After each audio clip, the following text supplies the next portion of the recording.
Mic check. It's coming through there, which is good.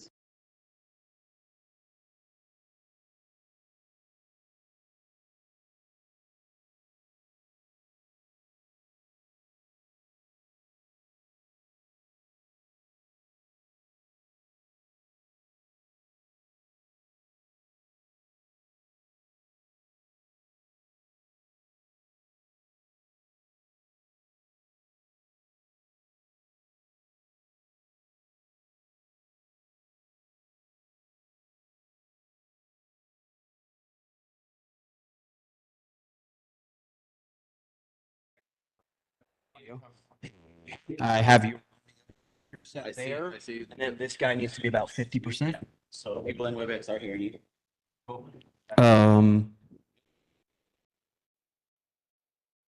Hey. It wasn't your phone picking me up. Mic check. Check 1, 2. Yeah, I see that coming in where it's gonna have Wonderful. Oop, I lost. Okay, and then I want to get you coming back in to make sure I have WebEx coming back to us as well. Yep, perfect. WebEx in is my 7. 7's looping back, but it's not Do you looping. want less gain on that channel? It's at 28, isn't it? Yeah. Bring it all. Yeah, I got it here. Okay. Okay. Let's have someone talk from WebEx to us now. Mic check. Test 1, 2. Easy, and we can adjust that on the fly. Yeah. Quiet or loud, so. Yeah, because I'm here in the room. Yeah, that feedback is just because you're here, so when they're not, and so that's another thing for you guys to keep wearing.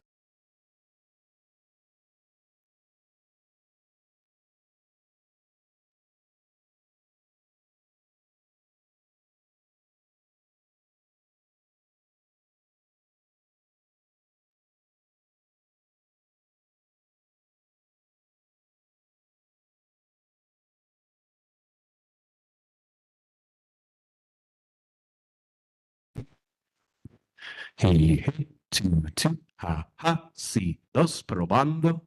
Sí, 1, 2, ja, ja, hey. Sí, 2, hey, ja, ja.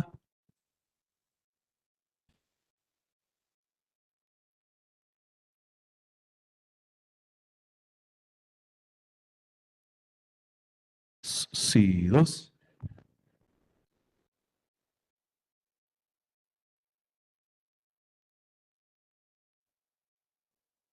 Hey, sí, 2, probando. Hey, ja, ja. I'm going to make some nasty noises here, folks, for a minute. It's going to get ugly, and then it's going to get prettier. Hey. 2, 2. Hey, 2, 2. Hey, not bad. Hey. 2, 2. Hey. 2, 2. 2, 2. Hey, look, the clicker still works. That's wonderful. Heck yeah. Yep. Although when It's the big one or the small one? Oh yeah, I always worry about those. Period. Hey. We could check. Hey. Did you look for another clicker, like a bigger one than this? Yeah, there's a longer one and it has a screen on it. And a green laser pointer. Yep. And it's like the battery level shows on an actual LCD screen, not LED. This will work. LC. Like when. Yeah, it doesn't want. Yeah, especially once we get 500 feet people in here. Hey. 2, 2. Ha. 1, 2. Sí, 1, 2.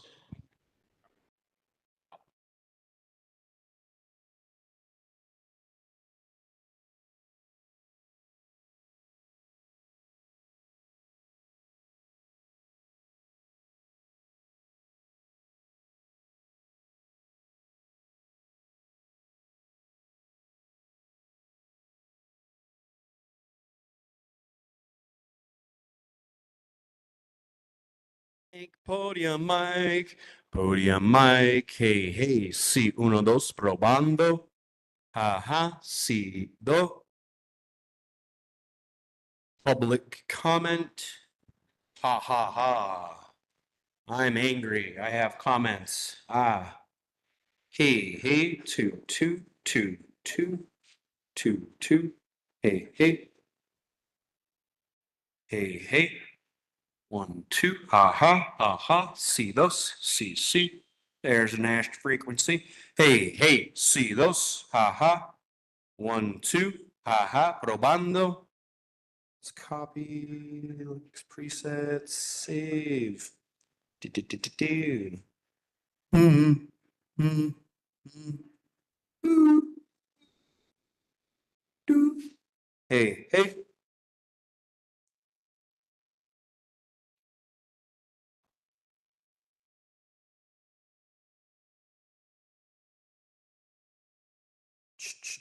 Hey, hey. 2, 2.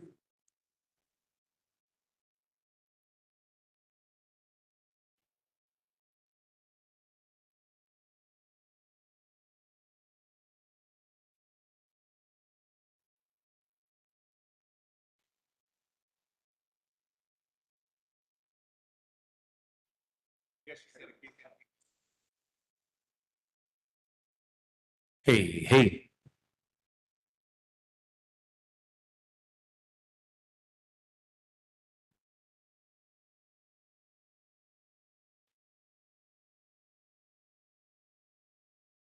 Two, two. Ha ha. See those? Ha ha. Yep.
two, two, two, two.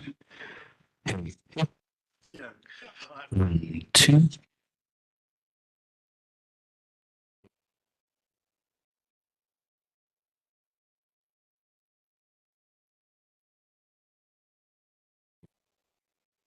Two. Hey. Two, two, two. Got signal.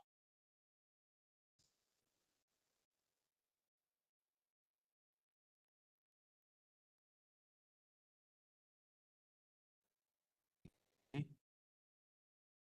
Two, two, two. Wonderful. Looking good.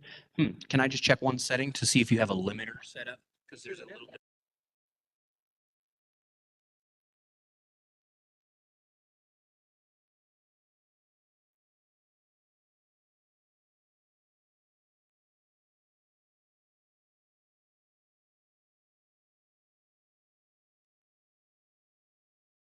Hey, hey. We see signal.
Can barely close into within, you can get within. Like that. Right into the neck and you can. I'll try to get you hurt as well as I can. All right, let me see if I have.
Thank you. And yeah, Good morning.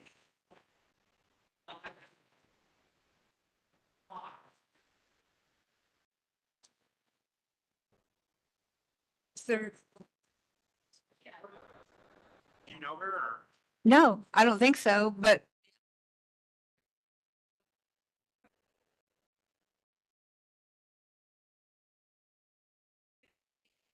I knew she was.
So, yeah. I'm like, slightly, I mean, you can get some, you get some, and I'm like, but it's, thank you, don't say anything you don't want to say it.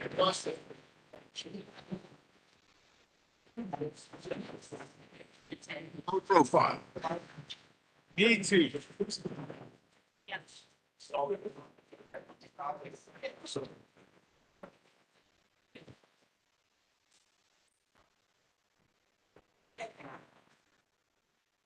Good morning. Good morning. My name is, you can't, no, you're not hearing? No one's hearing.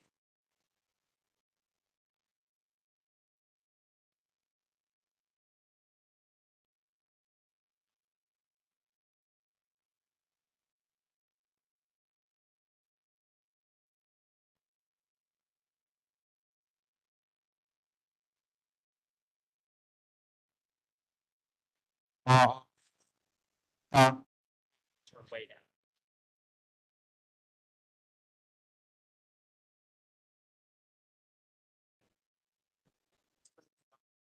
Okay.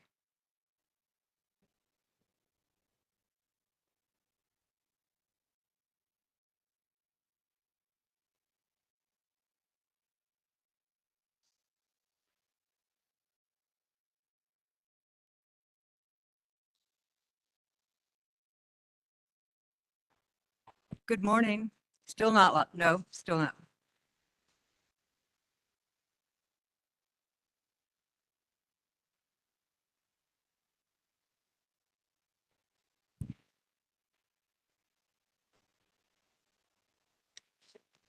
It's, there's no volume. Can you hear me? I really get your number. No, I speak directly, it's me to be honest. Yeah. Can you now? Can the room? So if he's done, we have a couple stragglers coming in, but whenever you're ready to get started. Let's get started. Yeah. Okay. Okay. All right. But I got all this stuff. Good morning. I'm calling to order this meeting of the Sustainable Land Development Code hearing. There's one case that's going to be heard today, and that is the Rancho Viejo Solar LLC, AES Clean Energy Development LLC applicant, request for approval of a CUP conditional use permit to allow a 96 megawatt solar facility on an 828 acre tract. The site is zoned rural fringe. And it illustrates on the use matrix that that is a commercial solar energy production facility as a conditional use. The site is addressed at 11 Twilight Way, which is accessed via Highway 14 in Commission District 5. At this time, I would just ask the representatives for the 4 different entities that are participating in this matter to identify who's going to be representing them. And that would be AES itself, staff, the Clean Energy Coalition, and the San Marcos Association. So at this time, if the AES would identify the representative. Good morning, Hearing Officer Hebert. My name is Joshua Mayer. I'm the Senior Development Manager for AES Clean Energy. I will be leading the primary presentation, and I'll be joined with colleagues for any Q&A session. Would you like for them to introduce themselves now as well? No, that's fine, Mr. Mayor. Thank you. And staff, is Dominic Cisneros going to be the representative? I can't see. Hearing officer, yes. Dominic Cisneros, case manager, will be presenting for the county. Thank you. And the Clean Energy Coalition? Good morning, officer. Am I on? Yes. Good morning. My name is Catherine Babbitt. I am on the Executive Steering Committee of the Clean Energy Coalition for Santa Fe County. I will be our representative at this hearing. Could you spell your last name for me? Yes, ma'am. B as in boy, A-B-B-I-T-T. Babbitt. Yes, ma'am. And we will have 3 witnesses. And the San Marcos Association?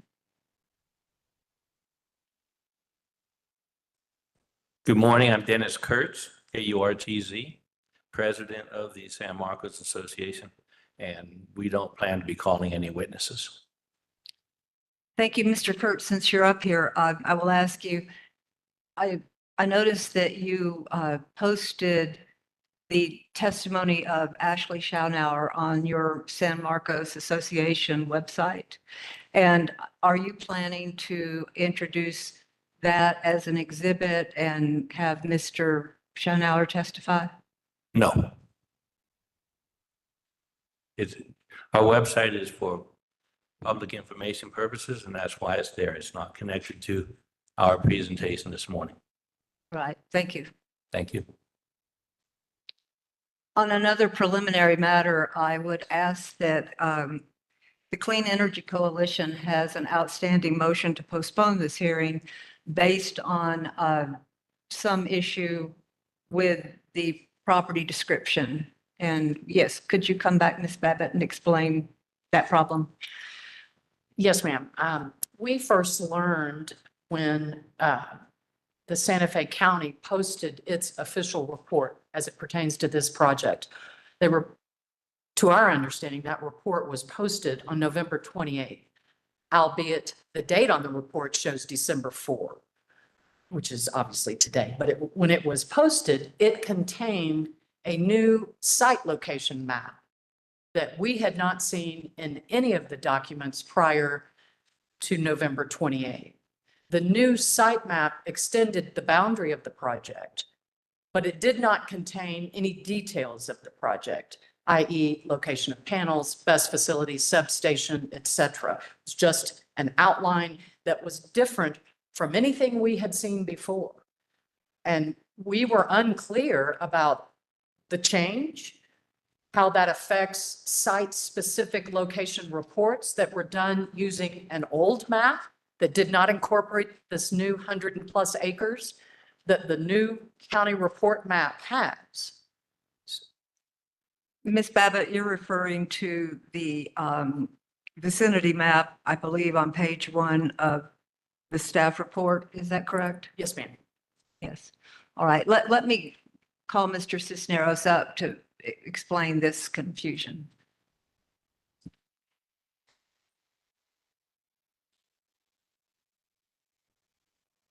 Good morning, Hearing Officer Hebert. So the vicinity map that is shown on the report on page 1 is actually the parcel as a whole as it is as a legal lot. What was submitted by AES is only showing the boundaries of the actual developed area. That will be part of the red lines that they will need to update. It will need to show the entire parcel. That addition that was brought up, that is being shown there, that is not going to be utilized at all. That's going to remain open space. Again, that's just shown on our vicinity map as the parcel as a whole, the whole 828 acres. So, Mr. Cisneros, you're saying that the approximately 100 acres will not be impacted at all, will not be, nothing will be built on that 100 acre portion? That is correct. And I believe my calculations were closer to like 96 acres, I believe is what it was. But that is correct. It is going to remain as natural open space. Ms. Babbitt, does that address your concern? The only other question I would have, Officer Hebert, is the new map shows the boundary moving from what was previously 1.3 miles from El Dorado community to 4,000 feet of our community. Does that have any impact on studies, site locations, or you're saying that doesn't matter? Would you respond? Yeah, so that 4,000 feet is basically just that easterly corner of the property. The most easterly corner of the property was calculated at that. That is not the distance from the BESS or from any of the solar arrays.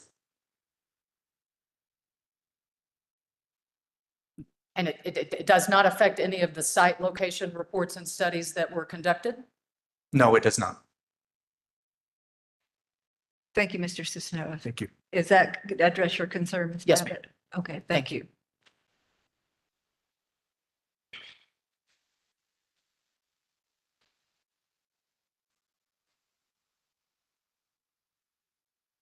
Today's order of presentation will be, AES will present its application case and its witnesses that will be addressing the different exhibits that were attached to its application. And following that, the parties participating will have the opportunity after each witness to cross-examine that witness at that time. Following AES's presentation, the staff will present its witnesses on this CUP application. And again, the Clean Energy and San Marcos will have the opportunity for cross-examination of those witnesses in the same order. After that, Clean Energy will present its witnesses and any exhibits it may have. And the same order of cross-examination will be available to AES and staff if they have any questions. And then finally, San Marcos will present its testimony and its exhibits. At that point, that would conclude that portion of the evidentiary part of this hearing. And at that point, then public comment will be allowed. And public comment will be limited to 3 minutes. And I think at that point, many hours will have passed.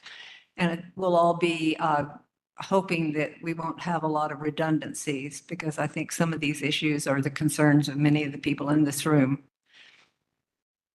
So with that, I would ask that the AES, Mr. Mayor, would come forth and present the case.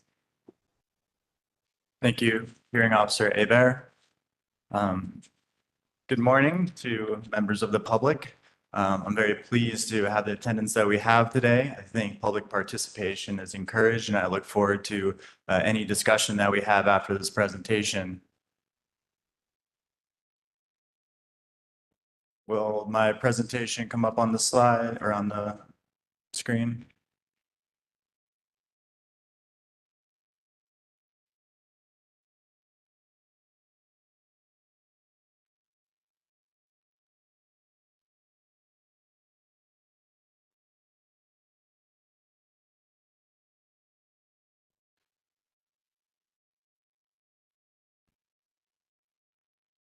All right, great, thank you. So as I begin this presentation, I will, say it will be lengthy. I will try and be short and sweet and to the point, but there is a lot of ground to cover. So I request everyone's patience and respect during this presentation. I know there may be many folks here that may have preconceived notions of what this project is or is not.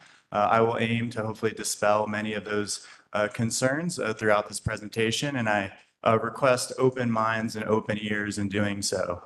So, my name is Joshua Mayer. I'm the Senior Development Manager at AES Clean Energy. I've been working for AES for about 10 years. I absolutely love my job and I love what I do day in and day out, which is trying to accelerate the clean energy transition for not only New Mexico, but this country as a whole.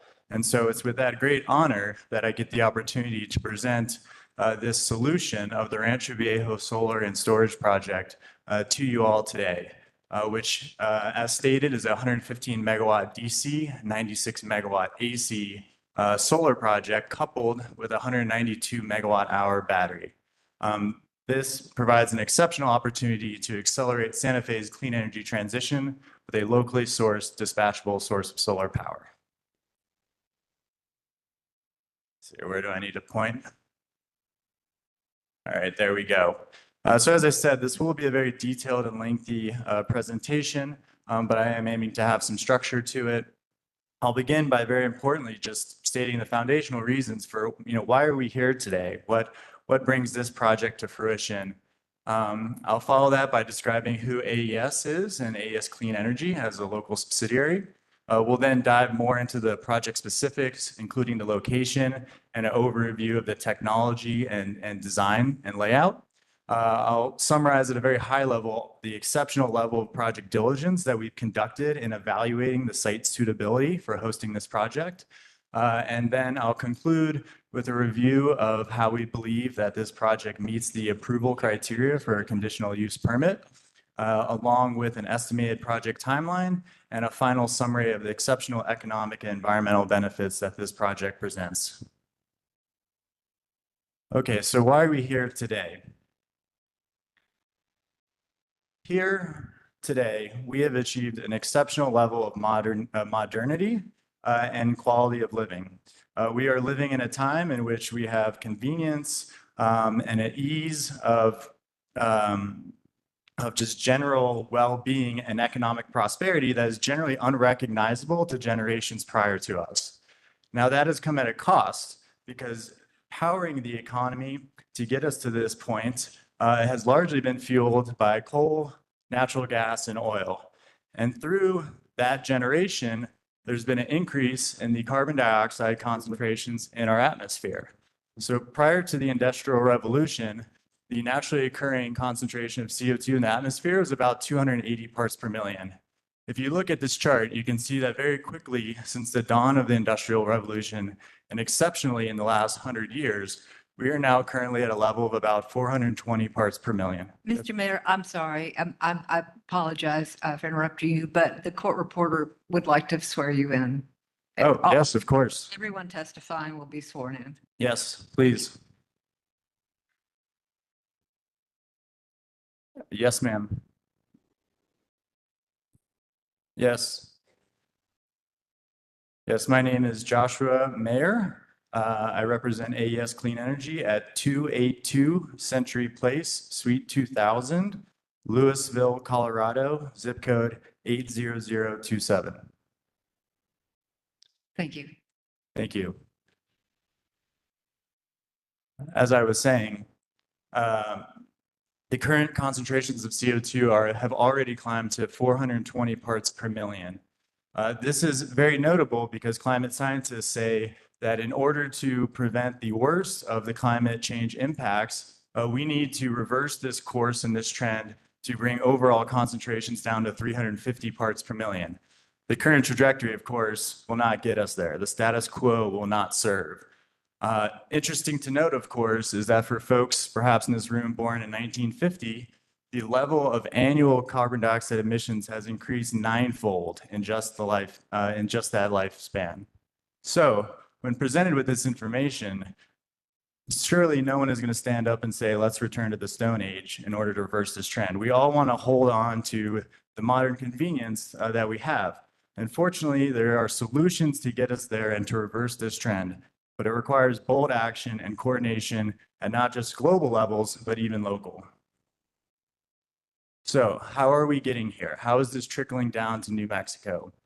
Well, at the global level, we had the US Paris Accord signed in 2015 by 196 nations committing to take action to reduce the emission of greenhouse gases. New Mexico is presenting itself as a leader in the United States by passing the Energy Transition Act of 2019, which is committing the state and the utilities that provide power to the ratepayers of this state to source that power 50% from renewables by 2030. That's roughly only 5 years away, and to be 100% carbon-free resources by 2045. This has trickled down to local levels as well, including both for the city of Santa Fe, as outlined in their 25-year plan, and Santa Fe County itself through the passing of Resolution 2023-74.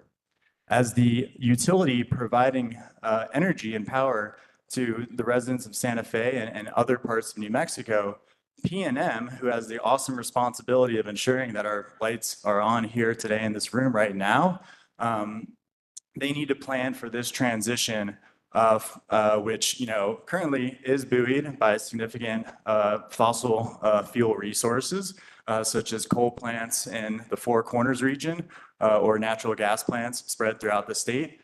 They need to plan strategically to make this transition to meet those goals.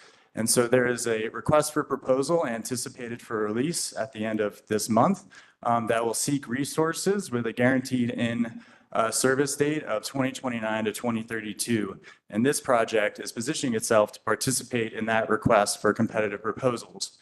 Now, when we look at replacing coal power plants or natural gas power plants with solar farms and wind farms, there's a crucial component that needs to accompany these projects, because we all expect that the lights will turn on when the sun's not shining and the wind's not blowing.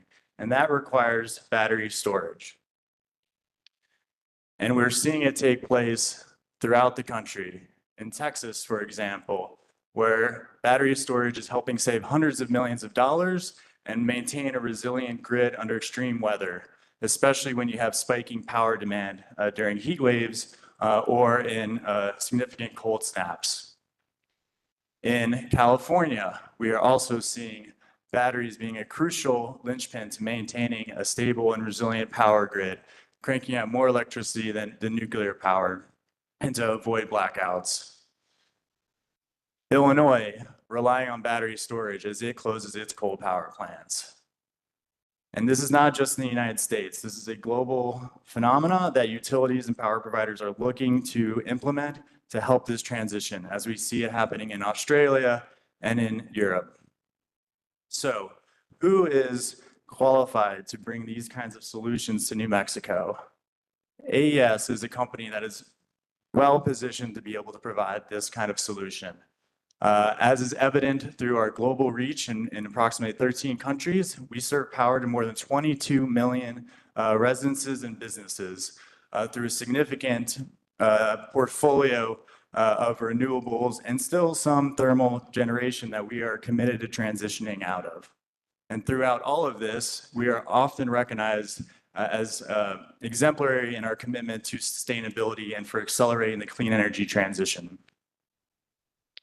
Specifically in the US, I represent AES Clean Energy, which is committed to the development of these renewable resources here in the United States. We are currently operating over 550 projects in more than half the country, representing over 7 gigawatts of operating renewable assets.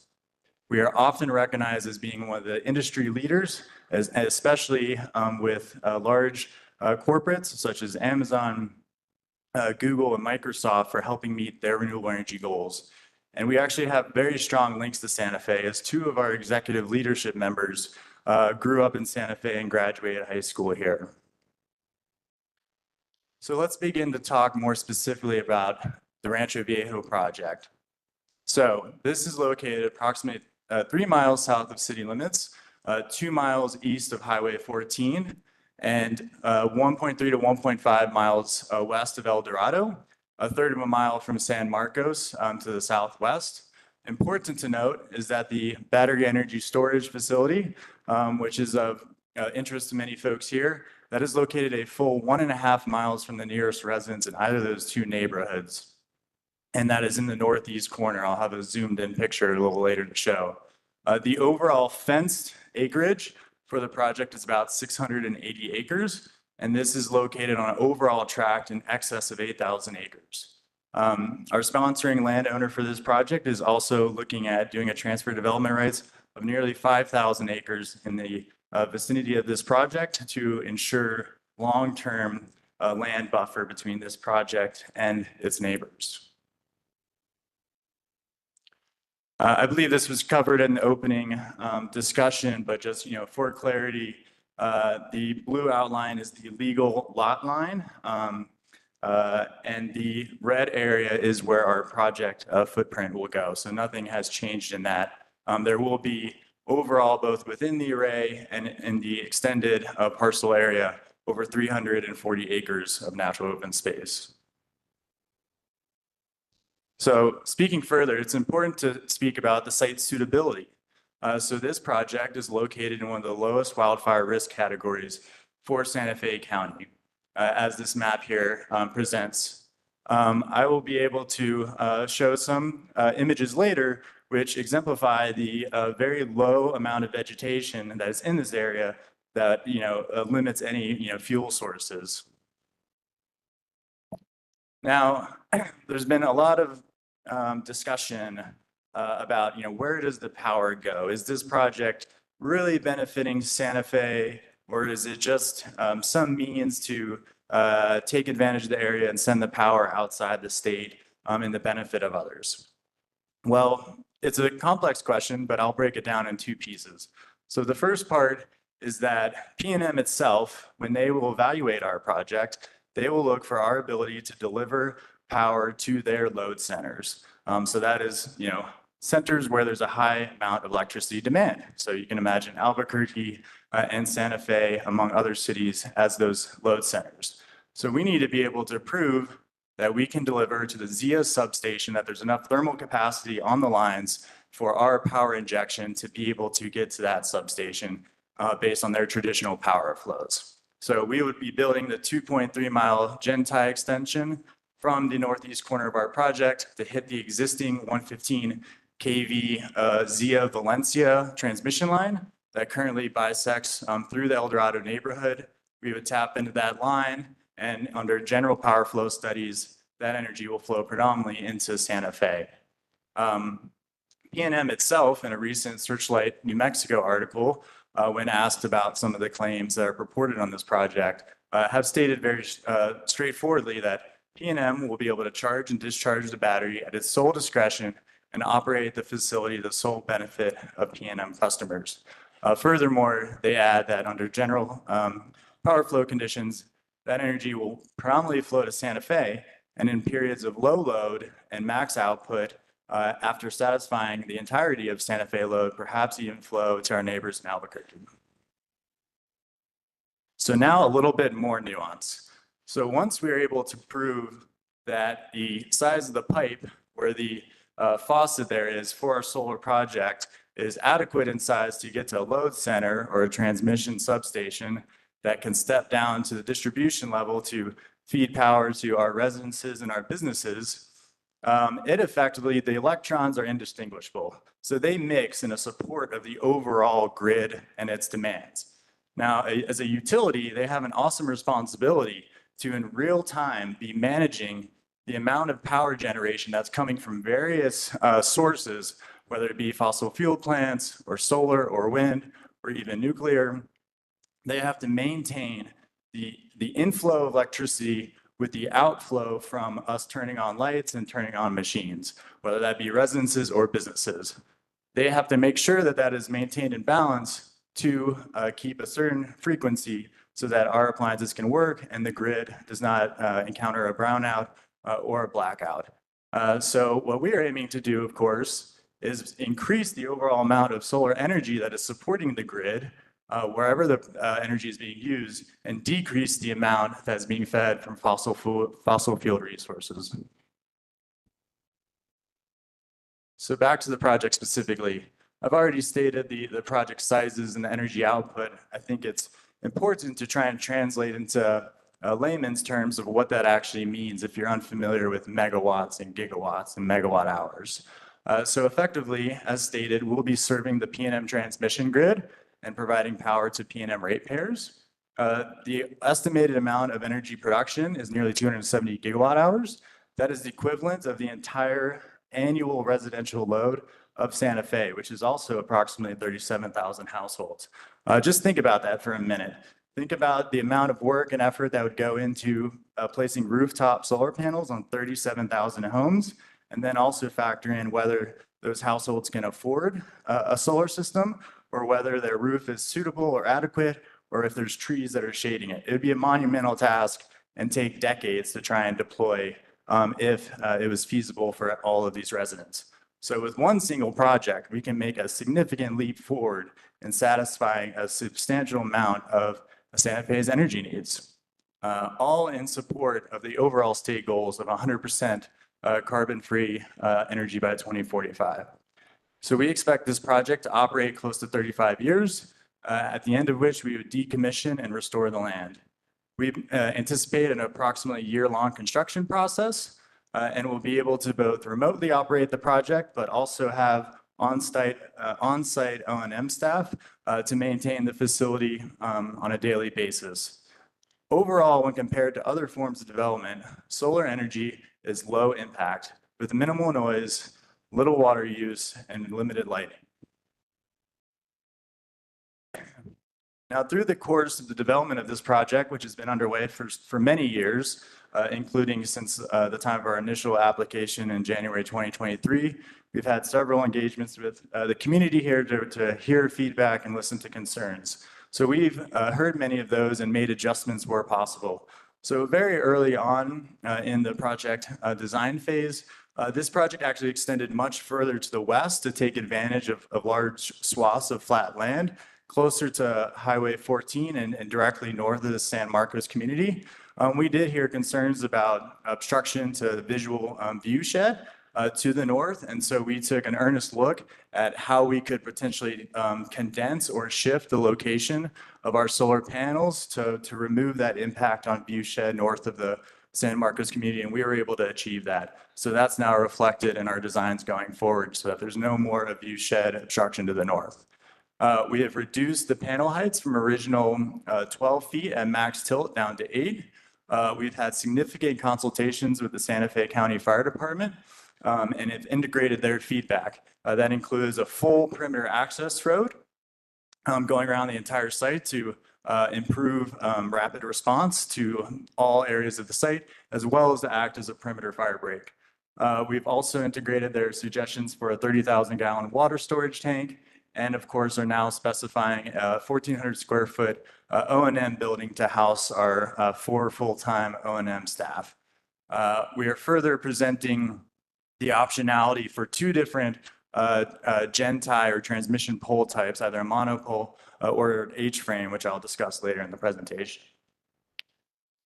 If we zoom a little bit closer into the northeast corner, that's kind of where a lot of the action is happening. That's not just your traditional solar panels. I'll have some further detail in additional slides. But if we take a close look, we're demonstrating both the appropriate signage around the water tank to ensure that there'll always be access for the fire department if needed to that resource. Our battery storage project is the large rectangle just to the east of the water tank. And the project substation or the site voltage will step up from 34.5 kV to the 115 to enter into the transmission system is located there in the northeast corner. We'll have a large laydown area for storage of our construction materials throughout the process, after which we will then establish the O&M building and the septic and leach field and 5,000 gallon water tank to support their needs, since this will otherwise be an off-grid an office building. We are also avoiding areas of slope that would be challenging to place solar panels on, and we are setting back appropriately from any surveyed environmentally sensitive areas. This is also the point of origination of that 2.3 mile gen-tie to meet the Zia Valencia transmission line. Okay, so I'm sure many of you in this room are probably familiar with solar panels. They are now, of course, one of the cheapest forms of energy. So they are popping up really in all areas and geographies of this country. So our solar panels, as I said, will only be about 8 feet tall at max height. We will be employing trackers, which is used to maximize the overall output of the facility by tracking the sun from the east in the morning to the west in the evening. So it's ever so almost imperceptible in real time, but over the course of hours, you'll notice that these solar panels are moving, right? And so at midday, when the sun is overhead, they'll actually be in a flat position and only about 5.5 feet off the ground.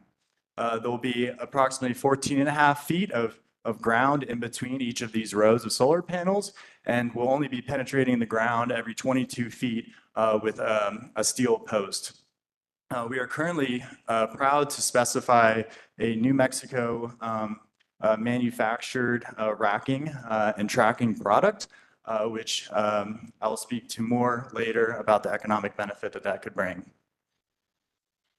Okay, batteries. This perhaps is a technology that's more novel to many of you in the room because it's really taken hold in the last several years as the overall penetration of renewables has increased on the grid, and it's become more of a challenge for utilities to manage those faucets that I showed before to be able to respond to the real-time load. And so with a high degree of renewables penetration, they want to be able to shape that output and shift it to when it's needed. So when solar is producing a maximum output in the middle of the day, the grid may not be all that stressed. And so they don't actually need the power at that time. They'd rather shift it into the evening when we're turning everything on as we get home and make dinner. So batteries are now an essential feature of every solar energy project, and PNM will actually not even entertain a solar project that is not coupled with storage. So just a few of the high-level specs. Actually have a representative photo. This is an earlier generation of our energy storage solution, but it still is helpful in illustrating, what do these things look like? Effectively, they look like your traditional ISO shipping container, but they are much more than that. They're heavily modified and designed with safety standards and fire resistance ratings to be appropriately air and temperature controlled to house lithium-ion batteries. So one of these containers is about 40 feet long, 8 feet wide, and about 9.5 feet tall. And within it, it's filled with effectively what look like your traditional data server racks, but it's various modules containing battery cells that are all linked together in series to be able to produce and store, or I should say store and then release excess solar energy, or not excess, but actually just solar energy generated from the facility to be released upon demand from the utility when they need it the most. Also, actually, what's important to highlight here is that through the evolution of battery energy storage technology, we've arrived at these non-occupiable and non-walk-in containerized solutions. That is to reduce any risk to operational personnel or first responders. And these, of course, as I mentioned before, are fire rated to be non-combustible. This is just a quick little zoom in of the battery storage area, which was just an empty box in the other site layout. So here you can see more specifically the spacing of the battery storage equipment. So effectively, we'll have 38 containers sited on 19 concrete pads. They're currently specified to be in pairs with about 21 feet in between each concrete pad. They are connected to power conversion stations, which include inverters and medium voltage transformers. There'll be an ingress and an egress to the east and west, and we're set back 20 feet from the edge of the furthest storage pads to the fence, and this area will very likely be gravelled to further reduce any combustible vegetation in the area and maintain a defensible space. So there's a lot here, and honestly, we have an exceptional level of diligence and technological evolution that has gone into really making this the top of the line technology. So there'd be a lot that I could talk to here, and also my colleagues that are joining me, but I'll try and just highlight a lot of the key multi-layered safety approaches that we've integrated into our modern energy storage solution here on this slide. So there's a lot to look at. But what's important to point out is that, as I said, we need to make sure that these batteries continue to operate within an acceptable climate and environment. So we achieve that through the use of external chillers. We have multiple sensors throughout the entire facility that are constantly on second intervals monitoring the temperature of the air, the temperature of coolant and battery cells, looking to detect smoke, any off-gassing from cells, as well as the voltage and current flowing to battery cells.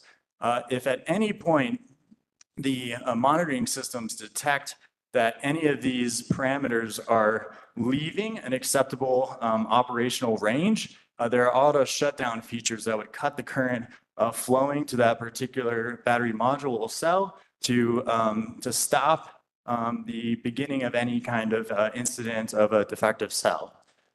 Should those all fail, or I'm sorry, actually, not that should they fail, if this detects and then the cutoff of current does not stop an event, we then have direct injection fire suppressant that can be released directly to the point of failure to be able to put out any indication of the start of a flame or a thermal runaway event. All of this has been designed to very strict codes and standards, most specifically the NFPA 855 code, as well as NFPA 68 and 69 compliance regarding the use of deflagration panels and gas accumulation exhaust. In addition to that, there are included fire-rated partitions, both between different sets of the modules, as well as the electrical compartments and the communications devices, so that an event initiated in any one would not or be less likely to cascade to the rest of the container.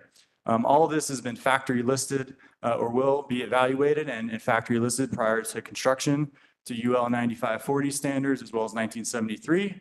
And most importantly, our test results demonstrate that this facility can successfully suppress thermal runaway and with no indication of fire or smoke outside of the container. So certainly there have been incidents in the news of battery storage facilities, and as any technology is at the forefront of innovation and deployment, these things do happen, but the industry learns from them and works to integrate those lessons learned into subsequent technologies or to subsequent generations of the technology. So what this graph, which has been produced by EPRI, demonstrates is that as the amount of deployment of energy storage solutions globally has increased exponentially, from approximately 1 or 2 gigawatts in 2018 to well over 50 gigawatts at the end of last year, the overall rate of failure incidents has largely remained the same. And a significant number of those are actually occurring outside the US, but what is clear is that the overall failure rate is falling off precipitously.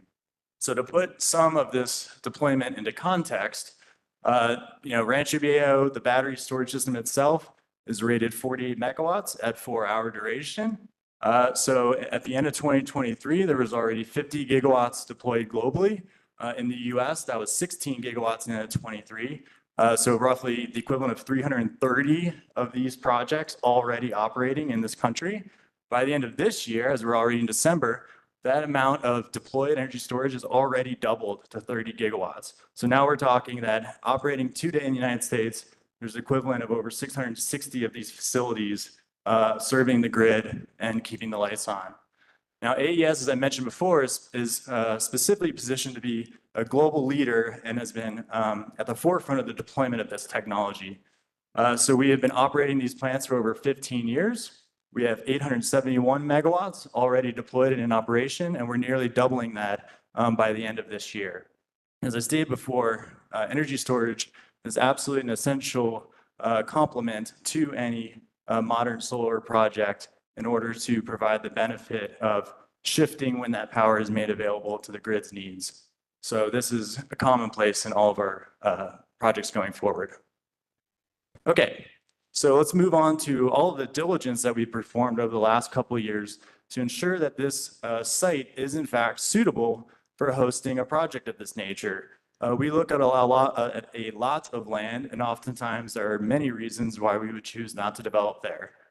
So if I go through just the large list of all the diligence we performed to inform our design, that includes real estate and topographical surveys, aquatic resource inventories, biological surveys that concluded that there was no federal, state threatened endangered species. There is a prairie dog colony in the southwest portion of the project area that we are avoiding for prevention of any possible burrowing owl habitat there. We've conducted phase 1 environmental site assessments, hydrologic studies to ensure we're avoiding water courses that could pose any hazard to the project. We've performed extensive cultural resource pedestrian surveys, site threshold analysis for traffic impacts. I'll present a few slides on the visual impacts that we've performed. And we've also looked into appraisals to establish that this project would not have any impacts to residential home values in the area. I did request respect during this presentation, and I appreciate that.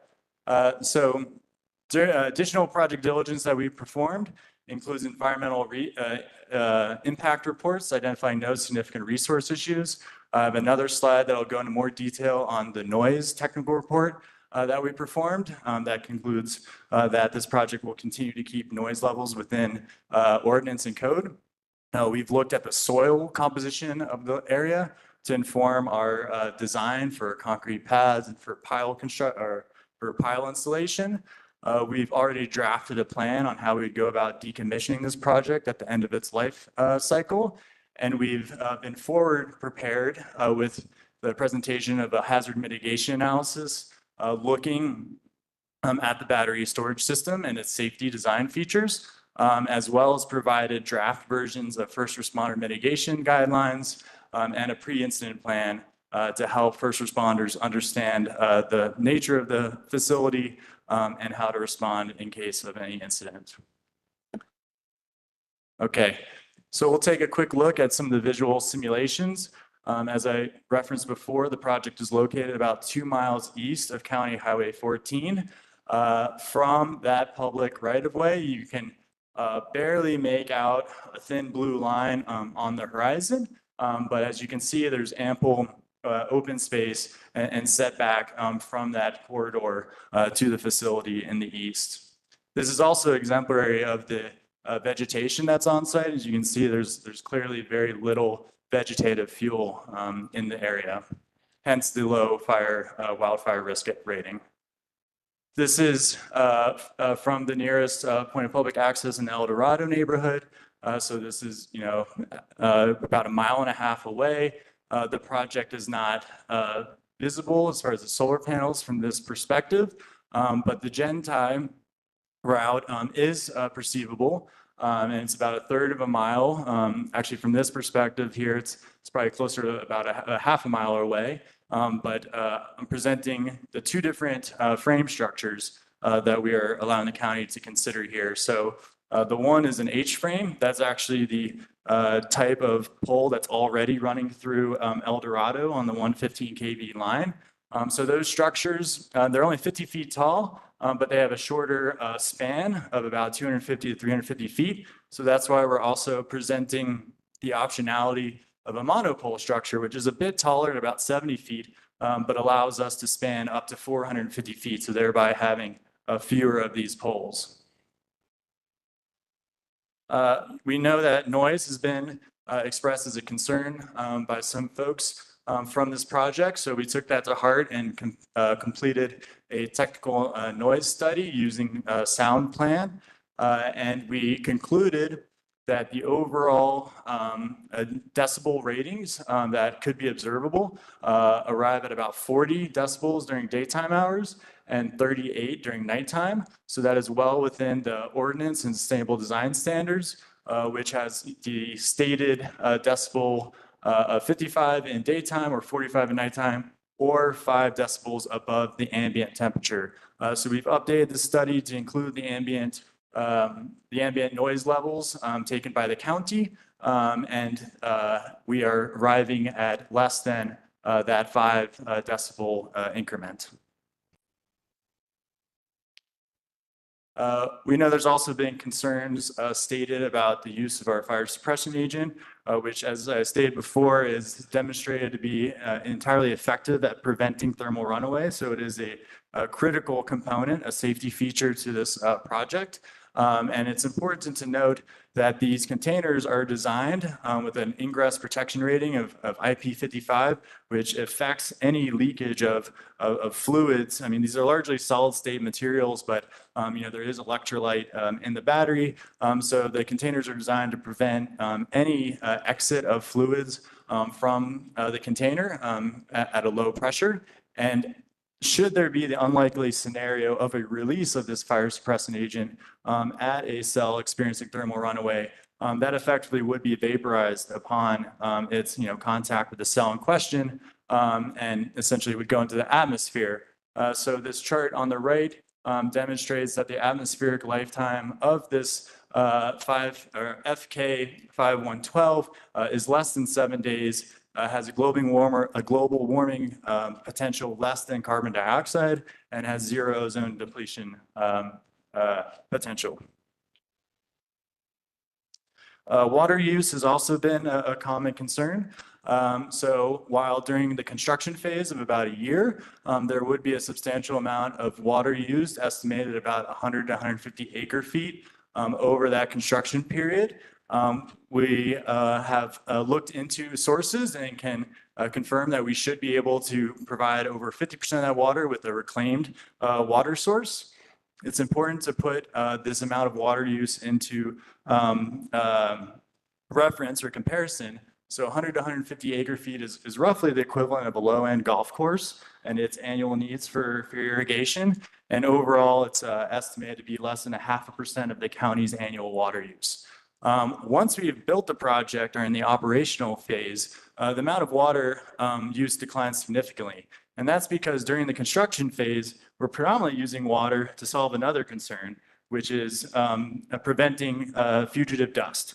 So when we're disturbing the site and building it, we do not want dust to get into the air. So we need to utilize water to maintain a moistened ground. So once we're in operation and that work has been complete, we actually reduce our water to a conservative number of 2 to 3 acre feet per year. That's roughly the equivalent of about 4 to 8 annual households, annual water use. And that is being used predominantly just for washing the panels if there's not been significant rainfall or snowfall for some time, and there's soil building on the panels. There'll of course also be a 3,000 gallon per month usage at our O&M building for the personnel on site there. Weed management, again, a picture of the site, which shows a significant amount of bare ground and also very little vegetative fuel. Nonetheless, we do not expect much weed pressure here, but we will take measures to avoid the introduction of weed seeds to the site and minimize soil disturbance where we can. We will also, once reestablishing vegetation within the project area, we'll have a preference for manual and mechanical treatment, but should herbicides be required, they would be applied via state certified herbicide applicator as a last resort.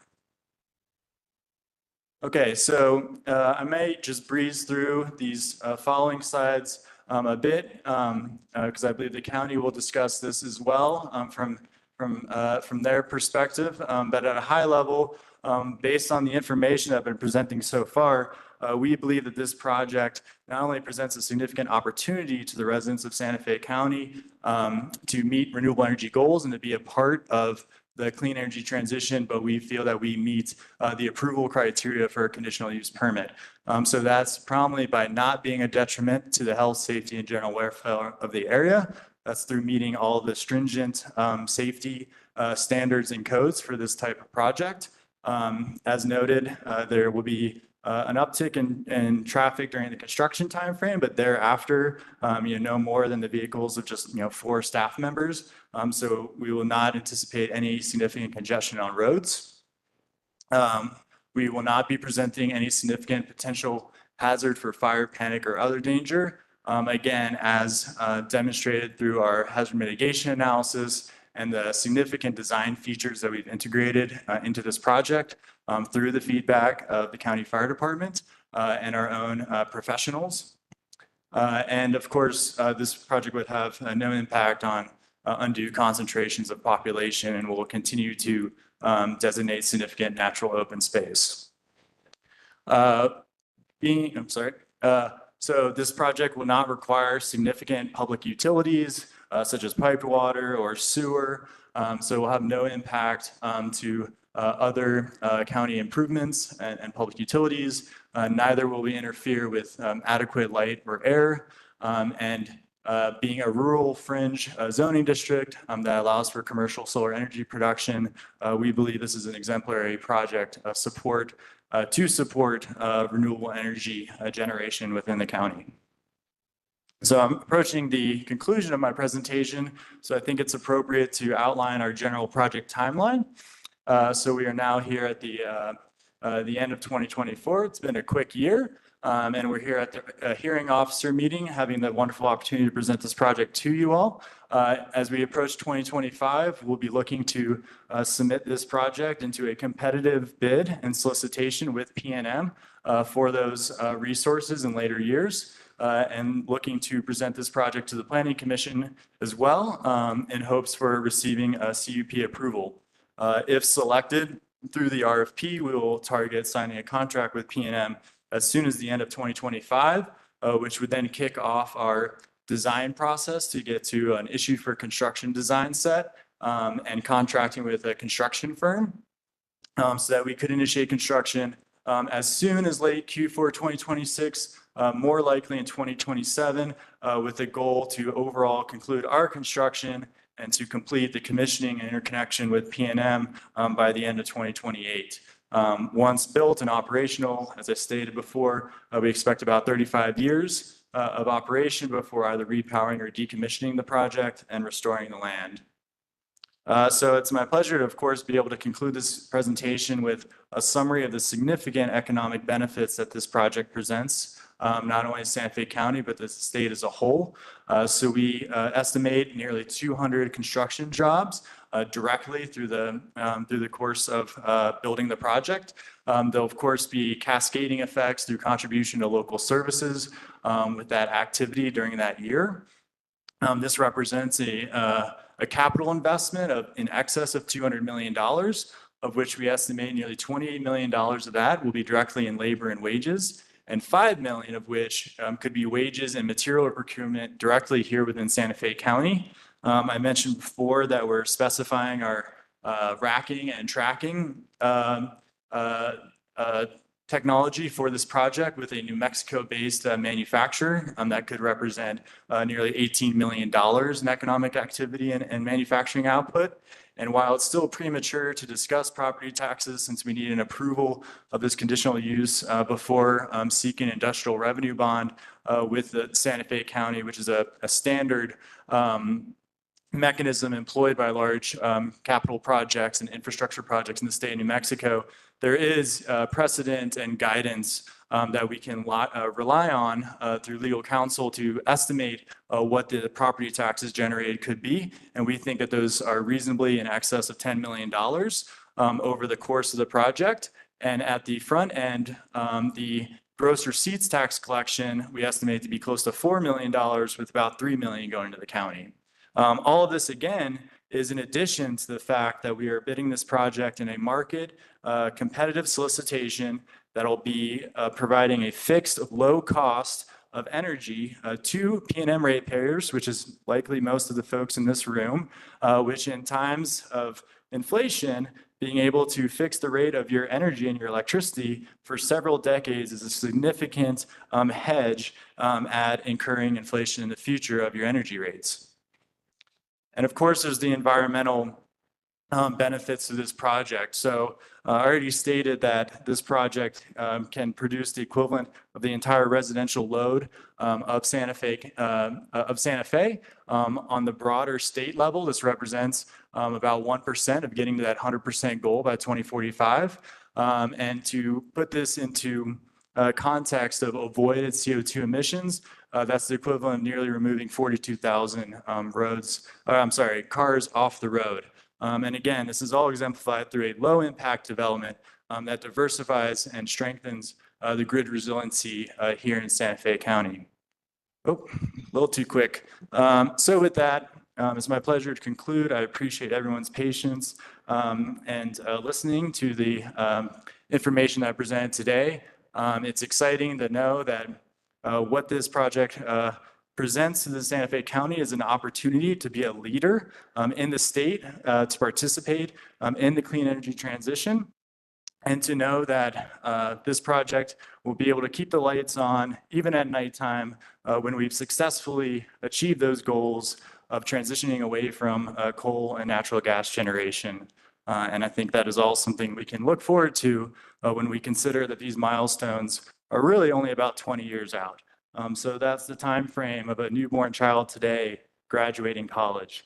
This is the moonshot of our generation. It's an exceptional challenge being presented to humanity as a whole. And this is the opportunity for Santa Fe to step up and make the right decision to participate and contribute to the worst effects of climate change. So with that, I thank you, and we'll be open to taking questions, myself and my colleagues, at your discretion. Thank you, Mr. Mayor. I have a couple of questions, just more of an overview questions, not Please. getting into the details. Will you be having somebody who will be a witness as to the solar impact study that was prepared by Kirkland and then reviewed by our local company, Hip-Hop? Will someone today be addressing that market study? I can speak to that to some extent. The reports, themselves were authored by those consultants, and so their conclusions are contained there and with. But if there's any questions, I can certainly attempt to address them. Well, then, so there won't be a specific witness. Not the authors of those reports, no, ma'am. Okay. In those, in the Kirkland impact study, there were 9, this relates to the property values of surrounding properties. Mm-hmm. And there were 9 sites. All of them were 35 megawatt facilities or much less. Some of them 9, some even smaller than that. And only one was comparable. It was a 104 megawatt facility. Does AES have any properties of the 100 megawatt facility with any information on market data other than what was presented in this Kirkland impact study? So, we were relying on these independent consultants to perform these studies over the course of many years, right? The size of these projects has grown in relation to the overall demand. So there are, fewer of some of the larger facilities in years past than are becoming more commonplace today. But overall, through the use of matched paired analysis in those reports, we believe the findings are reasonable. And that's why there was a local assessor who then further reviewed the original report to provide his own insights and assessments of the conclusions of that report. Well, in the analysis, more specifically on the sites that had the BESS systems, it listed 14 sites, and only 3 of those were of 100 megawatts or more. And most were in the 11 to 20 megawatt area.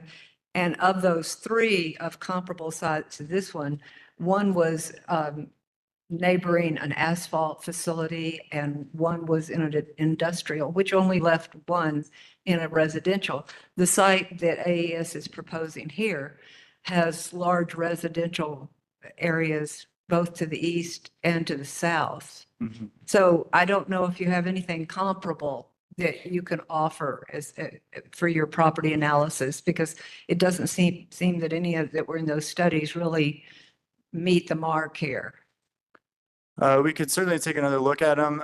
Again, they have to assess, what is available to them in the marketplace for comparison. I think the overall setbacks of this facility, the battery storage specifically being 1.5 miles from the nearest residence, the facility being 1.5 miles, or I'm sorry, 1.3 miles from El Dorado as a whole, and 2 miles from the bulk of that neighborhood. As well as a minimum of 1/3 of a mile from the San Marcos, is a substantial setback. And as we know, the visual impact from public right-of-ways is quite low. We believe that these studies are accurate enough representations of impacts to residential studies. I mean, I personally have, traveled throughout the country. I've been in California, Colorado, where I've seen transmission lines and solar power plants, literally right next door to multi-million-dollar properties. So through my just general personal experience and exposure, I think that it's a fair finding through the research that's been provided. Well, there may be someone that will also be one of your witnesses, more specifically on the battery systems, but is this battery system one that AES has had in use for over a year, or has it been put in use within a year's time? As what's evolving, all of this seems. Sure. So I'll speak at a high level here. So AES has been operating battery storage plants for 15 years at this point. And we've gone through several generations. So it's almost like comparing, your modern Apple iPhone 12 to a circa 2006, Nokia phone, that I had back in college. They still allow you to make a call, but the capability and the features in your iPhone 12 have substantially advanced. And so that is effectively what we're also seeing with this latest generation of battery storage that has heightened levels of safety features that were not exhibited in some earlier generations. Well, for instance, the temperature, you pointed out that these have internal regulating temperature systems that provide air conditioning, but it also gets extremely cold here during several winter months. And is there something that keeps that from fluctuating on the low end below 32 degrees? Is there? Yes, there's also air conditioning to ensure that the facility is maintained within an operational parameter, so both from heat and cold. Are these the same generation of BESS that were involved with the Escondido fire in California? So the Escondido fire was actually not an AES facility. AES developed that, but it was owned and operated by San Diego Power, Gas and Electric. So essentially, we can't really comment on that facility because it was not one of ours. So you don't know what kind of battery system storage they were using? My colleague could speak to that, but again, we think it's kind of most appropriate that as not being the owners and operators of that facility, it's not our place to comment on that facility. I can say that it was a prior generation overall, though, in comparison to what we are presenting here for this project. Well, on a more mundane area, I'll ask you a little bit about the financial guarantee that was referenced in page 3.6 of the CUP application itself. It stated that it would be provided. And do you have an idea about how much that financial guarantee is going to be and at what point that would be provided? So I believe you're referencing the decommissioning bond, which is a typical practice for us. Well, I thought these were two separate items. This was in regard to section 7.22 of the code. And it says that it would be provided prior to final plat recording and permit approval. So maybe is that the guarantee? I'll also ask the staff, is that the guarantee for the decommissioning? And it was estimated to be 8 million. Mr. Mayor, I'll ask the staff. Hearing Officer Aver, that is correct. That is a decommissioning bond, and it's roughly like $7.6 million that will be required. Okay, thank you. And that leads me to my final question for you. There's been some confusion about AES and its corporate structure. And in this application, it's listed as a limited liability corporation. Is it owned by a domestically registered corporation? Or is this an international corporation? Can you just describe the ownership of this? So it is a bit of a complex structuring, but there's a reason and a rationale for that. So the AES Corporation owns AES Clean Energy, who then owns project companies that are set up for every specific project. And the reason we do that is largely in nature of the project financing that supports the construction and operation of these projects. So because the confidence level in renewable energy and solar energy and battery facilities has risen to a degree where it's, very predictable output and revenue flows, that means that we are able to invite in banking partners to provide debt to the project, as well as other renewable energy tax credit investors. And so all of this is facilitated by having an LLC project company that is represented on the project, so you can raise this financing directly based on the merit of the project and not on the balance sheet of the overall parent company. And the parent company is a corporation registered in Delaware? Correct. Yes, ma'am. And could you, I had a list of the people who were going to be testifying on behalf, and I seem to have misplaced it, but could you just give me an idea of the next people who will present on behalf of your case? Sure. So I've already provided our primary presentation before, further Q&A, depending on the subject matter. I'm accompanied by Mike Simpson, who is our Director of Innovation Engineering, as well as Matt Gordon, who is our permitting manager, as well as Adrian from SWICA, who is our consultant behind many of our diligence reports. So they may participate depending on a question posed to us about the project. Okay, thank you, Mr. Mayor. So Thank you, that Hearing Officer Hebert. That concludes AES's presentation. That does, and we invite any further comments or questions. Okay, and at this time, I would just ask if the Clean Energy Coalition has any questions.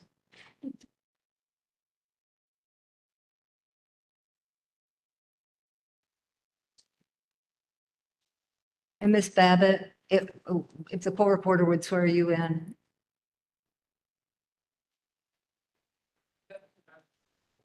I do. I'm sorry. State your name and address for the record. Yes, my name is Catherine Babbitt. I live at 77 Encantado Loop in Santa Fe, New Mexico. My testimony this morning is under oath. So I just have a few questions, Mr. Mayor, about your presentation. Yes, please. And then I'll have a few more questions sort of outside of that, if I may. You began by sort of talking about AES as a global leader in the solar industry. I think your words were, we have been exemplary in our efforts.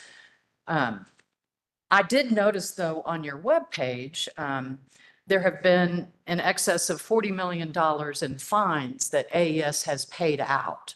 And what I would like to know, Mr. Mayor, is those fines, my understanding were for environmental violations, employee safety violations, and how do you determine or how do you make the decision to remedy a problem or just pay a fine? So I develop solar power projects for AES Clean Energy. I cannot speak to anything that does not pertain to our direct involvement in solar energy projects. So at the end of the day, AES strives to adhere to all prevailing legal codes and standards in the jurisdictions applicable to the projects. And I understand the efforts being made, but I'm trying to figure out, when is it that AES is notified of a violation at a particular facility, and rather than correct the violation, they determine it's a little bit easier to just pay some money and we'll go on down the road. Can you speak to that at all? I can tell you that safety is AES's #1 value, and that we hold ourselves to the absolutely highest standards for ethical conduct. So there would never be any intentional breach of any code or law or regulation. And that's the response I can provide to you. Not to belabor the point, but clearly there have been violations that AES decided to remedy with money. And I'm trying to figure out what those are or why you would do that rather than remedy the problem. Can you speak to that, or is that a question for someone else? I don't believe that that is pertinent to the operation of the facility that we are proposing here today. I don't believe you get to make that determination. As standing in this hearing, I'm allowed to ask you questions. And that's my question. If you can answer the question, just say so, and we'll. I cannot speak directly to your question. In your presentation, you discussed where does the power go? And with respect to P&M and powering their load centers, I believe the statement was that the energy would go to Albuquerque and Santa Fe. And then there was a statement in there that generated energy mostly would be sent to Santa Fe and Albuquerque. Can you be a little bit more specific in that regard? Sure, it's a very nuanced topic, and that's why I try to complement it with a simplistic but also exceptionally complicated illustration of the piping and the kind of tanks of water as that relates to the demand for energy. So as I said, what we need to be able to prove to P&M in our proposal is that there's a thermal capacity on transmission lines or through the aid of upgrades to be able to send power, inject new power into the grid to arrive at the points where they most need it, where they have the most stress on their system. And so that is the ZIA substation located on Richards Avenue here in the heart of Santa Fe. We need to be able to prove that there's that deliverability aspect on a thermal capacity basis. But effectively, once these electrons hit the transmission network, you're really supporting a whole system. And so those electrons are largely indistinguishable, but they are all playing a part in meeting the demand to the closest point of its needed. And so what you can further consider here is that Santa Fe is served through 3 primary transmission corridors. If there were to be significant contingency events such as wildfires or high winds or anything that damaged 2 of the transmission corridors into Santa Fe, it could be largely cut off from coal generation in the Four Corners or nuclear generation in Arizona or natural gas generation in Albuquerque or southern New Mexico. So by having a generation source sited as close to a load center like Santa Fe as it is, it can effectively operate in contingency circumstances almost as a microgrid in itself, because you can still send power into where the energy is needed. So think about the implications that has for hospitals and critical life-serving apparatus, people that have medical devices that require energy, and imagine the impact of a blackout and power loss for multiple days. Having an energy source that's close to that load in these contingency scenarios ensures that we can still provide power to where it's needed, even if other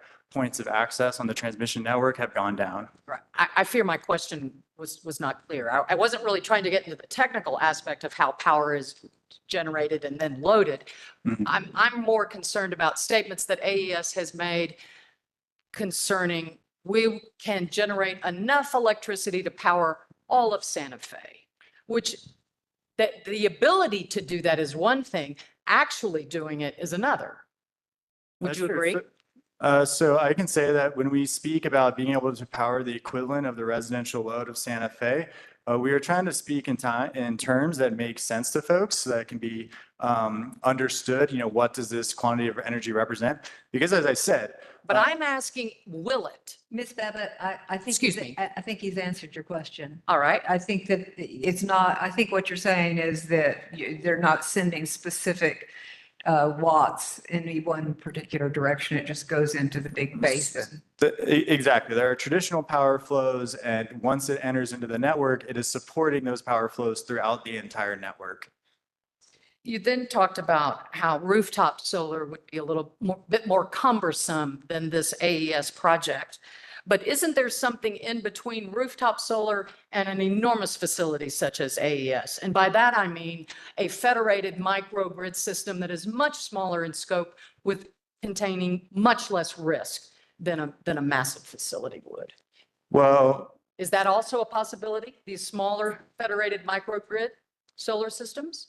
so you could build 5 megawatt community solar projects, but in order to serve the residential load of Santa Fe, you wouldn't need just one 5 megawatt community solar project. You would need 20 of them, which would represent the same exact size of Rancho Viejo, to meet that requirement. So a solar panel is rated to produce a certain amount of energy. And by having to be able to meet the required energy demand, you still need the same number of solar panels. So those could be distributed on rooftops, which we fully support. Those could be community solar projects, which we fully support. But ultimately, at the end of the day, what I'm sure most everyone in this room would like is the lowest electricity bill possible. And so the cheapest form of solar energy is building it on a larger scale that can incur economies of scale to lower the price. A rooftop system costs about 3 times the amount of a utility scale project on a kilowatt hour basis. A community solar project costs about 2 times more.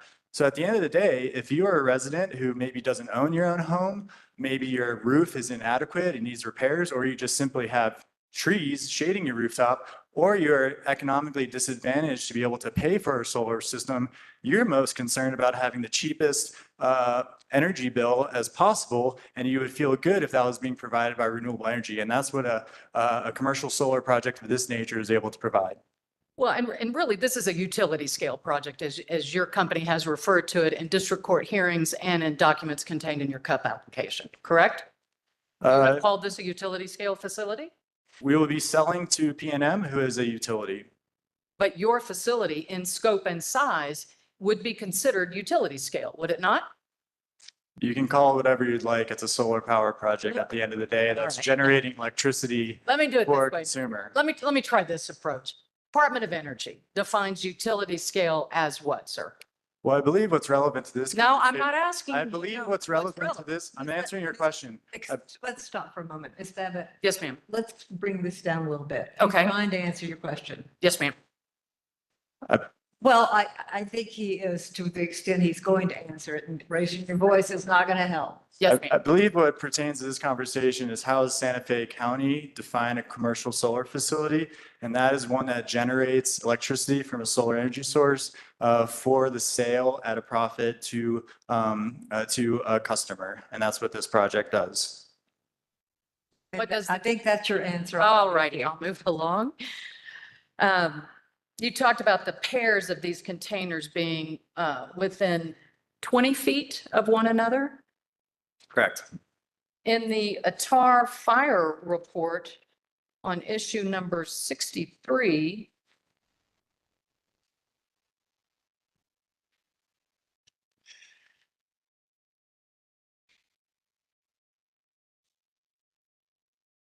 there seems to be some discrepancy or between whether they are going to be 22 feet apart or whether in some of your project documents, it states that, pardon me, the containers are 3.5 feet apart.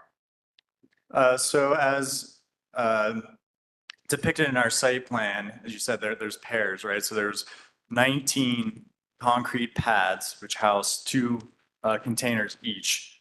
In between those containers, there's a minimum of 3.5 feet. There's then 20 feet in between each pair of battery containers. The deflagration panels on top that were in your diagram.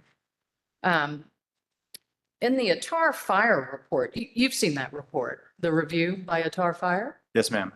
And there are 93 open issues or issues that still need resolution or clarification. Do you agree with that?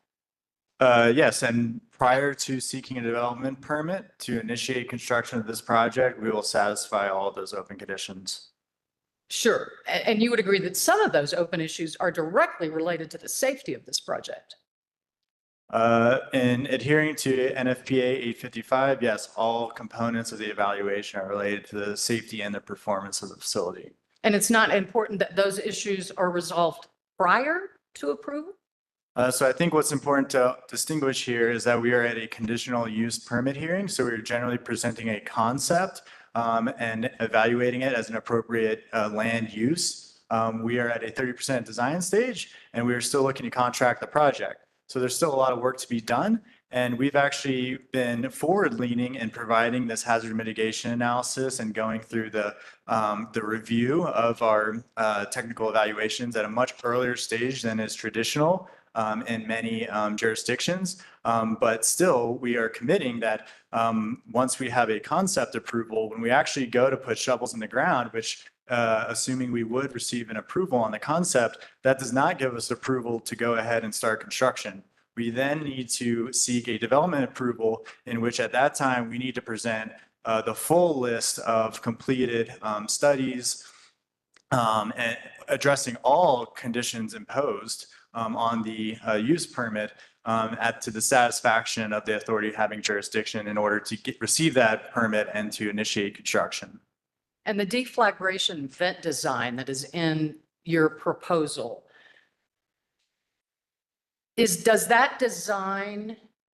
that design change in the completion of the project? In other words, do you intend on using the deflagration panels on top of the containers, or will that change?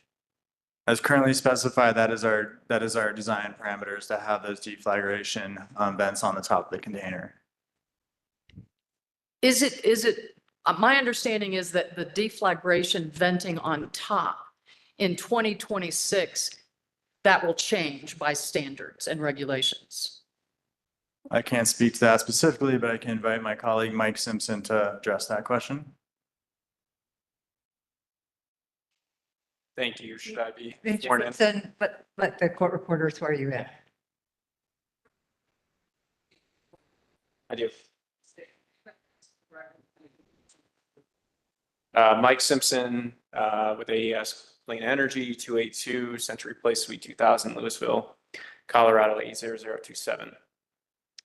The question was deflagration vents, and will they be excluded in 2026? Is that? My understanding is the industry is changing in that regard. So that today the roof, that's the standard, but in 2026 it will change. Am I wrong about that? Well, NFPA 855 is the model code, right? My understanding is that Santa Fe County is adopting that as their code. It's but it can be adopted in every jurisdiction separately, right? But assuming that 855 is the code adopted here, 855 the current version does specify that the essentially the explosion hazard, the deflagration hazard, is addressed in one of two ways. And it references NFPA 68, which is handling a deflagration by essentially a pressure relief valve, just so directing it so that it doesn't cause more damage. And then NFPA 69 is exhaust of the gases before there is a high enough concentration to the point at which it can combust, so below a flammability limit. And so 855 says you can do either or approach here, and it doesn't say you can't do both. And in fact, our market surveys indicate that a lot of manufacturers are doing both. Now, yes, there is a new draft version of 855, but that has not been approved yet, that states that NFPA 68 will be required. It does not exclude NFPA 69 will be required, which is basically the removal or the reduction of the concentration of gases. And NFPA 68 is not excluded. And so the currently proposed solution at 30% design includes systems compliant of both right now. So there are deflagration vents on the top, as you specified, that pressure relief valve, as well as essentially an air intake and exhaust mechanism to be able to, both detect the gases and then actuate a fan to remove the gases and bring in fresh air under an extreme event to prevent any kind of deflagration. Thank you for your answer, Mr. Simpson. Thank you. Any further questions on the? I'm sorry, not. No, that's okay. Yeah, thank you. Thank you. Thank you. Just a few for Mr. Mayor. For Mr. Mayor. Yes, ma'am. Mr. Mayor, thank you. The environmental impact report, my understanding is Terracon did a review of that report. The environmental impact report was adjusted or revised based upon Terracon's review. It has also been submitted to Glorieta Geoscience for their review. My understanding was that the geoscience report was going to be made available December 2nd. We have not seen that report. Have you seen that review? Has it been completed? We have not seen it, no, ma'am. So when we say that the EIR or the environmental impact report has no significant resource issue, do we really know that without the review? Well, we are making that statement in relation to the environmental impact report review that we've been provided to date, which was performed by Terracon.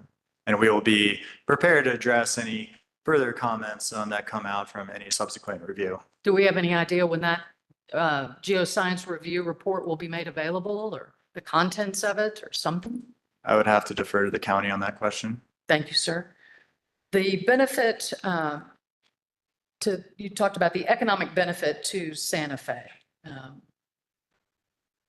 What is the economic benefit to AES for a project like this? So I can't speak to clearly our target returns. That's confidential information. But what I can tell you is any company that's investing hundreds of millions of dollars is looking to get a return on that investment that's commensurate to the professional expertise that's required and the overall cost of capital to build that project. We operate in a very competitive market. So effectively, we are going to hold our same standard return on this project as any other while we compete to offer the lowest possible price to PNM and subsequently the PNM ratepayers. So to the extent that we can get that price as low as possible while still meeting our hurdle return for the cost of our capital and our expertise, that is what we'll be doing. So we don't really know the economic benefit to AES. Do we know the economic benefit to the ratepayers? In other words, I haven't seen any documents that say electric bills will be decreased by a dollar amount, be decreased by a percentage. Can you enlighten us in that regard? Ms. Bevan, I think we're getting beyond the scope of the CUP and the requirements of them. Okay.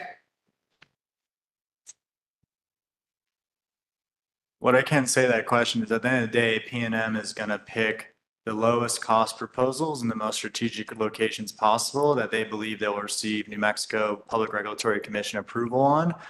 So that is in their interest to, select the projects with the best cost proposal for their ratepayers. In the CUP application, I did not see in any of the documents any reference to the 3 previous fires with respect to AES. Is there a reason that AES did not mention these fires in the CUP application? I think it, can largely relate to the analogy that I was presenting before regarding a circa 2006 Nokia phone to a modern iPhone 12. We're talking about generations between early technology and what we're proposing to this. So they're effectively completely different products and are, in our view, irrelevant to our project proposal here today. When Officer Aber asked you if the BESS in this particular proposed facility has been in use before, I didn't understand if it has been or it has not been. So there's several components that build a energy storage facility, right? And they're continuously releasing new generations of battery cells. So there are features and components that carry over from one generation to the next. But as we look for projects that are years ahead in the future, there's a continuous inclusion of additional safety and performance features. Have we used these BESSes before? The current specified battery cells and overall solution that we're providing has not been deployed yet, but it is going through the standard and the reviews that we've been discussing already to determine that it successfully suppresses and mitigates propagation of thermal runaway.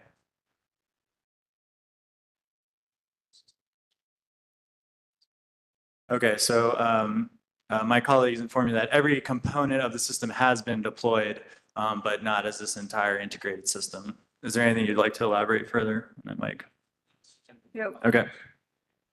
Let me just clear this up. So I think her question was specifically to the BESS component. Is that correct? Yes, the batteries utilized in the BESS component. Yes, ma'am. And so is your testimony that that has been utilized in prior applications by AES? Yeah, I'll allow my colleague to clarify. Thank you, Mike Simpson. So every component in this system has been deployed before. AES has deployed most of them. In other cases, similar companies have deployed them elsewhere. So we're not picking anything out of the lab, and this is not a science experiment, and we'll be deploying commercially available products. I hope that any follow-ups there? I guess my confusion is in the first cup application, you proposed using one particular kind of lithium ion battery. Mhm. And in your second application, you've changed That's right. to a little bit, by some accounts, a little bit more dangerous battery. And I'm wondering the reason for the change. The reason for the change was because the original operational date of the project allowed for previous generation. But once that operational date shifted, we had an opportunity to use a newer generation that again has been deployed by other companies. And the newer generation has been deployed by AES. The generation presented here in all of the componentry in that system has not been deployed. It is developed for other projects, but every component within that exact system has been deployed. And in trying to assess the risk of batteries as it relates to safety of the community, risk of fire, and things along those lines, there has been some information that's been redacted concerning the battery. Right? And Correct. in the first application, same type of information was redacted. And we ended up in a district court, CEC intervened, and you guys finally sort of released the information. The claim of trade secret, is that not right?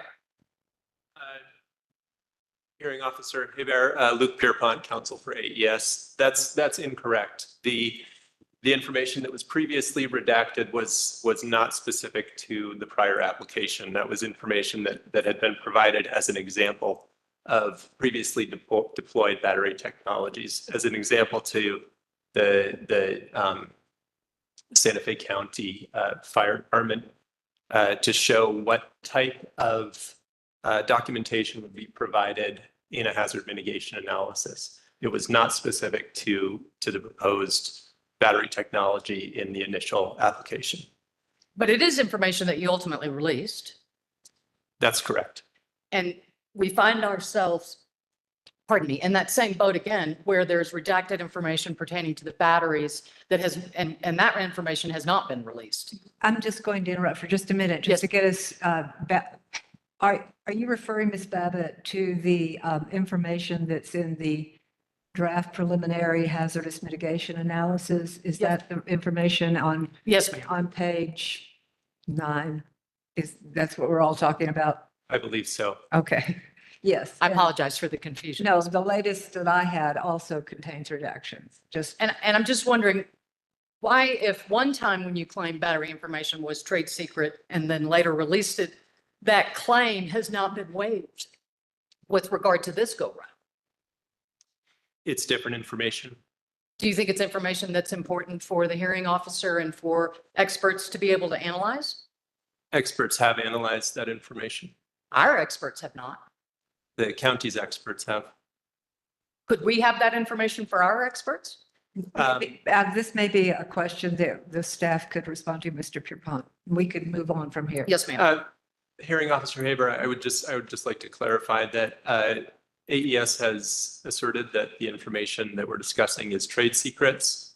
There is a hearing scheduled on that, on the AES's request for a preliminary injunction for December 11th, at which point that question will be answered by the court. Thank you, Mr. Pierce. Thank you. Ms. Babbitt, do you have any other questions for AES? If I can just have 2 seconds, ma'am.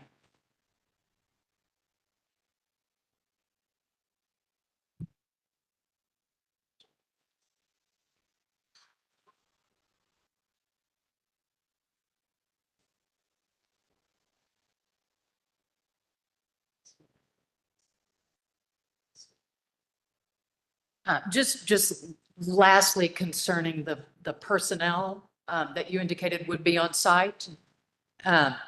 My understanding is it's not 24/7 personnel on site. Is that right?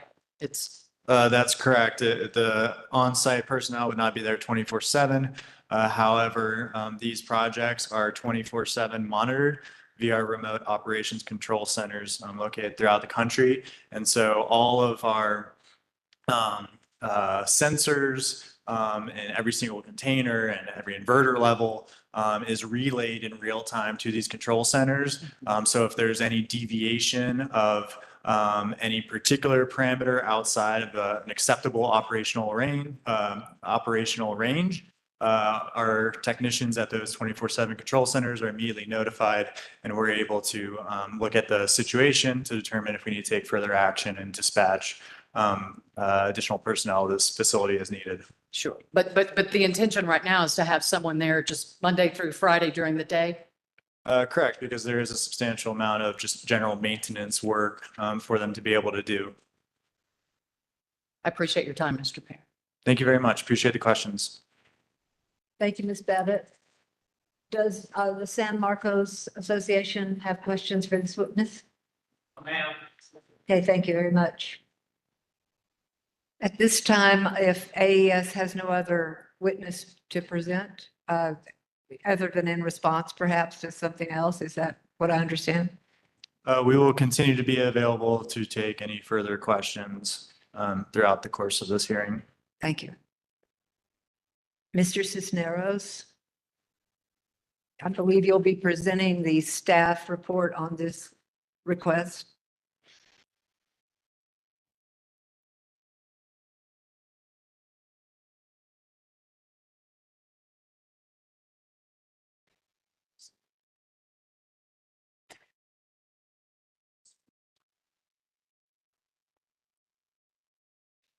Mr. Cisneros, if there are other people who will be testifying, could you all be sworn in at one time at this time, please?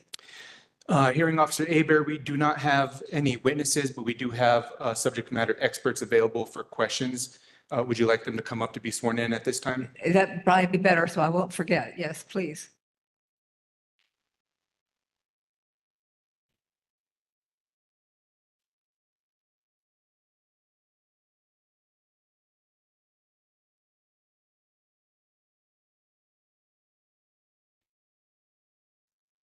Morning, ma'am. You swear affirm the testimony about the Yes, ma'am. free speech, please state your name and address and acknowledge that you are under oath. Todd LeBerge. I live at 1162 Salerno Drive, Campbell, California, 95008, representing Atar Fire for the County Fire Department.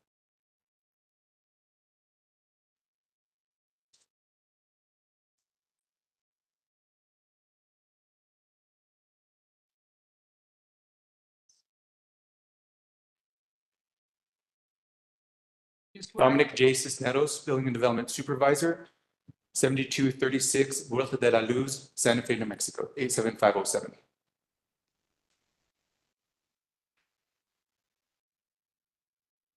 Thank you, Mr. Cisneros. Go ahead. Thank you, Madam Hearing Officer Aber. Dominic J. Cisneros, Building and Development Supervisor with Growth Management Division. Rancho Viejo Solar LLC, conditional use permit. Rancho Viejo Limited Partnership, Rancho Viejo Solar LLC, and AES Clean Energy Development LLC. Request approval of a CUP to allow a 96 megawatt solar facility on a plus or minus 684 acres of an 882 acre tract. The site is zoned rural fringe. Appendix B, use matrix of the Sustainability Land Development Code illustrates that a commercial solar energy production facility is a conditional use within rural fringe zoning. The site is addressed at 211 Twilight Way, which will be accessed via Highway 14, located in SDA 2 and within Section 17, Township 15 North, Range 9 East, Commission District 5. The 882 acre parcel is currently vacant. The subject property is surrounded by vacant land, with the southwestern corner of the parcel being over 550 feet away from the Rancho San Marcos subdivision, and the most easterly corner of the subject parcel being more than 4,000 feet away from the community of El Dorado. The applicant is requesting approval of a conditional use permit to allow a 96 megawatt solar facility on an 828 acre tract.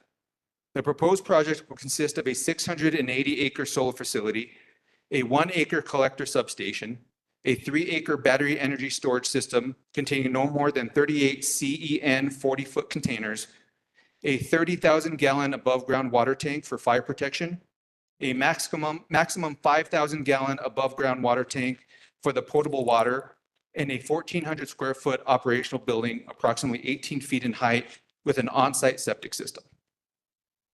Off-site and on-site improvements will also consist of a 2.3 mile generation tie-in line with either 70-foot tall steel monopoles or 50-foot tall steel H-frame poles within existing easements, and a 2.1 mile access road also within an existing easement.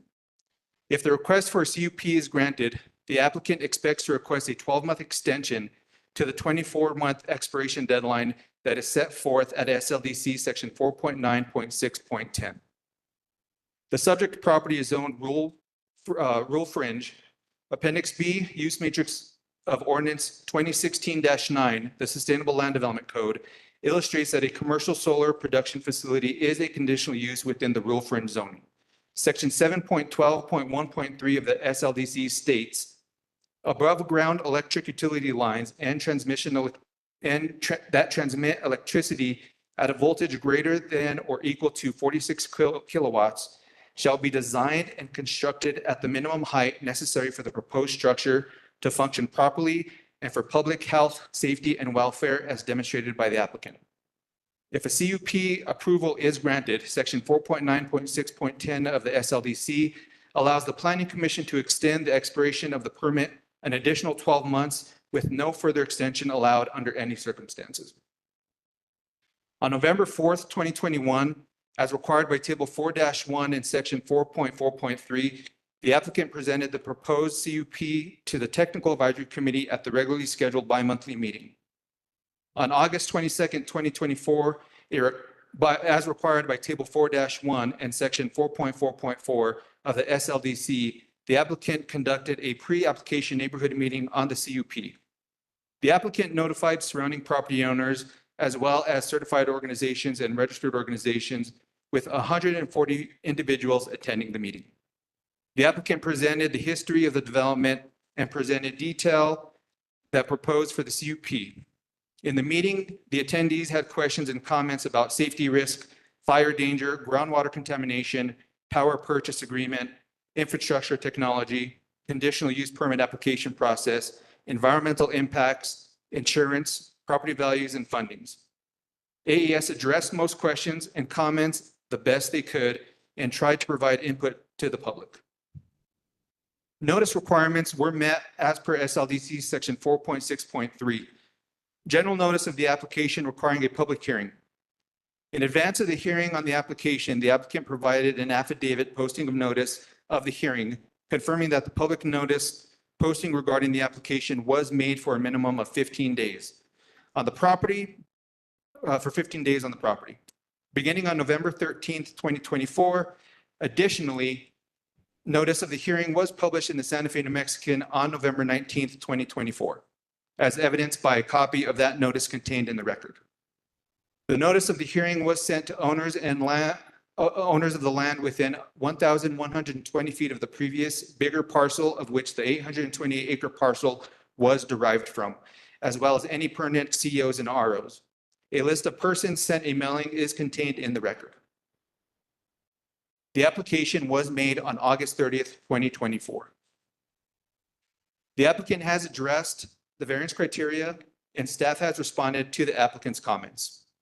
Building and Development Services staff have reviewed this project for compliance with the permanent SLDC requirements and have found that the facts presented support the request for a conditional use permit to allow a 96 megawatt solar facility on an 828 acre tract within the rural fringe zoning. The use is compatible with the current development with the affected zoning districts. The use will not impact adjacent land uses, and the applicant satisfies the submittal requirements set forth in the SLDC, inclusive of the conditional use criteria set forth in Chapter 4, Section 4.9.6.5. The review comments from Santa Fe County Fire, third-party review, ARTAR Fire, State Historical Preservation Office, and reviews from the county staff have established findings that this application to allow a 96 megawatt solar facility on an 828 acre tract within the rural fringe zoning district is in compliance with the permanent design standards set forth in the SLDC. The third-party reviewer of the EIR was submitted yesterday, which has been given to you today, and as well has been updated to Exhibit Q to reflect. Staff reviewed the CUP application and have determined that all criteria for the CUP have been met to allow a 96 megawatt solar facility on an 820 acre tract within the rural fringe zoning, subject to conditions. After the third-party review of the EIR, questions were brought up regarding the water usage during the construction, which will be addressed with an added condition. Condition number 15 states that the applicant provide a detailed and accurate water budget for construction, operation and maintenance, and decommissioning. The water budget is to include water source and water trucking, and the water budget will be reviewed by Glorieta Geoscience and approved by Santa Fe County Utilities. If the hearing officer finds that the applicant has met the conditional use permit criteria and recommends approval, staff suggests the following conditions be imposed. Madam Hearing Officer Aber, may I enter these conditions into the record? Yes, please do. And did you just say that there would be an additional number 15 on these conditions? That is correct. Condition number 15, the applicant is to provide a detailed and accurate water budget for construction, operation and maintenance, and decommissioning. And the water budget is to include water source and water trucking. Water budget will be reviewed by Glorieta Geoscience and approved by the Santa Fe County Utilities. All right, thank you. This report and the exhibits listed below are hereby submitted as a part of the hearing record. Staff requests that the hearing officer memorialize findings of fact and conclusion of law in a written recommended order. The Santa Fe County Planning Commission may be holding a public hearing on this matter on February 3rd, 2025. Thank you, Madam Hearing Officer. At this time, I stand for any questions. Thank you, Mr. Cisneros. I have a few questions. The first responders guide, it was part of the application on page 19, stated that the Santa Fe County Fire does not have a hazmat team, a hazardous material team. Is that your understanding? That is my understanding. We do have our Santa Fe County Fire Marshal here in attendance. He may want to add to that if needed be. There was a reference that that the Santa Fe City apparently does have a hazmat team. I don't guess you know how far that team would be stationed from this site. Do you have any idea? I do not have an answer for that. And do you know whether Santa Fe County Fire has had any experience with lithium battery fires? Again, I do not have any information on that. Do you have an idea approximately the number of the people who work at the Santa Fe County Fire Department that are actually volunteers compared to the ones who are actually employed?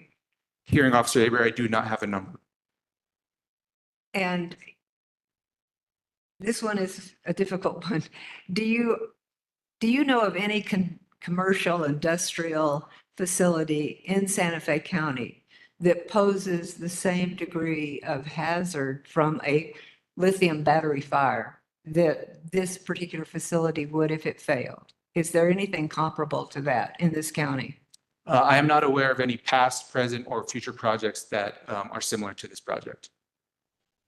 We don't have any oil and gas production in Santa Fe County, do we? No, we do not.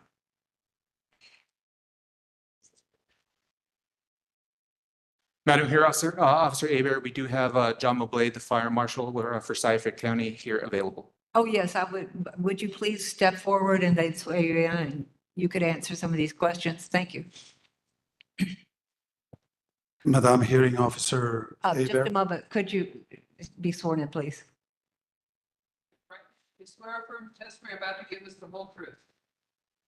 Before you speak, please state your name and address for the record and acknowledge that you're under oath. My name is Jeff Carroll. I'm the Deputy Fire Chief of Santa Fe County. Could you speak at the microphone? She can't hear you. Jeff Carroll, Deputy Fire Chief, Santa Fe County Fire. I acknowledge I am under oath. I live at 53 Back Road, Madrid, New Mexico, 87010. Jean Mobley. I acknowledge that I'm under oath. I live at 1003 Calle Feliz, Santa Fe, New Mexico, 87507. Thank you. I asked Mr. Cisneros questions you probably heard. And do you have any hazmat facilities at all at Santa Fe County Fire? We have no hazmat team. We rely on the city of Santa Fe. I believe their hazmat team is stationed at Station 7. So it's a short wait distance from the proposed site. We have. Where is that site? Where is Station 7? It's what? Rodeo Road. On Rodeo Road. Rodeo Road, thank you. We currently have staffing of about 26 paid staff on full-time every day. In the region, we have the ability to have about 8 people full-time in the immediate area, Agua Fria and La Cienega. And then we have volunteer staff in the west of currently about 30 active members.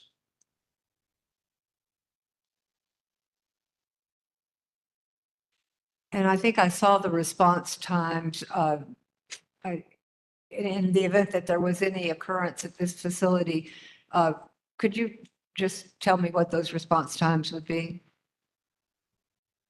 I haven't reviewed the exact numbers. Our closest manned station is is near Bisbee Court, Highway 14 and Rancho Viejo.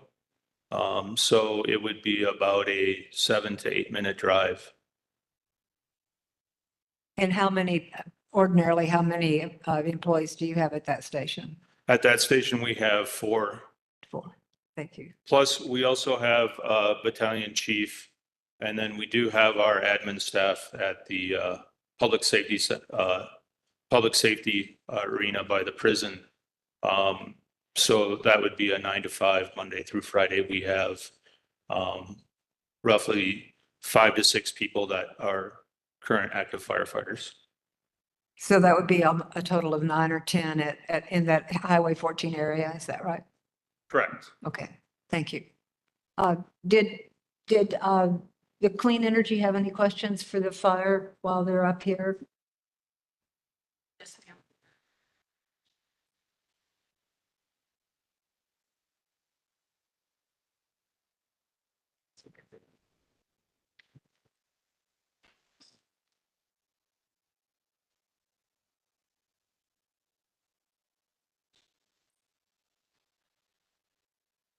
Officer Aber, we do not, I apologize, we do not have any questions for fire. Thank you. Okay.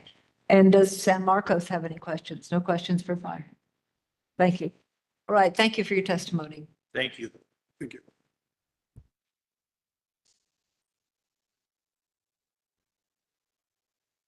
Mr. Cisneros, you did conclude your presentation, is that correct? That is correct, Madam Hearing Officer Aber. And are there any questions for Mr. Cisneros? Yes, Ms. Babbitt has questions.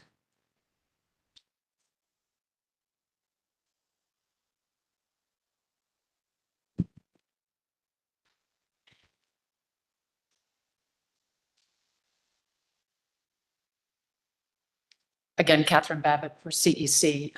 Mr. Cisneros, I don't believe we've had an opportunity to meet. I appreciate you being available for questions. If we could, I would like to address my first few questions in the air quality and noise section of your report that was filed. In the air quality section, you talk about project emissions during the construction of the project, and I think a line about decommission emissions being similar. What about emissions during the operation of the facility?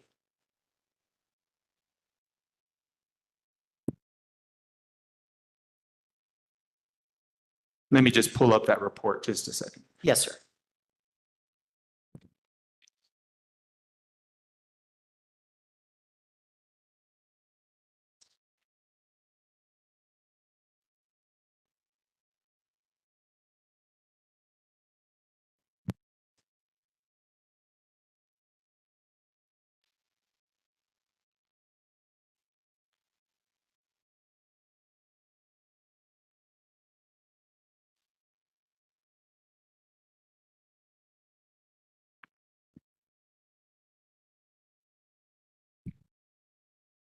Can you repeat the question? Yes, sir. I'm wondering, in the air quality section of your report, you address emissions during the construction of the facility. There's a statement about emissions during the decommission portion, but there is no mention of emissions during the operation of the facility or any mention of emissions in the event of a fire, toxic emissions, et cetera. And I'm just wondering why that's not in that section. So the section of the report for air quality, those statements were taken from the report from AES. No air quality test or report was actually required by Santa Fe County Land Use. Therefore, there's no information on the actual operation and maintenance of the environmental on air quality. That may be a question for our for the consultant that reviewed the environmental, which is here today for any questions. Okay. I don't know how you want to. Did you want to have that person come be sworn in so she could ask that question? Yes.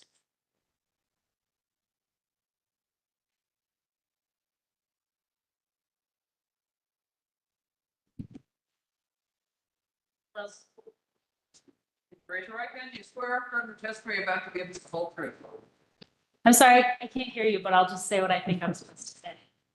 My name's Abby Guidry. I work for Gloria Geoscience, the division of GZA. The address is 1723 2nd Street, Santa Fe, New Mexico, 87505. And please acknowledge that you're under oath. I acknowledge that I'm under oath.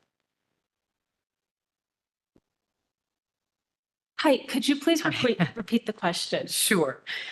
What I'm trying to find out is emissions during the operation of the facility, emissions in the event of a fire, emissions in the event of an explosion. So I did the third-party review of the environmental impact report provided by SWCA on behalf of AES, and that was not addressed in the environmental impact report either. So I cannot speak to that. Thank you.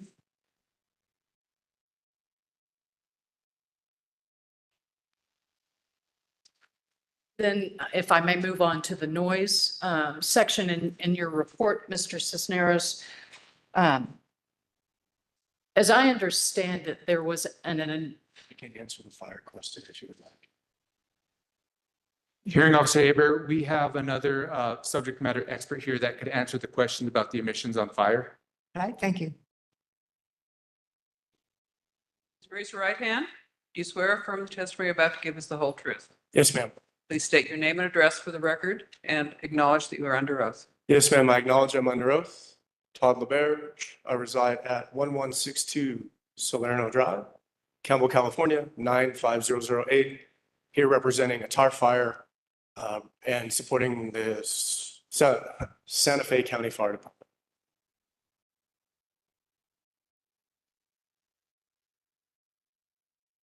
I can address the question regarding air emissions during normal operation of a lithium-ion battery installation facility. Some battery technologies do give off gases, lead acid, for example, gives off hydrogen, especially when they're overcharged. That is one of the benefits of a lithium-ion chemistry. During normal operation, they do not give off emissions. In the event of fires, to date, where air sampling has been performed in recent fire events, the EPA has recently provided some reports on these air sampling in addition with other consultants at fires going back to about 2021. I can get the exact dates for you if you would like. And to date, at property line boundaries and where the air sampling locations were noted, there were no detectable toxic gases or other gas particulates above detectable limits. Are you speaking about at the 3 previous fires involving AES or? Great question. Let me clarify. So recently you all may have heard about the fire in Missouri at the Critical Minerals Recovery Facility. That was a lithium-ion battery recycler, completely different scenario. They have building materials that were burning and other things. This was November, I want to say 27th. I could be wrong on their precise date. EPA just released monitoring report on that, showed no detectable levels of hazardous chemicals in the air. There are some water issues because firefighting water was provided on that fire because it was a structure. The reports I'm talking about were for the Escondido fire, which I believe AES was the developer. I will defer back to AES on that. And then also the Tesla fire that was in Moss Landing in, I want to say September of 2021, it might be 2022, I apologize on the exact date. Those air monitoring reports demonstrate that no toxic gases or emissions were experienced outside of the property line. And they draw a conclusion comparing that a fire in a similar scenario produces fewer emissions than a typical structure fire like a home. So if I understand, in the let's just take the Escondido fire. Yes, ma'am. You're saying that air quality was measured, and as a result of that fire that burned for, I think, 13 hours, there were no toxic emissions in the air? I can only speak to the report stating that there were no toxic emissions above detectable amounts.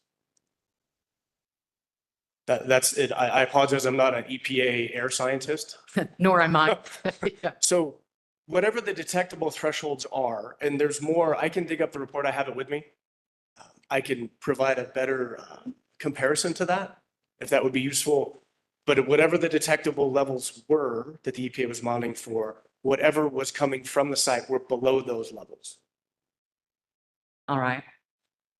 Thank you for your Thank you, ma'am. explanation.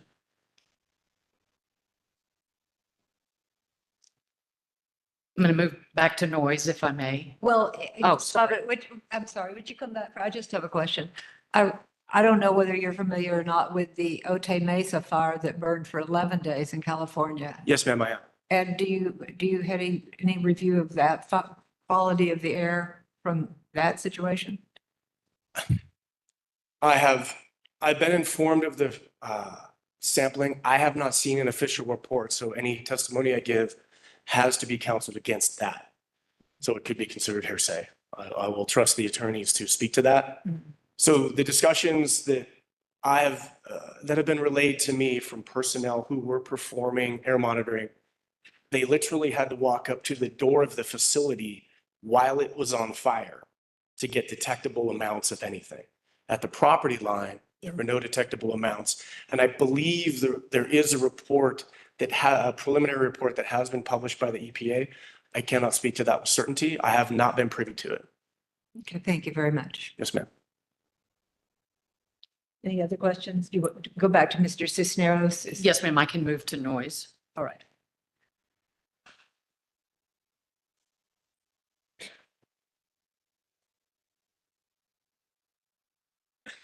Okay. So in the noise section of your report, just to backtrack just a little bit, there was a July of 2024 noise study that was done by AES or AES and its experts, right? And in that July 2024 noise study, rather than do actual sound metering, AES used estimates. Is that right? Do I have that correct? That is correct.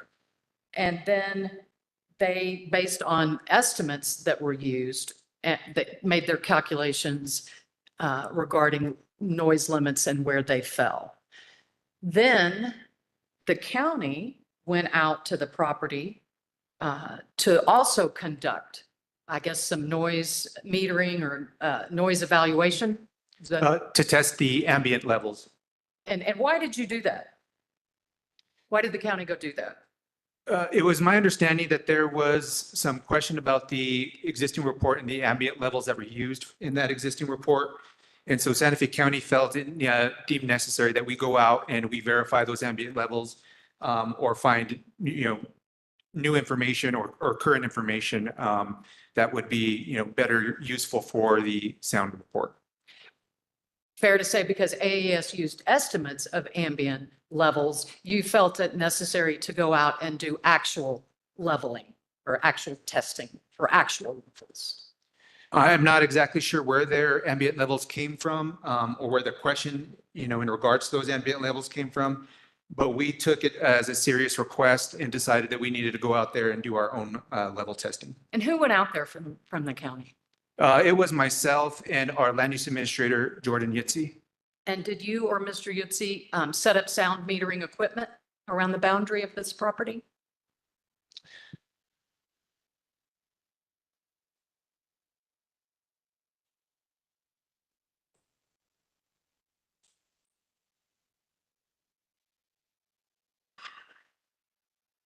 Madam Officer, here now, sir, does she want me to swear me in? Yes, please. Mr. Yetsey. Please raise your right hand. Do you swear or affirm the testimony you're about to give is the whole truth? I do. Jordan Yetsey, 100 Catron Street, Santa Fe, New Mexico. I understand I'm under oath. These numbers used by AES in the original report is the industry standard. It is the same as a traffic impact analysis. There are tables that are generated over decades of information that are used by sound engineers to determine what ambient levels are. We went out there to measure because of the concern of the community that the ambient levels that they used were wrong. The ambient levels were actually a lot lower than what they used, but the numbers they originally used were based on the national standard. We went out there and we took measurements at 2 different locations, and we did an average of 2 minutes per location to come up with the ambient level. And I understand that they used industry standards. And then when you went out, your daytime ambient level metering was less than what AES's estimate was. That is correct, and they updated the report. Meaning it's quieter, Yes, right? yes. And you say that you went to the 2 locations? That is correct. We went to the northeast corner of the property and the southwest corner of the proposed site. And you did 2 2-minute readings to take an average of the noise. So basically a 4-minute reading? Yes. Is that fair to say? That's fair to say. Why not the 30-minute reading as referenced in the SLDC? That was done in the original report. This was a number to check the ambient level.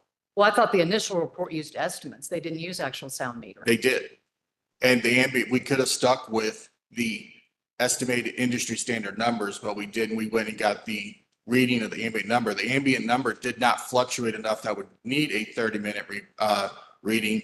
We do not have airplane traffic. We do not have roadway traffic out there that far, so the noises aren't being heard. Did you use sound metering equipment? We used a sound meter, yes. Like one of the handheld devices? One of the handheld devices that we use for our code enforcement. And so you took daytime, it's about 10 o'clock in the morning, I think, It was roughly about 10 o'clock in the morning, yes. give or take. And then what time in the evening did you go out to test the actual ambient sound at night? We did not do an evening ambient reading. Why not? We do not operate during the evening. Office staff is not operating in the evening. So the nighttime, you and AES used an estimate ambient level. I cannot speak for AES, but I believe that they gave the information back to their sound people, and they estimated what the ambient nighttime would be based on the ambient daytime. But I mean, you're aware that AES did not go out and set up any sound metering equipment. They used estimates, standard estimates, I understand, but nonetheless estimates, right? That is correct. That is the industry standard. And what I'm having a little bit of trouble with is when you go out and do an actual reading and you realize that it is quieter or less than the estimate that AES did for daytime, why not also do one in the evening to see if their estimate is also wrong and it's quieter? Why wouldn't we do that? Because the evening number was adjusted based on a daytime ambient. But it's still an estimate, right? It's still an estimate, but it's a valid assumption that's made in the report. Did anyone discuss maybe a third-party sound expert that would go out and do an actual 24-hour sound study to reveal actual ambient levels? Was that discussed? That was not discussed.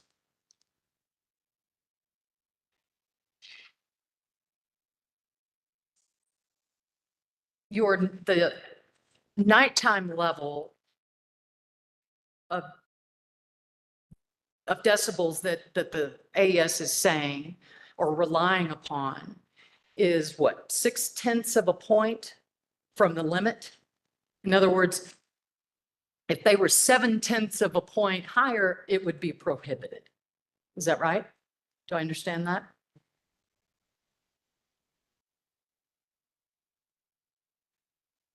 We'd have to look into that to verify that, but I believe that is correct, but we would need to verify. I guess if you're just, if you're that close to being completely prohibited by virtue of noise, why we wouldn't want an expert to really delve into this? That was not a requirement from the SLDC. I mean, a CUP process assessment does not require a noise study. That was a request of the county based on the community.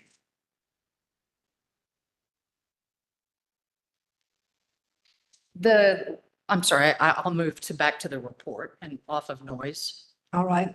Thank you, Mr. Yetsey. You may come back. Mr. Cisneros, in the report, the section where you talk about the conditional use permit code sections, under the first one, that this facility would not be a detriment to the health, safety, and general welfare of the area. You write, it is a static, non-obtrusive use of land that will be compatible with surrounding land uses. Can you expand on that and explain how this facility is compatible with the surrounding land use? So according to the SLDC, Appendix No, E- there's no more applauding. There's no more applauding. We're having a proceeding without applauding or booing or hissing or anything else. And if you can't contain yourself, I'd ask you to leave. So thank you. Mr. Cisneros. So it's deemed compatible based on the SLDC Appendix B, the use matrix for the zoning district for rural fringe, as it's a conditional use for that area. Okay, so I guess what really you're saying is it legally fits in the different categories versus actual land use in this area. That would be correct. You write that the project will not endanger the public health or safety in the location proposed. On what basis did you make that conclusion? On the basis of the review from our Santa Fe County Fire Marshal and as well as a TAR Fire, we rely on the third-party reviewer as well as Santa Fe County Fire to ensure that it's going to meet all standards of the fire code and therefore ensure the safety for the community. the risk of fire with this facility would not enter into that analysis? Or it would? Again, the risk of fire, as, deemed by, Santa Fe County Fire and a third-party reviewer would be deemed, minimal, as, it would be contained within the container, as I understand it. Hopefully, right? But I mean, there's also the possibility of an explosion, right? That is correct. I mean, that would be dangerous. Yes.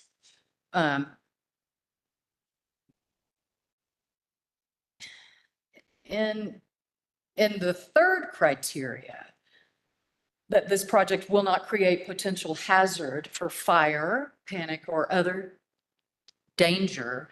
I mean, I guess your conclusion is that that criteria has also been met in the county's opinion? It has, and our response to their comment was, they are meeting all minimum requirements, even going over minimum requirements. They're adding 20-foot driving surfaces, all within the facility. They're providing a 30,000 gallon on-site water tank. And, the best containers will be equipped with the internal fire suppression system as well. The only standard water application, as we're identifying that the best containers would be required, is that only in the case where the internal fire suppression systems may fail. Was the county aware of these other fires in Surprise, Arizona, Chandler, Arizona, and Escondido? Yes, staff has been receiving the information and these reports. Did you do any independent investigation into those fires and causes for or toxins released or? Staff had reviewed them, but we did not go into any further, review or inspection of those. I believe Santa Fe County Fire Marshal reviewed those as well. And I think all that information was also sent over to a TAR Fire, and I think they were made aware of all those as well. So I guess the previous fires, in the opinion of the county, don't impact a potential for fire this time? Well, and I believe, as the applicant stated as well, is, we're dealing with different types of systems, an older generation versus a new generation.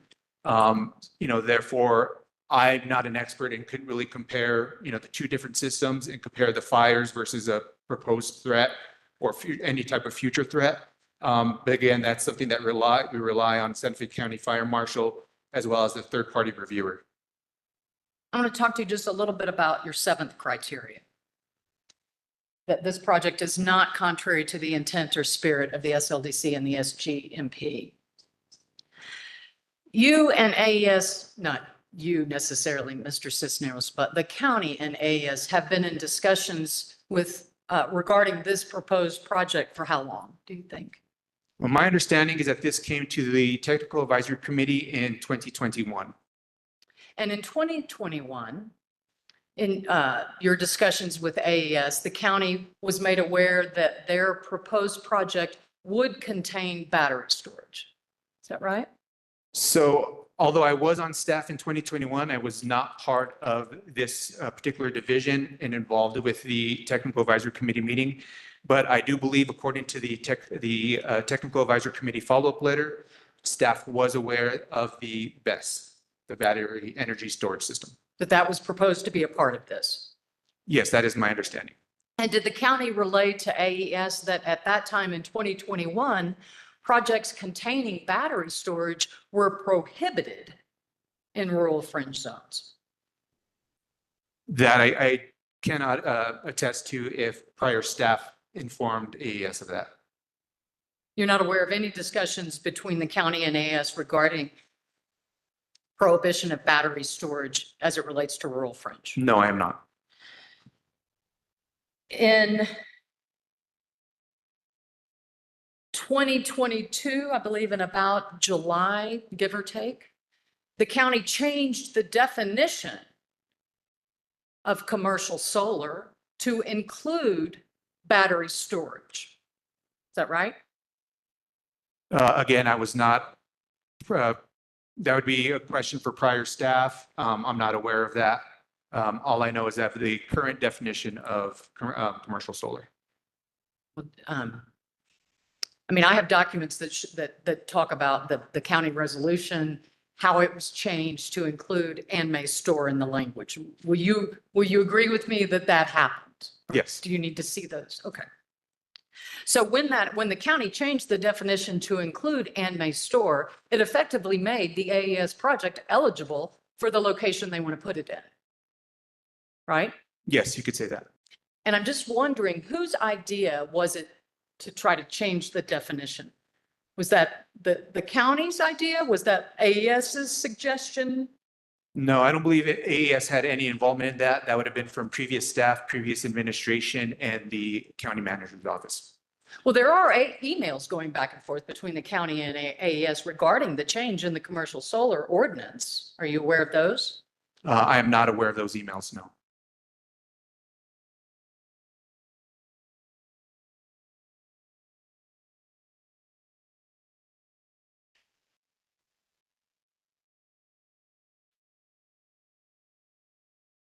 What I'm wondering, Mr. Cisneros, is that the SLDC, in terms of the community solar ordinance, contains some regulations regarding land use preferences, right? When the county writes a letter of support to the PRC, you're looking at where locations are cited, brownfields, degraded lands, et cetera. Do you know what the land use preferences I'm referencing? I do, and I believe in a earlier letter from the county manager, he does refer to to a map that relates to fire danger, or maybe not necessarily fire danger, but the exposure for the best areas suited for solar facility. And he did reference that map in one of his early on letters to a community member. And these community solar ordinance standards apply to facilities of 5 megawatts or less, correct? That is my understanding, yes. And the land use preferences are that those 5 megawatts facilities or less be sited in brownfields, built environments, degraded lands, or rooftop locations, right? I would have to take a look at the code on that and see exactly what that states to better answer that question. Sure. It also says that projects, community solar 5 megawatts or less projects, should not be located on land with healthy, intact ecosystems. I mean, you can verify in the code, but I took that from the code. I would have to verify that. Yes, sir. Assuming that is true, it would appear that this 96 megawatt facility conflicts with all of those land use preferences for a much smaller facility. Again, I would have to verify that information. Do you know why the county has taken steps to regulate smaller facilities with specific land use preferences, but not with regard to much, much larger facilities? Ms. Babbitt, I think we're in areas that Mr. Cisneros is Yes, going to be able to answer. Yes, ma'am.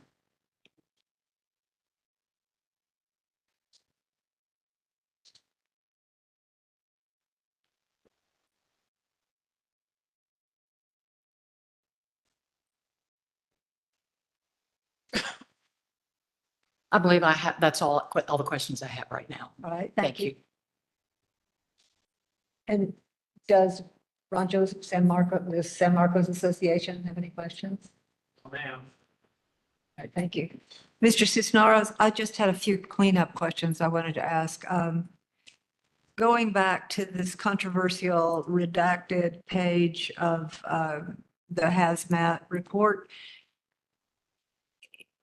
do I understand that staff has actually at this time seen the redacted information or has not seen it? So staff has not, but it was sent directly to the third-party reviewer, TAR Fire, which they did sign an NDA. So they had reviewed it. All right. Hearing officer, if you have questions over that, our TAR Fire, Todd LeBron can answer those questions for you.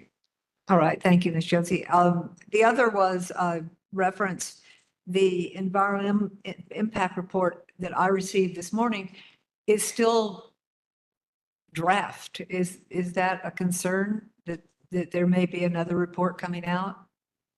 No, ma'am, it's draft because there's a couple questions on the water as we stated and put the condition in there. That's the reason it's draft. We need more information before it can be finalized. On the issue of the water The use. water usage, the amount of potable water compared to reclaimed water, and the total number during construction, decommissioning, and O&M.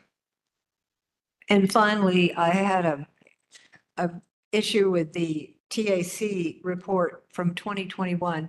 Is the fact that that wasn't done again for this application in 2024, that none of those conditions would have changed? Is that the case? At the time, they're not required to go back to TAC. At the time that this was done, we just implemented a rule in the past, I think it was in July, that TAC now was only good for 8 months. But at the time that this project went to TAC, there was no deadline for TAC. They could have unlimited amount of time to submit the project without having to go back. I see. Thank you.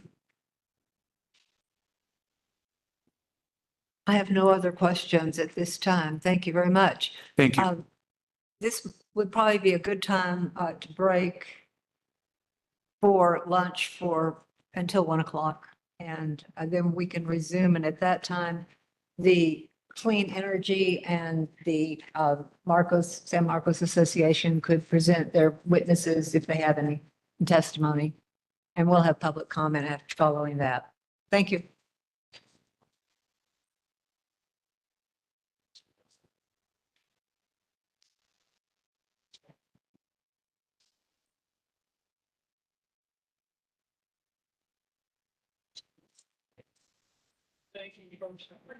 Well,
procedure.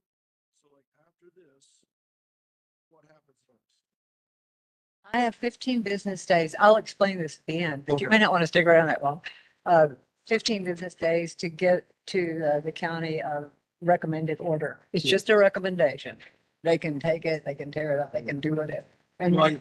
in the I was- planning. I was at one of yours, we did a development out on, in Way Pass.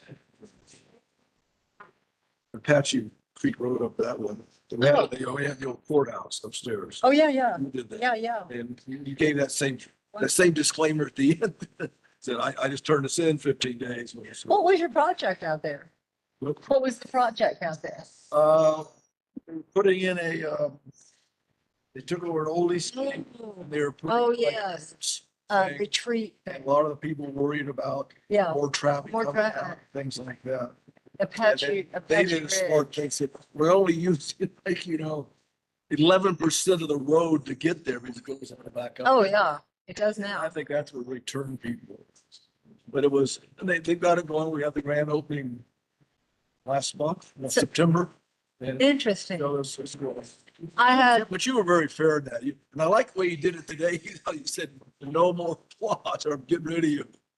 I had a friend, I work, another attorney I worked with years ago, and she built in the 80s a house on Apache Ridge Road when there were just not much. And now there are all those lateral roads and It's all dirt roads. yeah, So. that's tough. If you're not in the beginning. Yeah, well, good luck with this one. Thank you. How many of these do you do a year? Well, I just have a contract with the county and sometimes it's none, and then sometimes it'll be 2 or 3 in a month. It's always interesting. I always have liked You could have land 2 or use. 3 a month. Yeah, well, nothing on this scale. Yeah, but I mean, that's a lot. It's enough to keep me busy. But does it keep you out of mischief? Well, sometimes I think it is the mischief. Yeah. Thank you. Good luck. Always, thank you.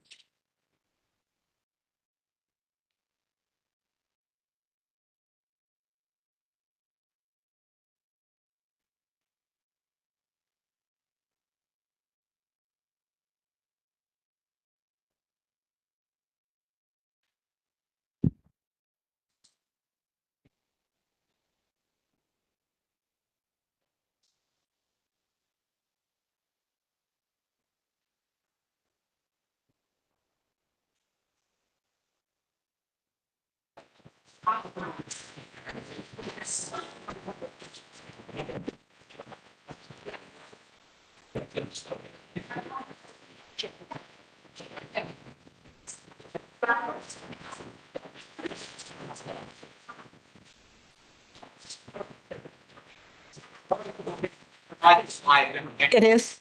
All right. Thank you. Let's resume with, at this point, it will be the Coalition of Clean Energy.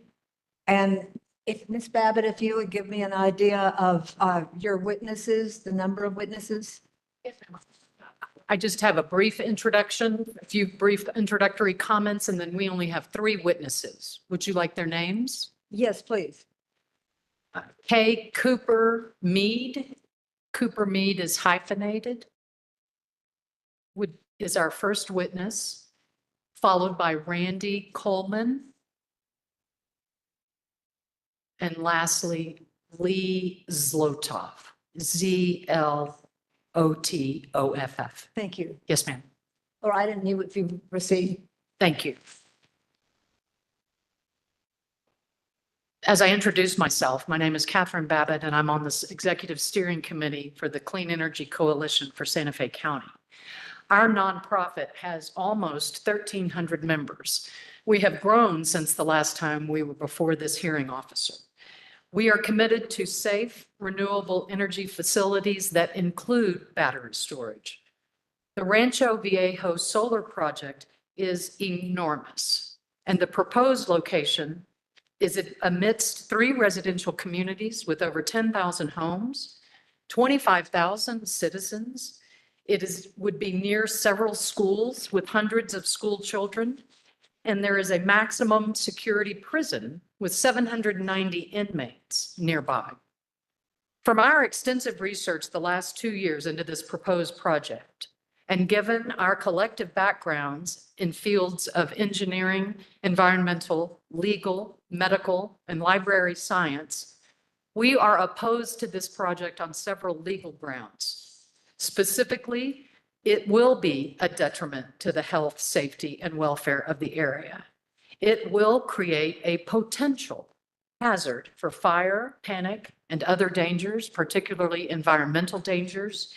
And it is inconsistent with the spirit and intent of the SLDC and the SGMP, the governing code and plan. Unfortunately, Santa Fe County does not have any specific standards and regulations in place for utility scale solar facilities that contain battery storage. Over the last 2 years, there have been several requests by different organizations asking the county to place a moratorium on projects of this size to allow time for county staff to study safety measures, potential restrictions, and to adopt specific regulations. The county was asked to make utility scale projects with battery storage a development of community-wide impact, which would make them subject to much more regulation and standards and safety restrictions. The county has declined on all accounts. A quick Google search, and you will find that there are more than 300 counties across the country that are enacting moratoriums, pauses, and delays so that they may study these complex issues associated with siting large-scale facilities, particularly large-scale facilities that contain battery storage and lithium-ion battery storage. We all recognize that solar energy and storage must be the way of the future if we have any hope of saving this planet. According to the New Mexico State Land Office, there are 9 million acres of land available for lease to renewable energy companies. Our opposition is to this project's location.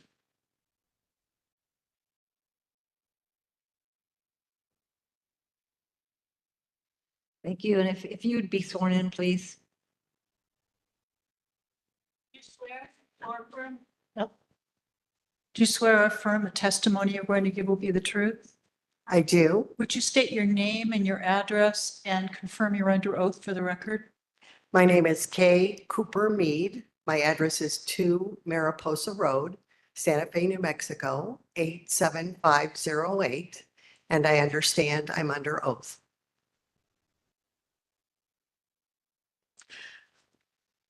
Honorable Officer Hebert and all others here today. Hello, my name is Kay Cooper Mead, and I'm speaking today on behalf of the Clean Energy Coalition for Santa Fe County. We want to talk about the Rancho Viejo Solar Project in relation to the Sustainable Growth Management Plan, which I will refer to as the SGMP or the plan. We think of the plan as the spirit and will of the people. It was updated by many community members over more than a year. They were interested in concerned citizens, much like all of you here today. Landowners, businesses, environmental groups, homeowners associations, even youth groups and school programs participated. They spent a long time thinking about how they wanted to see their communities grow and develop in the future. Well, it's 10 years later, and that future is now. The SGMP is described as the policy framework, while the SLDC, the Sustainable Land Development Code, is a tool to implement the SGMP. The SLDC requires that the SLDC shall be consistent with the SGMP. As Officer Hebert knows, it is state law that requires a county to have a comprehensive plan and requires the county's zoning to be, and I quote, in accordance with its comprehensive plan, end quote. Adopted by county resolution, the plan focuses on creating sustainable communities.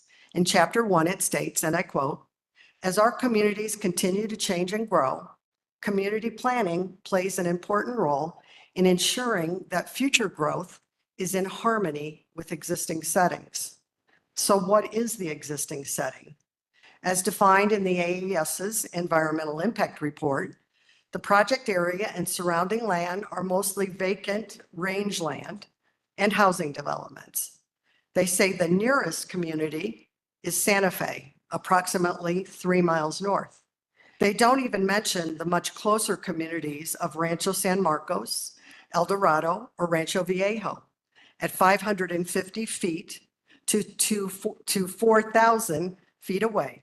Or perhaps they don't consider us communities, but merely housing developments. Well, there are more than 10,000 homes and 25,000 to 30,000 people who live in these communities, which are much more than just housing developments and include the Turquoise Trail Charter School. The setting is a drought-prone area with ever-increasing high winds that predominantly blow west to east toward El Dorado, with highly flammable tall grasses and pinyon juniper vegetation. It is extremely quiet, with natural sounds such as birds and winds dominating. And extremely important to note that many homes rely solely on well water from a shallow aquifer. Let's think about this setting in terms of the Rancho Viejo Solar Project. Is this utility scale facility with the risks of fires from the battery energy storage system, of which AES has had 3 fires in the last 5 years, the latest just 2 months ago, in harmony with the existing setting? Is this utility scale facility with the potential for groundwater contamination from the PFAS-laden fire suppressant Novec 1230 that AES will use in harmony with the existing setting? Is this utility scale facility with the destruction of wildlife habitats over 828 acres in harmony with the existing setting? In Chapter 1 of the SGMP, it states, and I quote, "Community planning must carefully balance the needs and desires of residents against challenges presented by growth and change, not just in the physical realm, but also economically and socially." End quote. Are these wildfire risks in an extremely windy and bone-dry environment much more than just a challenge presented by growth? Is the irreversible damage to our wells that many of us rely on by forever chemicals, which will end up in the groundwater during the firefighting process, much more than just a challenge presented by growth? Is the release of toxic gases during a thermal runaway that is now left to burn itself out for hours or days much more than just a challenge presented by growth? As required by the plan, the county must carefully balance our need and desire for safety, security, and quality of life with AES's economic need and desire to site this facility in this exact location. These two needs and desires are obviously very different, polar opposites, in fact, and we don't think they can be balanced at all. I think for most of us, it is hard to comprehend how big 820 acres is. Well, it is 627 football fields, and it is more land use in Santa Fe than the state prison at 650 acres, and more acres than the total of the following 4 combined: the county landfill, 160 acres, the Santa Fe Opera, 122 acres, the community college, 160 acres, and the Institute of American Indian Arts, 135 acres. Chapter 2 of the SGMP covers land use element, the very thing the county says is the only thing they can decide on. I quote, "The land use element provides direction for future growth and sustainable development to include protection of groundwater resources, reduction of land consumption, while maintaining quality of life, economic opportunities, and environmental protection," unquote. How is the facility providing groundwater resources when it uses a forever chemical to suppress fires? How is the facility reducing land consumption while covering 828 acres of land just 3 miles from Santa Fe? How is the facility maintaining our quality of life while emitting noise from all of the equipment 24/7? How is the facility maintaining our quality of life if there is a fire in the facility? How will it affect our homeowners' insurance rates? Will it make it more expensive?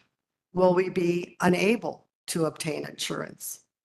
How is the facility providing economic opportunities for all of us when the only jobs created are during the year of construction and only 4 9-to-5 jobs for the remainder of the facility's life of 35 years?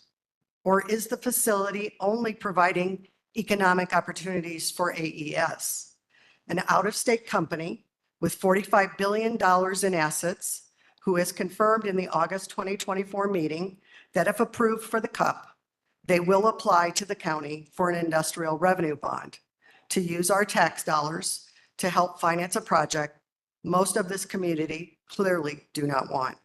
The SGMP states in Chapter 2 that a key issue in land use development is, and I quote, unsustainable development patterns negatively impact the environment. These impacts are exacerbated by overly consumptive land development that consumes forests, water resources, wildlife, open spaces, and agricultural and ranching lands, end quote. Isn't this facility clearly an overly consumptive land development that consumes water resources by AES's own estimation, 32 to 49 million gallons of water during construction alone, and up to 1 million gallons each year after, that consumes wildlife, that consumes open spaces, that consumes agricultural and ranching lands? The facility seems to meet all of the unsustainable development patterns, which the SGMP identify negatively impact the environment. Keys to Sustainability in Chapter 6 of the SGMP emphasizes the need to, and I quote, preserve open space in all areas of the county, with an emphasis on areas experiencing significant growth pressure, including the southern portion of the county, end quote, exactly where this utility scale facility proposes to be sited. Chapter 2 of the SGMP states one of the main challenges of zoning is, and I quote, ensuring that potential land use, compatibility, and environmental conflicts are taken into consideration in the location of utility uses, such as solar or wind power generation, end quote. The plan clearly considers and stresses the need for renewable energy, including an entire Chapter 7 of the plan. 10 years ago, the updaters had the forethought to define utility scale as greater than 300 kilowatts, or about 1/3 of a megawatt. The Department of Energy defines utility scale as ranging from 5 to 100 megawatts, feeding generated electricity into the grid. That's the distinguishing feature of a utility scale solar, just as this facility will do. And the DOE defines commercial solar in the range of just 100 kilowatts to 2 megawatts. We found the original email that Rebecca Halford of AES sent to Adeline Murphy of the county on May 2nd, 2022, more than 6 months before the CUP was even filed, which stated that the project was not for the community solar program, but it is a utility scale project. The SLDC has no mention whatsoever of utility scale solar. It defines a commercial solar energy production facility simply as a renewable energy production facility that uses sunlight to generate and may store energy for sale or profit, end quote. This proposed facility at 96 megawatts places it clearly by the SGMP as well as current industry standards in the utility scale category, a definition which conflicts with the county's commercial solar definition. Remember, the plan and the SLDC are to be consistent. Under Chapter 7, the SGMP states, and I quote, establish wind and solar energy standards to encourage renewable energy production compatible with greater ecological and environmental issues, such as prevention of nuisance from noise and vibration, hazards to air navigation, birds and other wildlife, degradation to scenic view sheds, and other potential nuisances and hazards, end quote. Let's talk about the zoning categories for the SGMP found under Chapter 2. When looking at the detailed zoning definitions, it is clear that a utility scale facility or a commercial facility do not qualify for inclusion in the rural fringe zone. The proposed location is classified as rural fringe and falls under the overall category of rural agricultural and conservation.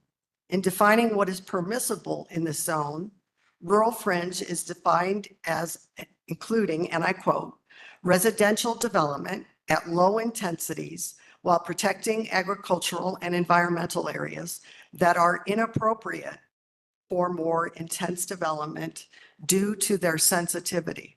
Review factors are to be based on balance between conservation, environmental protection, and reasonable opportunity for development, end quote. Commercial does not even exist in the rural fringe zone, but it does appear in the mixed use zone defined, and I quote, as a combination of residential and commercial areas and higher density development. And commercial exists in the non-residential zone defined, and I quote, as primarily commercial, public, institutional, and industrial areas, end quote. It's important to point out that even the industrial light zone under this non-residential category only allows uses for non-hazardous materials. We know AES will use 38 40-foot containers filled with 570,000 lithium-ion battery cells. And we know the U.S. Department of Transportation and the EPA classify lithium-ion batteries as hazardous materials. So the facility wouldn't even qualify for the SGMP's industrial light zone. In the foreword to the SGMP, there is a note of special thanks and appreciation to all the community members who participated in the development of the SGMP. And I quote, the SGMP would not be possible without the community perspective, wisdom, expertise, dedication, and support, end quote.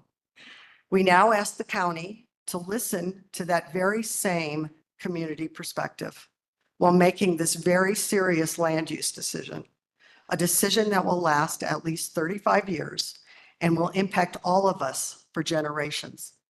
Per criteria 7 of the Sustainable Land Development Code, and I quote, the conditional use permit application may only be approved if it is determined that the uses for which this permit is requested will not be inconsistent with the purposes of the property zoning classification or in any other way inconsistent with the spirit and intent of the SLDC or the SGMP, end quote.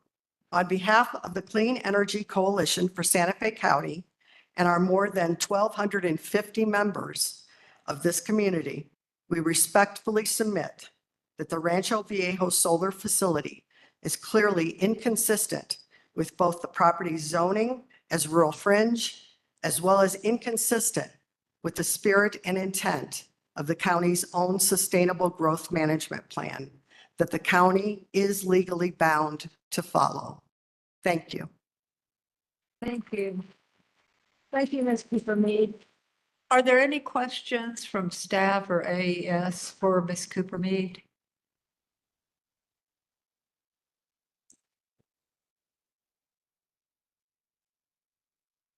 Nothing for me, yes. Thank you. Anything, staff?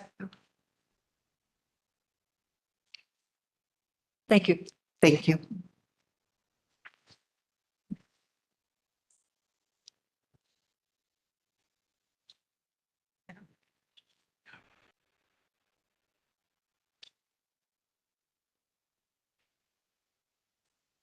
Mr. Coleman, would you be sworn in, please? Hello, will you raise your right hand? Do you swear or affirm that the testimony you're going to give is the truth? I do.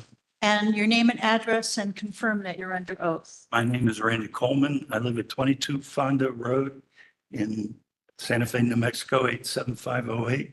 And I recognize that my testimony is under oath. Good morning, Honorable Officer Abear, the AES team, Santa Fe County staff, representatives of the communities, and the public who made it their duty to be here today. My name's Randy Coleman. I live in El Dorado. I'm Vice President of the Clean Energy Coalition for Santa Fe County. The AES defined Rancho Viejo utility scale solar and battery project site location is detrimental to the health and safety and general welfare of the area. Since 2019, AES has had 3 fires in battery storage facilities in the western part of the country. The first of those fires was in Surprise, Arizona on April 19th, 2019. This fire is considered the most dangerous fire in the history of battery energy storage systems. Fires with the most serious injuries to first responders. This facility had only 10,584 NMC type battery cells organized in modules and racks in one walk-in enclosure. So imagine a facility here with 38 containers holding 570,000 batteries. The second fire occurred in Chandler, Arizona on April 18th, 2022. This fire created a hazmat situation, forcing a quarter-mile area evacuation and shelter-in-place order. Later reports said this fire continued for 2 weeks. This was a 10 megawatt facility with only 3,200 lithium-ion batteries. More than 2.5 years later, AES has released no information to the public about this fire and its causes. The third fire, in a best designed by AES, was recently in Escondido, California on September 5th, 2024. This battery storage facility fire prompted evacuations in the area, just like other best fires. The Escondido City Council voted unanimously on November 20th to extend its moratorium on new BESS within the city limits for up to 10 months and 15 days as staff work to establish updated zoning regulations and safety standards for the facilities. Facilities like these are not built without the consent and approvals of local municipal officials and surrounding fire and emergency services. AES would have been asked to make assurances of manufacturing and design safety, and that the installations would have been in accordance with national and local fire and building codes. AES has made statements just like these here today. These statements don't protect the public health and safety when these facilities are placed too close to surrounding communities. The consequences, not just the hazards and risks of the facility being in a location, is that checking off the boxes of codes and ordinances doesn't take into consideration that the location may still have dangerous interactions with the surrounding communities for a proposed site. The Rancho Viejo solar project site location will create a potential hazard for fire, panic, and other dangers. Fire is the risk that the site will produce flame and heat. AES has described how they would mitigate that risk, but fire differs from wildfire. Wildfire is a consequence of fire at the project site. Wildfire is a clear and present danger in Santa Fe County, in spite of what might be said. The source of this threat is 570,000 lithium-ion batteries. In AES's first CUP application, they proposed using a lithium-ion type NMC battery. In their present application, AES selected the more dangerous lithium-ion type NCA battery. Of the 6 types of lithium-ion battery, NCA batteries are the least safe, most likely to result in thermal runaway and burn the hottest and fastest. AES is proposing to place 38 40-foot battery enclosures in pairs with 3.5 feet between them.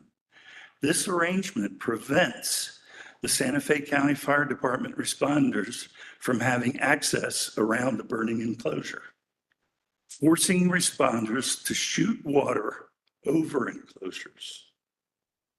I took the NFPA 855 training session from Mr. Bartlett of ATAR Fire, the county's third-party assessor.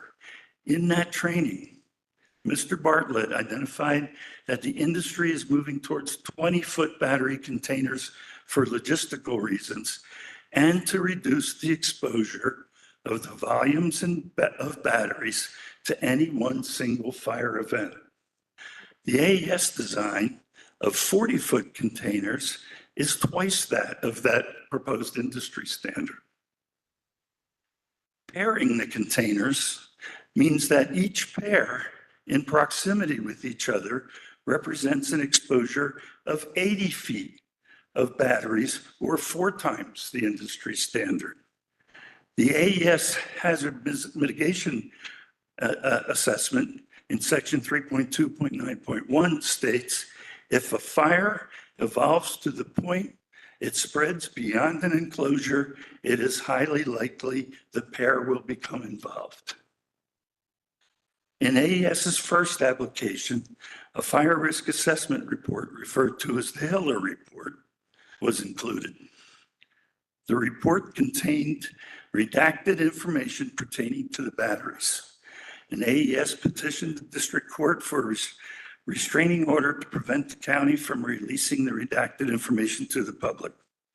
CEC intervened in the case, and AES subsequently released the information. The information in the Hiller report identified the expected heat flux and temperatures resulting from a fire in an enclosure, both a fire internal to the enclosure and one that escaped the container.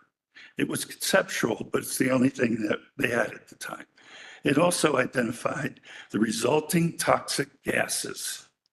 AES has again withheld the same battery information in the current application and again has filed a restraining order. CEC has filed another motion to intervene. But in the meantime, CEC will have to utilize the data from the Hiller report as the general characterization of the container fire risk assessment. It is reasonable to assume that the current values would not be so significantly different as to invalidate our review. AES has established a 20 to 30 foot perimeter around the best site that will be used as a zero vegetation zone. Exhibit 8 from CEC contains calculations using the Hiller report data that show that from 6.5 feet away from a container on fire, the temperature can reach as high as 2,030 degrees Fahrenheit at 6.5 feet. At 30 feet from the engulfed container, the temperature could reach as much as 720 degrees Fahrenheit or more. Beyond the 30-foot perimeter is the natural vegetation and dry grasses in the area. Dry grass will ignite in a few seconds at 932 degrees Fahrenheit, in 3 minutes at 752 degrees Fahrenheit, and about 10 minutes at 572 degrees Fahrenheit. Without intervention, a dry grass fire that could potentially result in a wildfire could start in as few as 5 to 8 minutes due to the radiant heat of a container fire. Utilizing the National Wildfire Coordinating Group, NWCG.gov methodology, calculations indicate that for the grassy and juniper environment around the facility, an effective wind speed of 8 miles per hour and a relative moisture of 9%, a wildfire could be expected to cover 1 mile in 26 minutes. Double the wind speed to 16 miles per hour, and the same mile would be covered in 13 minutes. Think of that in terms of the response times you've heard. 16-mile-per-hour wind is nothing across that area. The Hiller report identifies that the smoke from the fire would most likely contain burning particulate matter directly from inside the batteries, the same material that is so difficult to extinguish and must be allowed to burn out. The report also identified that this material tends to reignite on its own, even after having been extinguished and cooled. This could result in a fire due to spotting, where material carried by the smoke and winds lands on dry material and starts spot fires. At times of the year, flammable material like tumbleweed can be driven at great speed and over large distances by the wind, further adding fuel to fires. According to wildfirerisk.org, El Dorado at Santa Fe, New Mexico has a high risk of wildfire, currently higher than 80% of the communities in the US.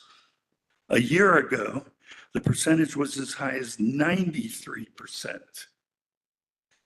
Current trends of persistently rising temperatures and increasing drought conditions make the likelihood of a wildfire as a consequence only increase with each passing year. We know overheating and fire events will happen at the site. These events bring a string of safety and health and environmental issues with them. Thermal runaway is the failure mechanism most likely to occur in the lithium-ion batteries. The result is for the battery to overheat or catch fire. As cell temperatures rise, the cells begin to off-gas.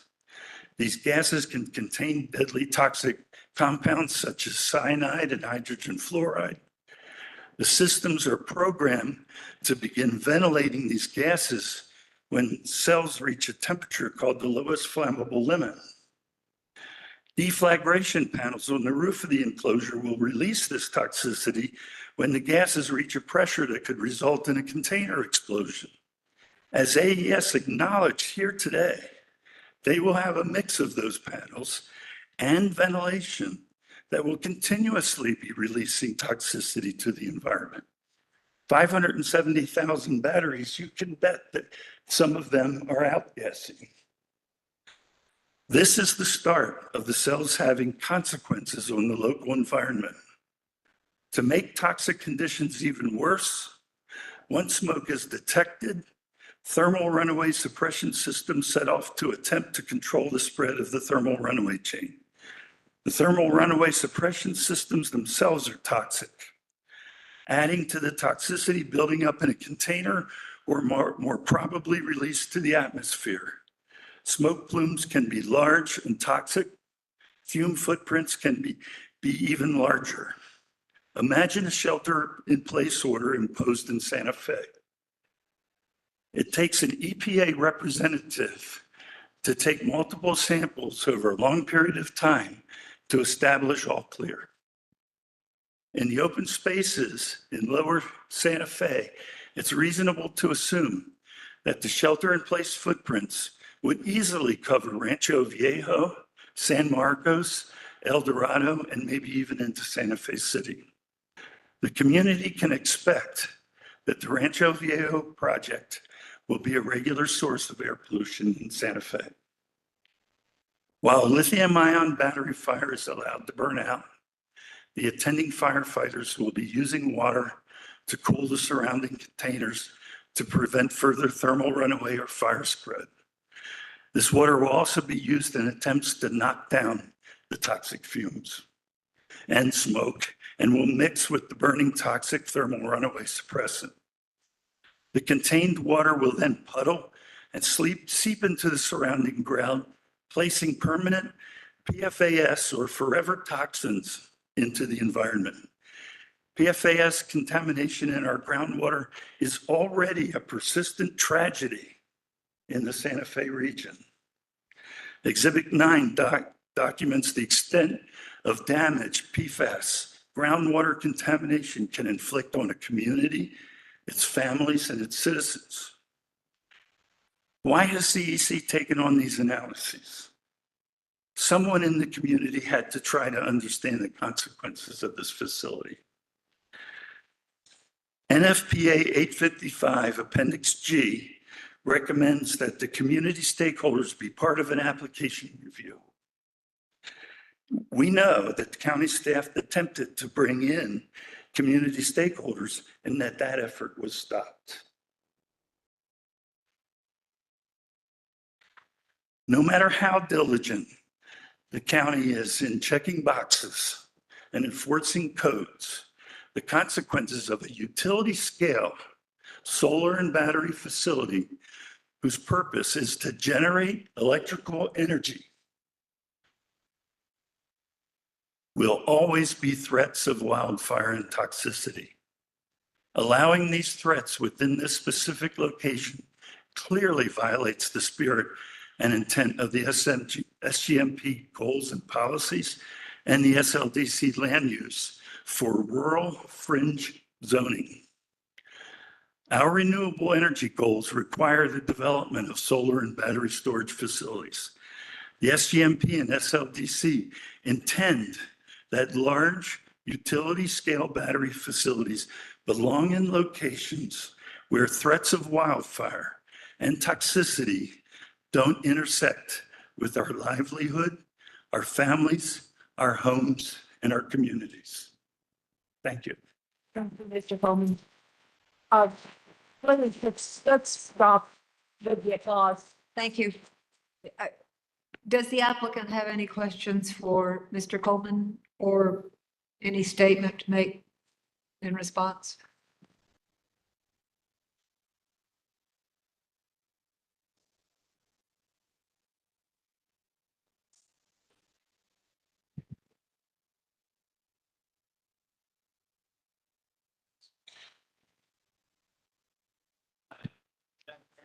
We have a brief response from Mike. All right, thank you. Thank you, Mr. Coleman. He may have questions for you. We'll see. I'll just make a brief statement. We'd be happy to respond to a lot of those points in writing afterwards. There's a few things that I think, first of all, I understand the concerns. I appreciate the concerns and I share your concerns. And that's why we feel like we've addressed all of the concerns in our system. And I think if there's an error here, it might be from miscommunication of some of those ways in which we've addressed these concerns. A few quick points. PFAS is a general term applied to a number of different chemicals. It is colloquially, the group of chemicals has been referred to as forever chemicals. In this case, as we've shown, the exact version of PFAS that is being applied in this project is contained. It is not persistent in the environment. In fact, it decomposes within 7 days. Its form is not liquid. It does not dissolve into water and would not penetrate the groundwater. There were a few other points in there that, again, I think are not necessarily incorrect, but may have been incorrectly applied to the specific system. And if anything, we look forward to continuing to ensure that we mitigate all the concerns that you've presented today. So thank you for the opportunity to speak on that. May I respond? Yes, briefly. Okay. I appreciate that. I'd like to offer to AES that be careful when you talk about PFAS around Santa Fe, particularly when you would try to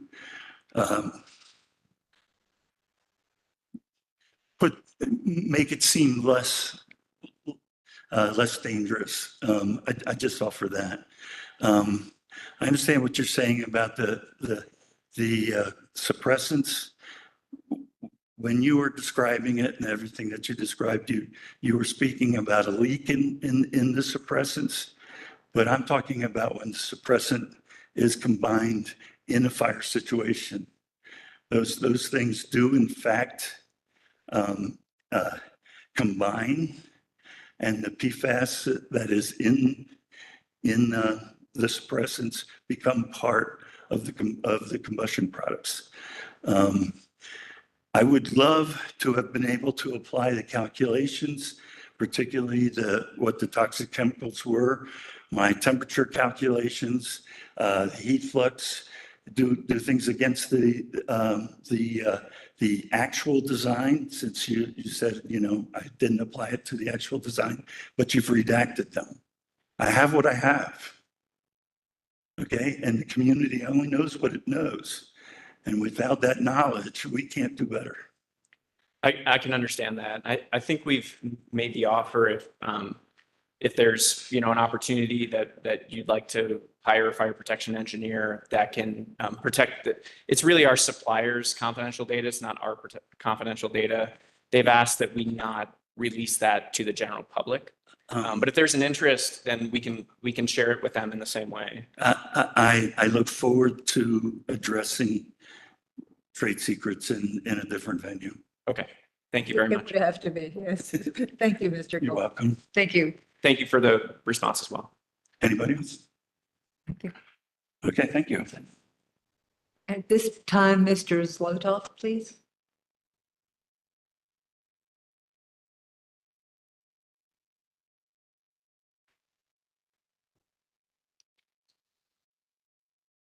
So, do you swear or affirm the testimony you're going to give us the truth? I do. And would you state your name, your address, and confirm you're under oath? Lee Slotov, 53 Camerata Road, Santa Fe, 87508. And I acknowledge that I am under oath.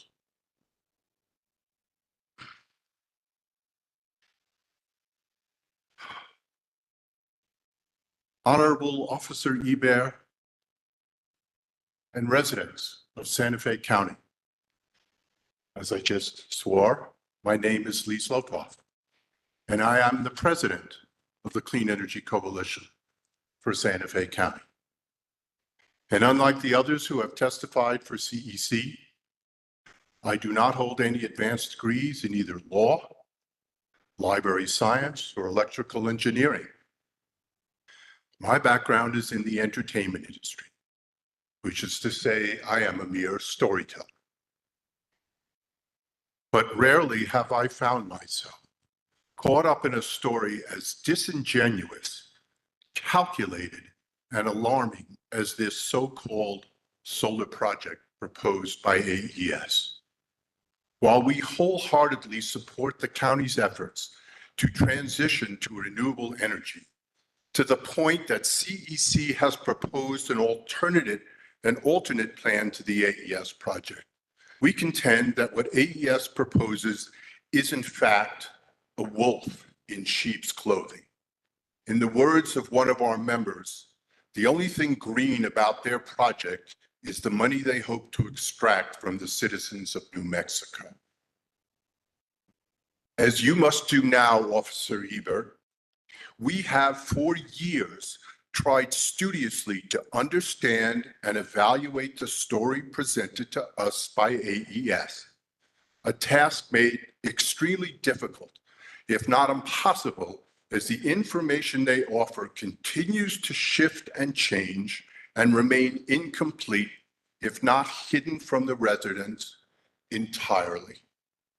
For example, in May of 2023, I informed the county of a major natural gas line that runs along the western border of El Dorado.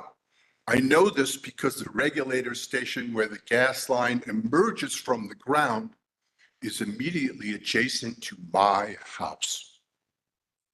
In August of 2023, we directly informed AES of this gas line, noted in our Exhibit 10, pages 110 through 112 for your reference.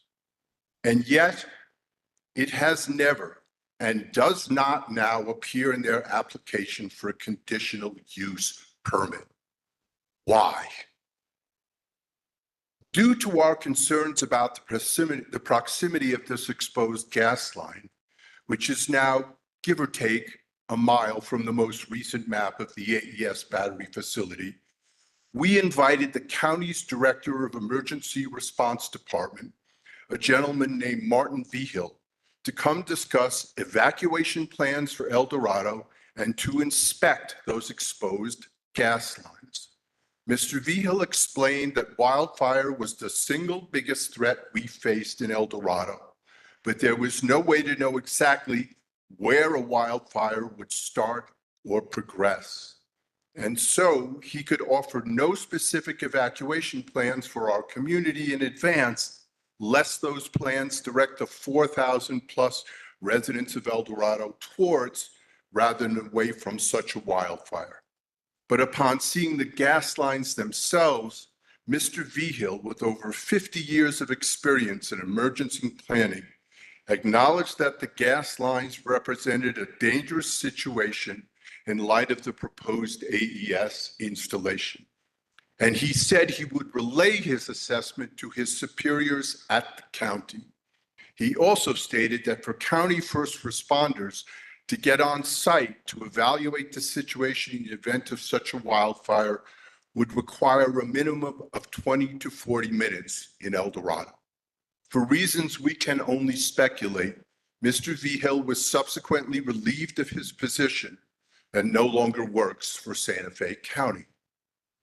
It is worth noting that over 2,000 homes in El Dorado receive natural gas from that line, which, in the event that gas line ruptured or exploded, all of those homes could be subject to explosion and fire, as natural gas explosions are among the most instantaneous and destructive of all utility failures. The fact remains there are only 2 roads that provide evacuation from the western half of our community, and no El Dorado emergency alert system currently exists in the event of either a wildfire caused by the AES facility or even a toxic plume caused by a battery container fire. The SLDC specifically prohibits any project that could cause public panic. Should there be either a wildfire or a toxic plume carried by the prevailing easterly winds, which are nearly constant and can often reach almost 50 miles per hour, the residents of El Dorado would be left to their own devices to attempt such an evacuation. If that is not a recipe for public panic, I struggle to imagine what one would be. You will also note, Officer Hebert, on those same exhibit pages, those 2 blue swaths that run to the east from the AES facilities that look like waterways. They are in fact the Galena Arroyo, one branch of which runs directly into El Dorado and the other up directly into Santa Fe. According to the wildfire consultant we paid to evaluate this situation, a Mr. Craig Dougherty, just as arroyos channel water in the event of heavy rainfalls, due to the vegetation that results from that runoff, arroyos can also channel wind-driven wildfires, which can travel even faster than the surface fires, providing yet another possibility of triggering a public panic. But let's, for the moment, not assume the worst-case scenario. AES repeatedly states that, as of yet at least, no best fire has escaped the confines of its facility. But with over 500,000 lithium-ion batteries over a 35-year period, it is virtually a mathematical certainty that there will be at least one, if not multiple best fires, as the history of their facilities has shown to be the case. Imagine then, if you will, such a fire occurring in the summer at the height of the Santa Fe tourist season, Indian market, folk art market, Spanish market, and so on. And the toxic plume from that fire, which could last for days or even weeks, is carried by the wind up into town, at which point not only all the local residents, but all the tourists upon which our economy depends are told to return to their homes, hotel rooms, or Airbnbs. And then close the windows, turn off the air conditioners and the fans, and shelter in place until such time as the EPA determines it's safe to go back outside. I dare say the impact of such an event could devastate the financial base of Santa Fe, not only in the short term, but potentially for years to come. Do we know that such an event will occur? We do not. Can AES or anyone assure us that if they build this facility, such an event will never happen? They cannot.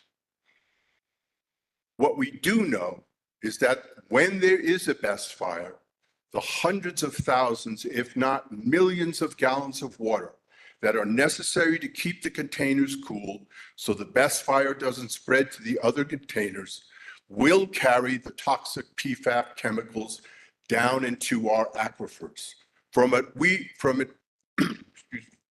which at least 2/3 of El Dorado residents draw their water. And exactly how serious an impact might that have?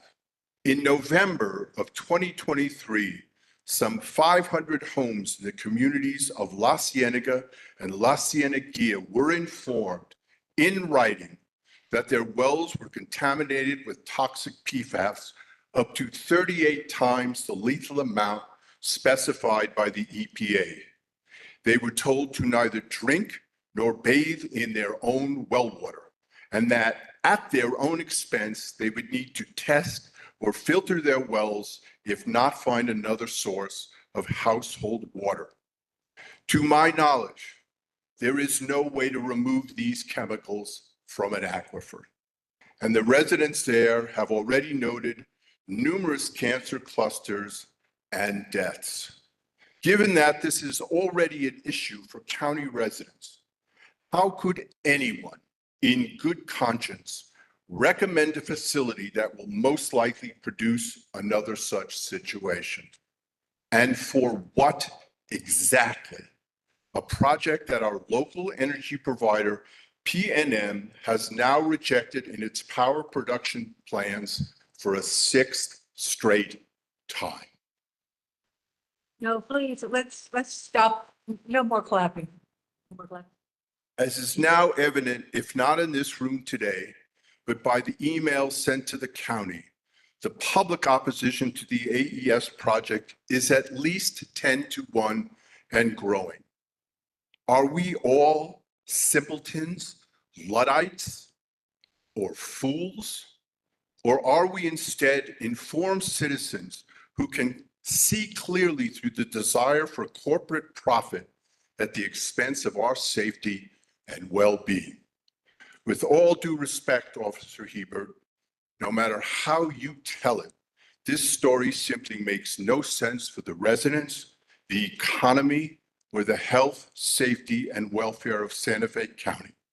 Thank you for your due consideration to our testimony and exhibits. Mr. Losoff, I have a question. You said that PNM has now rejected the AES facility as a provider 6 times. What do you base that on? Well, most recently, PNM published the projects they wish to pursue in their latest round of RFPs.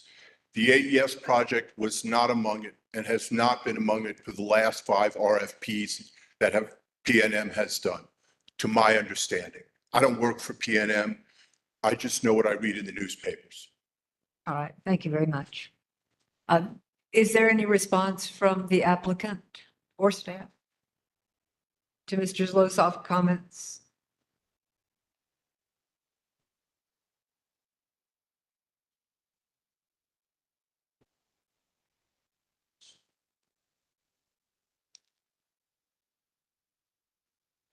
I'll just briefly address the last comment regarding past PNM RFPs.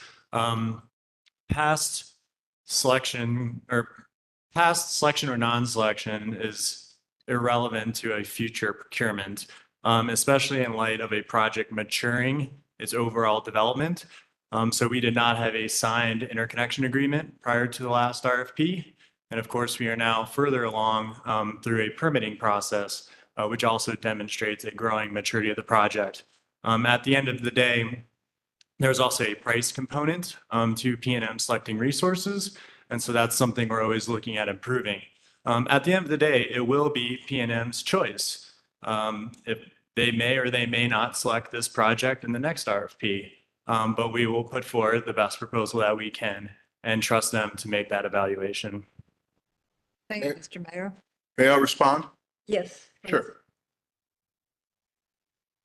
The state of New Mexico, not the county, the state of New Mexico generally reviews these projects and has more experience with big utility projects. They will not even consider a renewable utility project that does not have a power providing agreement with PNM. You are asking the county to give you a permit with no guarantee of a PPA with PNM. Is that correct? So we're talking about a couple different things. So in order to successfully develop and build a project, you need several pieces of the puzzle to come together. If you don't have all of them, you don't have a complete picture. So there's several avenues of which this project development is proceeding, to which we need all of them to come together in the end. So one of them is seeking permission from the county for a land use permit to develop this project. Without that, we obviously cannot develop the project. Separately, we also need a commercial contract in order to reasonably finance and build this project. So we are looking to participate in the forthcoming PNM RFP. We will pursue being selected in that and ultimately signing a power purchase contract. That has to happen prior to the New Mexico Public Regulatory Commission later approving that. So these are all different avenues of which they all need to proceed in order for us to later seek a development permit to initiate ground disturbance and construction of the project. Thank you, Mr. Mayor. Thank you, Mr. Slozoff. Oh, I just have one more comment, if I might. Briefly. If I understood what AES said in their presentation, the battery container facilities they are now intending to use on this project have not been used anywhere before in any of their facilities. Is that a correct statement? I understood you to say the components have been used, but that this collection of components has not yet been used in any of your facilities. Yes or no? I think the answer is yes. Okay, then with all due respect, Yeah, sorry. why should we be your guinea pigs? Thank you. Thank you. Pretty funny. At this time, I guess you all are just going to keep applauding until somebody tells you you have to leave. Well, it slows everything down. At this time, Rancho San Marcos Association. Madam Hearing Officer, should I answer that last question or should I leave that one? I think that whether or not it has a P&M contract is somewhat irrelevant to whether it meets the CUP criteria. So thank you anyway. Okay, thank you.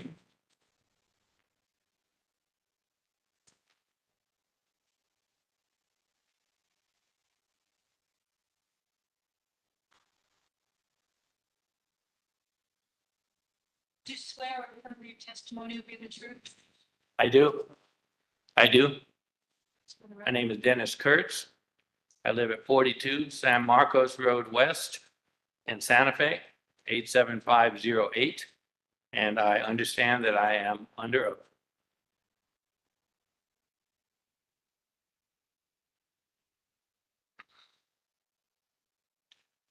Good afternoon, Madam Hearing Officer and residents of Santa Fe County. My name is Dennis Kurtz. I'm president of the San Marcos Association. The words San Marcos have been used a lot of ways today, so I just want to clarify who and what I represent. The San Marcos Association is a registered organization pursuant to Chapter 2 of the Sustainable Land Development Code, the SLDC. It is not the HOA, for example, of Rancho San Marcos, which is a community within the area for which we advocate. We advocate for a very large area stretching from the Calibri subdivision on the north to far below Madrid, from I-25 on the west to the borders of, but not including, El Dorado, borders of, but not including Galisteo, including Cerrillos, including the Cerrillos Hills, including the Western Galisteo Basin, including Madrid. All that area is an area for which our registered organization advocates. We're also called SMA, and I'll be using that phrase a lot in my presentation. So thank you for granting us standing in this matter. Try to figure this out. It's work.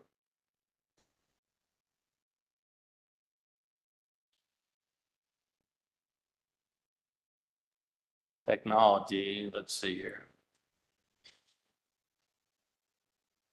Which one do I push this over here? Yeah, good. Oops, now it goes, whoa. Okay. Our mission concerning this whole issue is important. We intend to serve our community as a trusted resource by listening to community concerns, by sharing information, and by influencing policy. We're not a single item organization. This solar project is one of many things: traffic safety, preserving cultural resources, ensuring that the gold mine up on Gold Mine Road is restored to its natural state, the nuisance abatement ordinance that was recently passed by the county. These are all things that we've tried to influence. Most of the time, we're not tellers, we're listeners. But sometimes we have to tell. And this is one of those. Because what we're here today is to attack this entire process from a different angle, a different elevation. San Marcos Association feels that the conditional use application process does not apply here, and that this should never have come this far in the first place. Now, these have all been discussed, and I didn't know what order I would be speaking in, so I'm not going to spend a lot of time on these, all of these different kinds of solar. But these are the 4 kinds of solar that are regulated in Santa Fe County: residential, commercial solar energy production facility, which is what this CUP is under. I'll point out that that's, according to what we've learned, is of neighborhood scale. Community solar, which this is not, a totally separate set of laws, and a gas or power generating facility. A gas or electric power generating facility is one of the uses in the SLDC. Now, when I use the word scale and size, just like everybody else here today, I'm talking about things like square footage and acreage, but also megawatts or kilowatts or whatever. I'm going to go through and explain this. Okay, the Rancho Viejo Solar Project is a gas or electric power generating facility. This is not just a phrase that I made up or that we made up. This is a use in Appendix B of the SLDC. Nobody here has said anything different than this morning, today. It's an electric power generating facility, and it's huge. It is greater than previously mentioned utility scale that's in the SGMP, greater than the 300 kilowatts.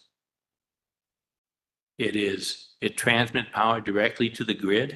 It does not transmit power to my house like my residential solar would, or to a neighborhood like a community solar would. It transmits it to the grid, which then it goes out, as was explained, depending on what the load needs are. In Appendix B, the use matrix, these gas or electric power generating facilities, which I'm going to just call power plants for short, have a code. That code is in the law. It's what's called the LBCS structure codes. Okay, LBCS stands for the Land-Based Classification Standards. It's part of the American Planning Association, and many, many uses, if you look at the use matrix, which is pages long, have these codes, and it defines what that use is. This use is defined by those codes.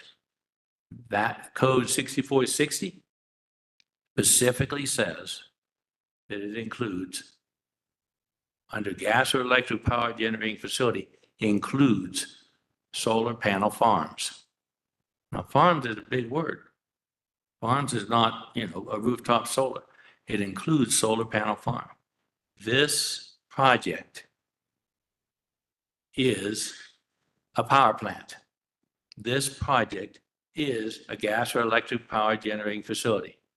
All kinds of objections have been raised, and they're good and solid and all of that, but our position, the San Marcos Association, is it's a gas or electric power generation facility.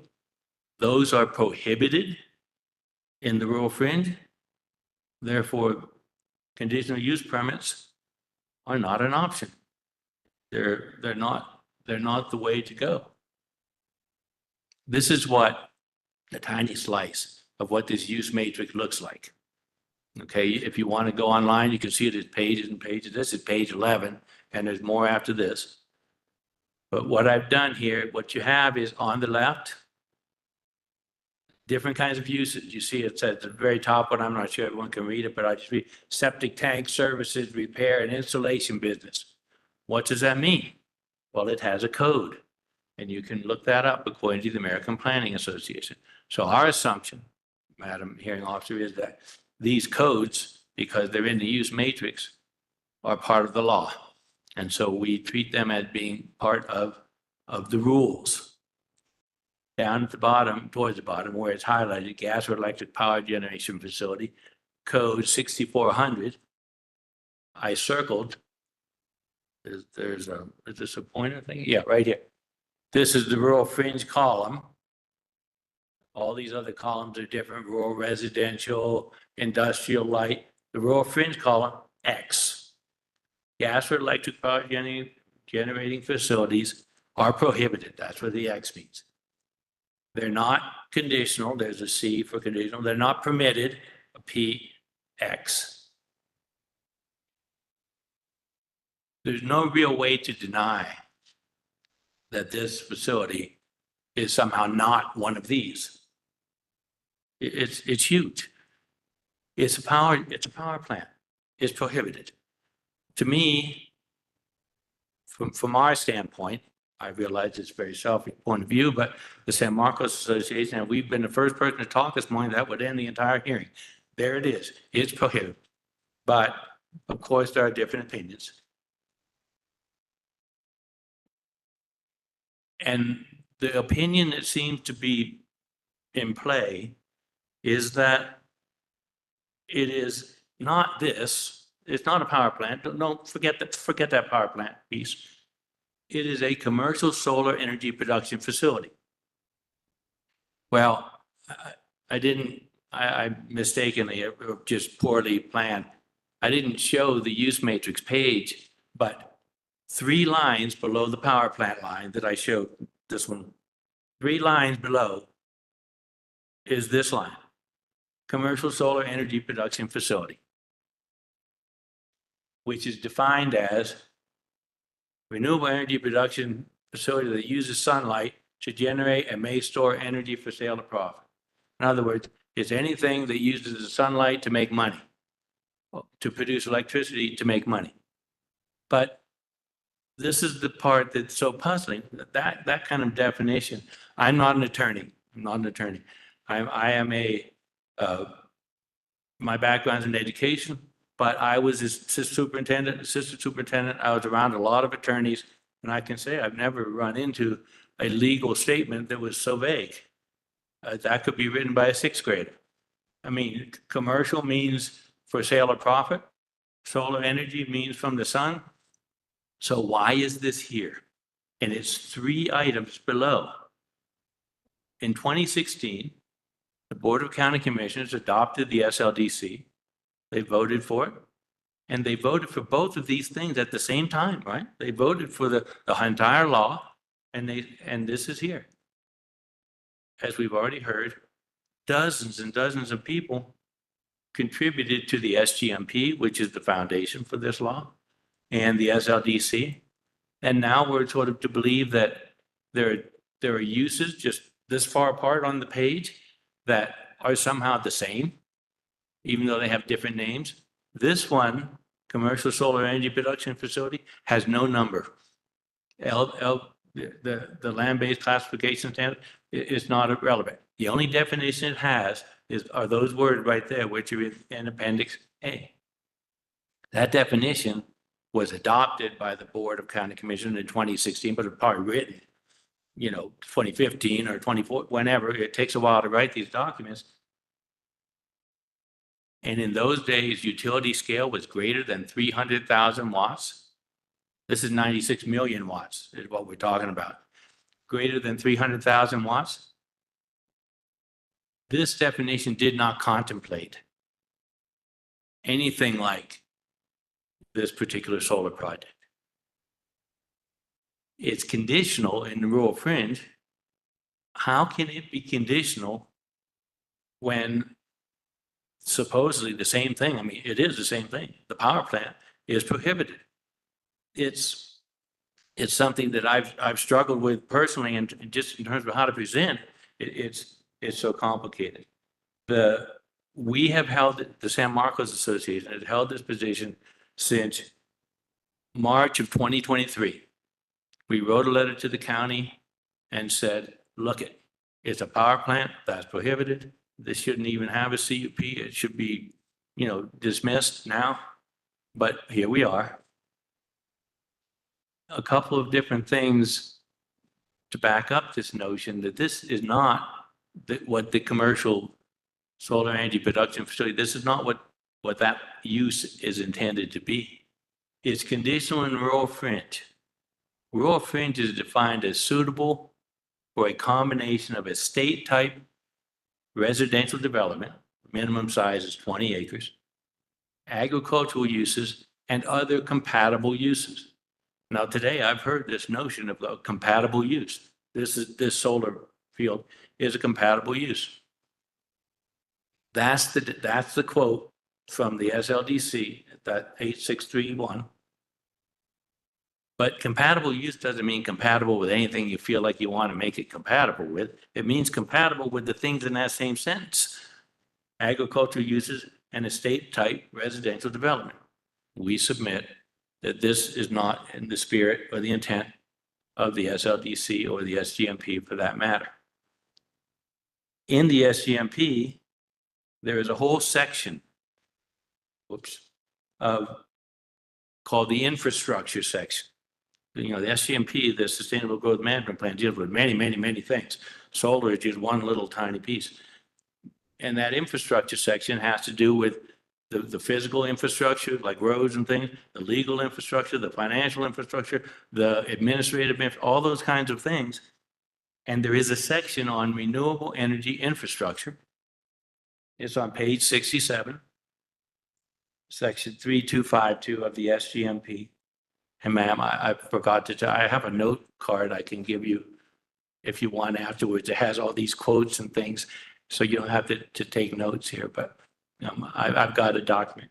But the quote from the SGMP is this, that infrastructure needs to be developed for renewable energy sources to allow, quote, allow residential and commercial property owners to be able to make renewable energy improvements in an accessible and affordable manner.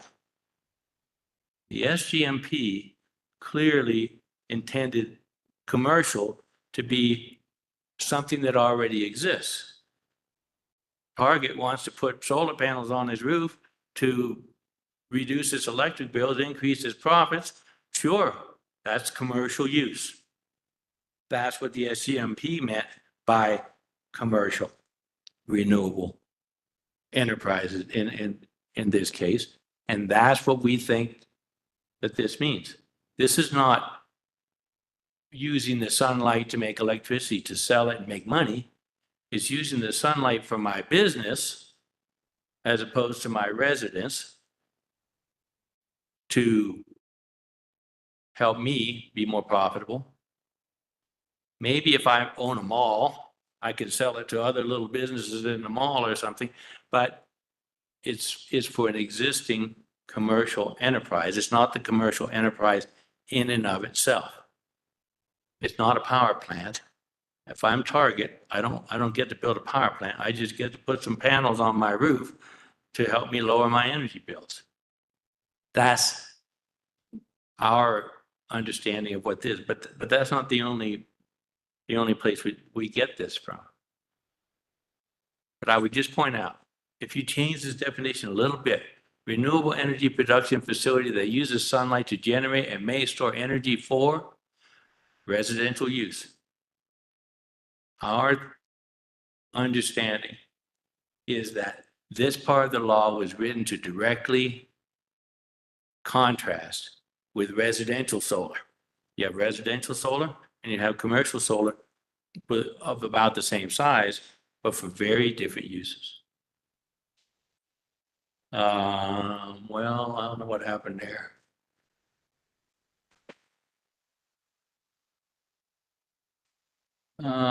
That's too far ahead. Okay, I want to be very clear about this. This looks like the use matrix that I showed a minute ago, but this was a document that was handed to the San Marcos Planning District. San Marcos Planning District, yet another entity that has the word San Marcos in it, is not the same as the San Marcos Association. San Marcos Planning District is part of the SLDC, created by the county, and it's in Chapter 9 of the SLDC. And the people in the planning districts, there's like 13 of them or something, they get to rewrite the use matrix in ways that suit their community. And so every 5 or 8 years or whatever, the planning district get to meet and review their use matrix. So this is a worksheet that was given to us. I was on that committee. Not the San Marcos Association wasn't connected to that. I was just on that committee. This is a document that we received. And what you see on the top line, let's see if I can do this, commercial solar energy production, it's conditional in the rural fringe. In the San Marcos SMD here, this SMD means San Marcos District. So what this is a document that says, here's what the San Marcos District is now. And here's what the county is. Here's what the county thinks the San Marcos District should be in the future. And it's a worksheet. And when you go through this line by line, well, the San Marcos District would say it was prohibited in rural fringe. The county says it's conditional in rural fringe. We already know that. That's been said all day long. And they were proposing that it be permitted in rural fringe. Okay. But over here, in order to help us interpret what to do and how to make our decisions, the county gave us notes. And it says, neighborhood scale renewable energy production facilities. Someone could jump up and say, well, look, the county says it ought to be permitted. Forget all this conditional stuff. No. The county is saying it should be permitted because it's of neighborhood scale. Neighborhood scale does not have a definition.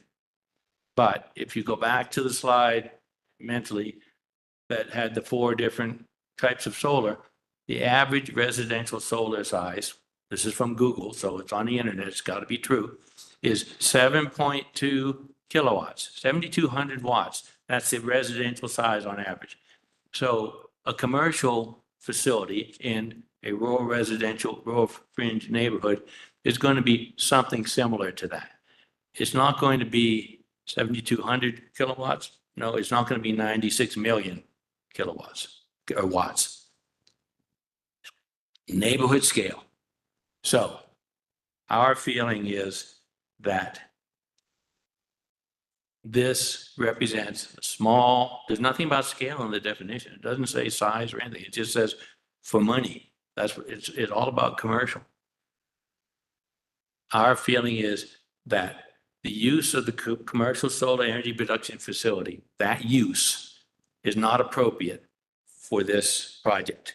This project is a power plant, a gas or electric power generating facility. And that's prohibited in the rural fringe. And this is not applicable. If the county wants to allow that in the rural fringe, change the law. Change the use matrix, go to that effort. And the San Marcos Association has said, make this a DCI, have a community conversation. If you want to change it, change it. We are not against solar energy. Obviously, we've got to do something about this. But what we are against is people who don't follow the rules. And we feel like the rules aren't being followed here. This is prohibited. And that's it. So what we are asking, Madam Hearing Officer, is that this conditional use permit application not be approved because the SLDC prohibits electrical power generation in the rural fringe from the reasons that I just said, and that the definition of this commercial solar production facility is not specific enough to somehow overturn that prohibition, which is as clear as a bell. This is a power plant, it's prohibited. The end. That's our position there. My last slide is pretty personal to SMA. We are listeners. AES did not notice us about a meeting that they had, one of their public meetings. There, this is from a report that they sent out. And so therefore they denied the San Marcos Association the chance to listen. Public meetings are for 3 reasons, just like this one is. People get to say what they need to say. Other people get to respond to that, and other people get to listen to that.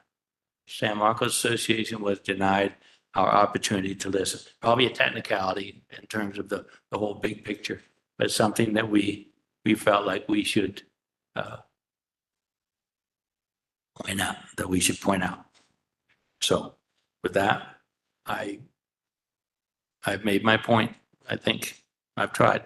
I'll take questions to try and clarify if I messed it up. Mr. Kurtz, does the applicant or staff have any response or question for Mr. Kurtz? It was largely a legal argument, so I don't.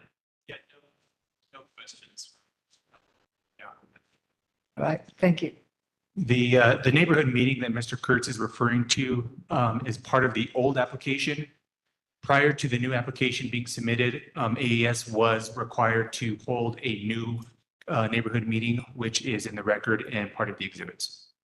Thank you, Mr. Cisneros. All right. Yeah, yes, the San Marcos Association understands that. We nevertheless felt like it was important to put in the record that we were not notified according to the procedures. And other people have spoken about other procedures they feel like we're not adhered to. I'll leave it at that. We do not feel that this project adheres with the spirit of the SCMP or the SLDs. Thank you for your testimony. Thank you. Now, with that, I think we will take a short break and come back for public comment part of this process. So we'll take a break of 10 minutes.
I do not.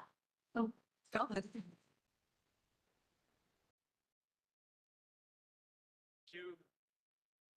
Like, there's nothing I can do right now to stop this.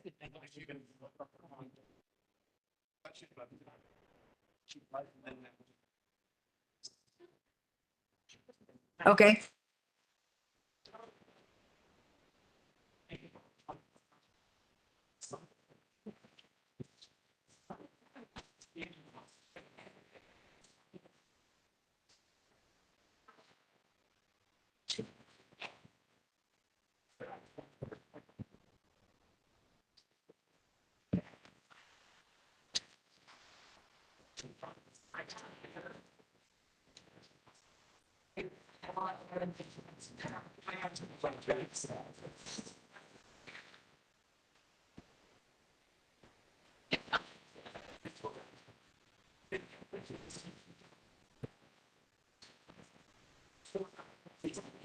I believe we will continue now with the public comment part of this hearing. If everyone would either sit or leave, we could begin with the public comment.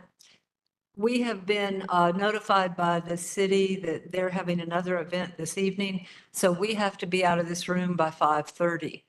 And in consequence of that, we're going to limit the public comment to 2 minutes a person and ask that it not be repetitive and redundant. And that I think we all understand the basic issues and the fears and the concerns about fire that have been expressed thus far. But we do want, the people who have attended here to have the opportunity to express their feelings. So, and with that, we will begin now with the public comment, and each person will have to be sworn in. Yes. Hello, my name is Lucy Foma. Is the clerk present? Will you raise your right hand? Do you swear or affirm that your testimony will be the truth? Yes. And your name and address, and confirm you're under oath, and please spell your last name. I confirm I'm under oath. My last name is Foma, F as in Frank, O-M-A, and I live at 714 Rosita Street, Santa Fe, New Mexico. I'd like to note the planning staff have done a great job and land use staff have done a great job, but I have submitted a letter twice in support of this project and it hasn't been posted on the website, but I hope that you have it in your files.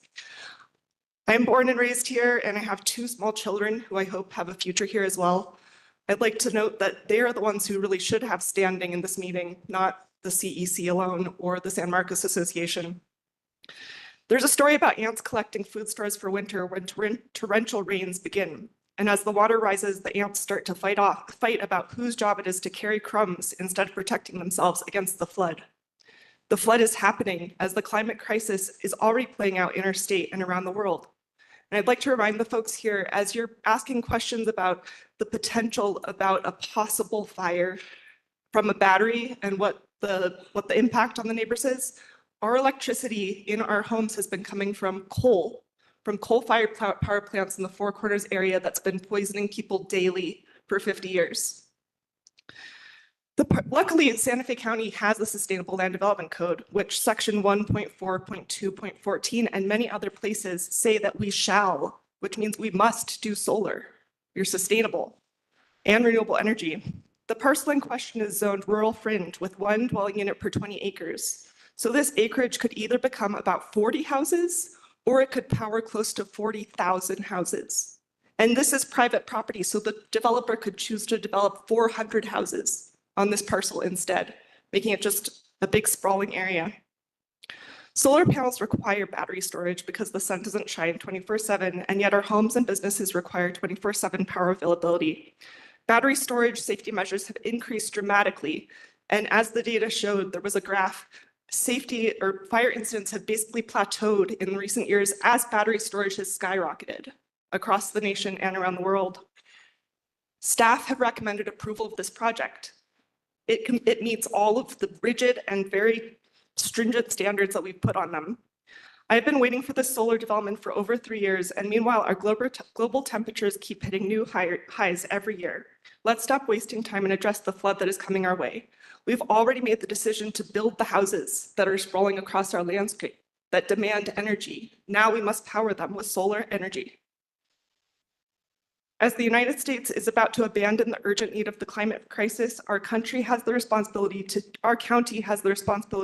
to do what we have already said we supported, build solar. Nobody likes change, but change is already happening, and we can make the most of it and address it, or we can quarrel about who is carrying crumbs while we all drown. Please think about your children. Thank you, Ms. Oma. Hearing Officer Aber, before we get to the next speaker, we do have to address the crowd as far as how we want to go forward with the next with the presentations. I'm sorry, Mr. Cisneros, I don't understand what you're saying about. So with the public comments, we kind of have a format that we just wanted to, have something a little bit more, formal.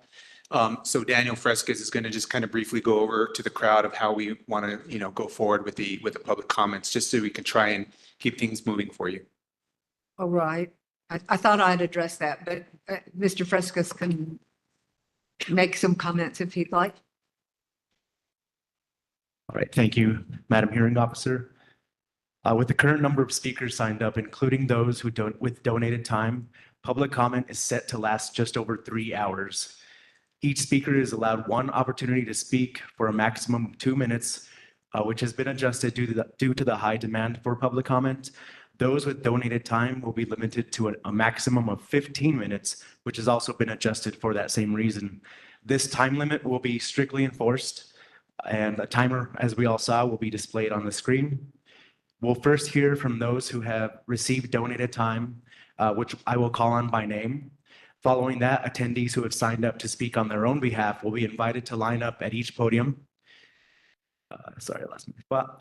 If you have donated your time to someone else, please do not stand in line. For our virtual attendees, please use the raise hand feature to indicate that you would like to speak. Virtual speakers will be called on in order of the request received. All speakers, whether in person or virtual, must be sworn in by the stenographer. To make the most of this time, we ask that speakers avoid repeating questions or comments that have already been addressed. Thank you for your understanding and cooperation. Our next speaker will be, we're going to go for the 3 first donated time speakers. So the first one is Camilla Brahm. And just to be clear, the speakers that are attending remotely will be at the conclusion of the people who are in this room. Is that correct? Yes, Madam Hearing Officer. All right. Thank you.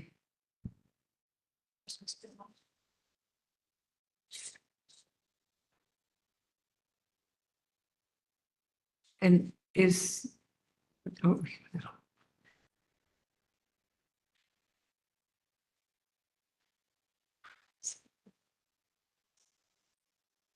Ms. Braun? Hello. Hi. Do you swear or affirm that your testimony will be of the truth? I do. And your name, address, and confirm you're under oath?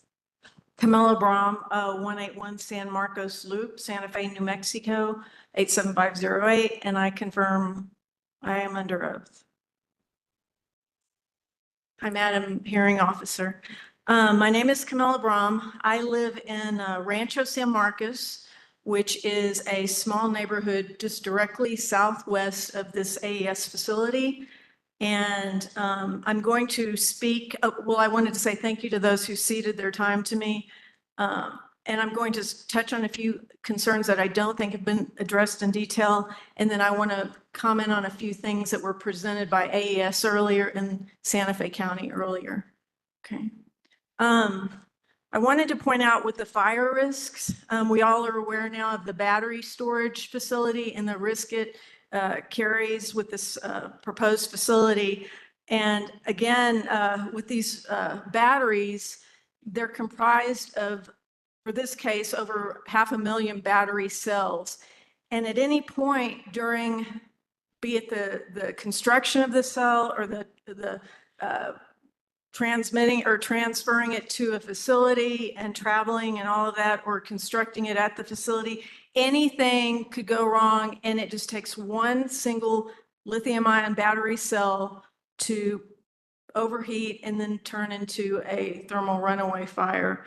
So it's really concerning to have so many ways in which this fire could develop with a lithium battery runaway fire.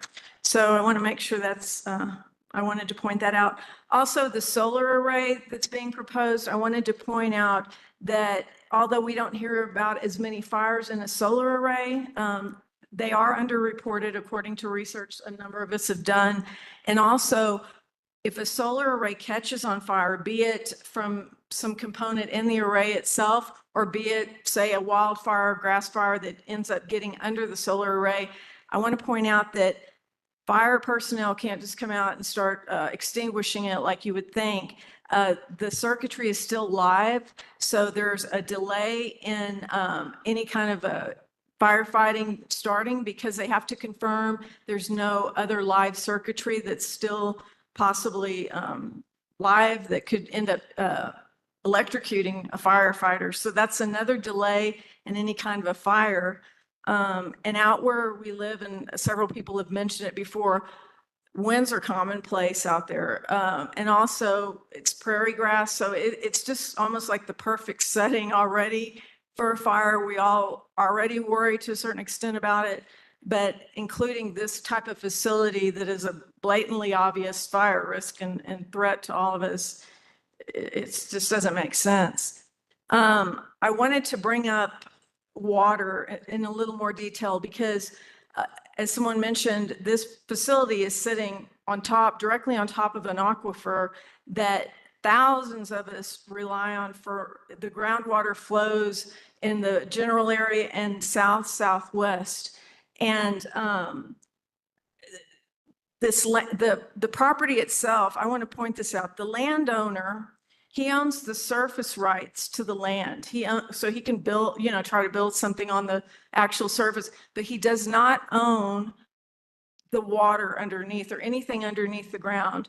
And being that there are thousands of us who rely on that to sustain our homes and our lives, that should, I hope, be taken into consideration, because this is a whole different story when these decisions can impact thousands of us. If there is a fire that happens, there's been a lot of discussion about, well, will the fire, go past the general area, or will it be contained?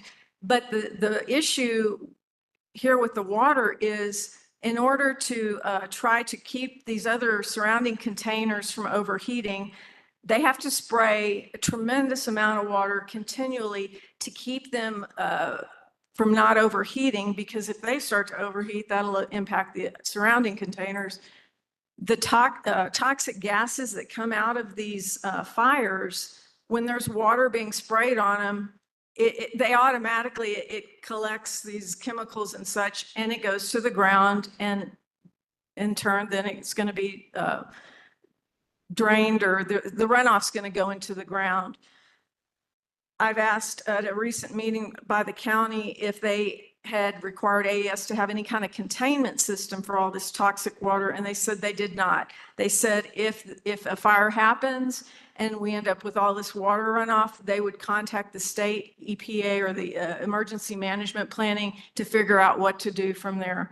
But to me, that's just too little, that's too late. And, you know, there are such things where these types of facilities require containment systems and drains and all that, and this hasn't been required.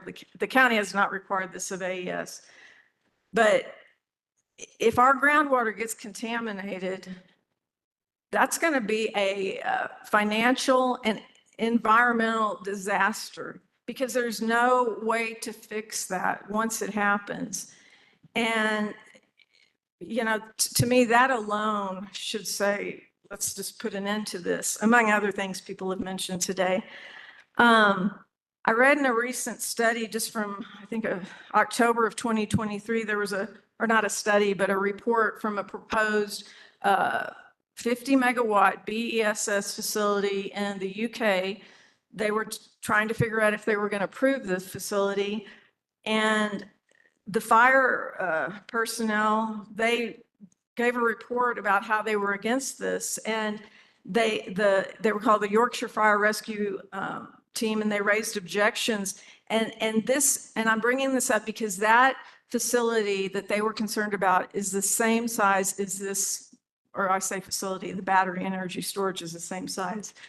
But they said that in just 24 hours, they would have to approximately use 1.5 million gallons of water to fight a 50 megawatt BESS of this size. So that's an unbelievable amount of water.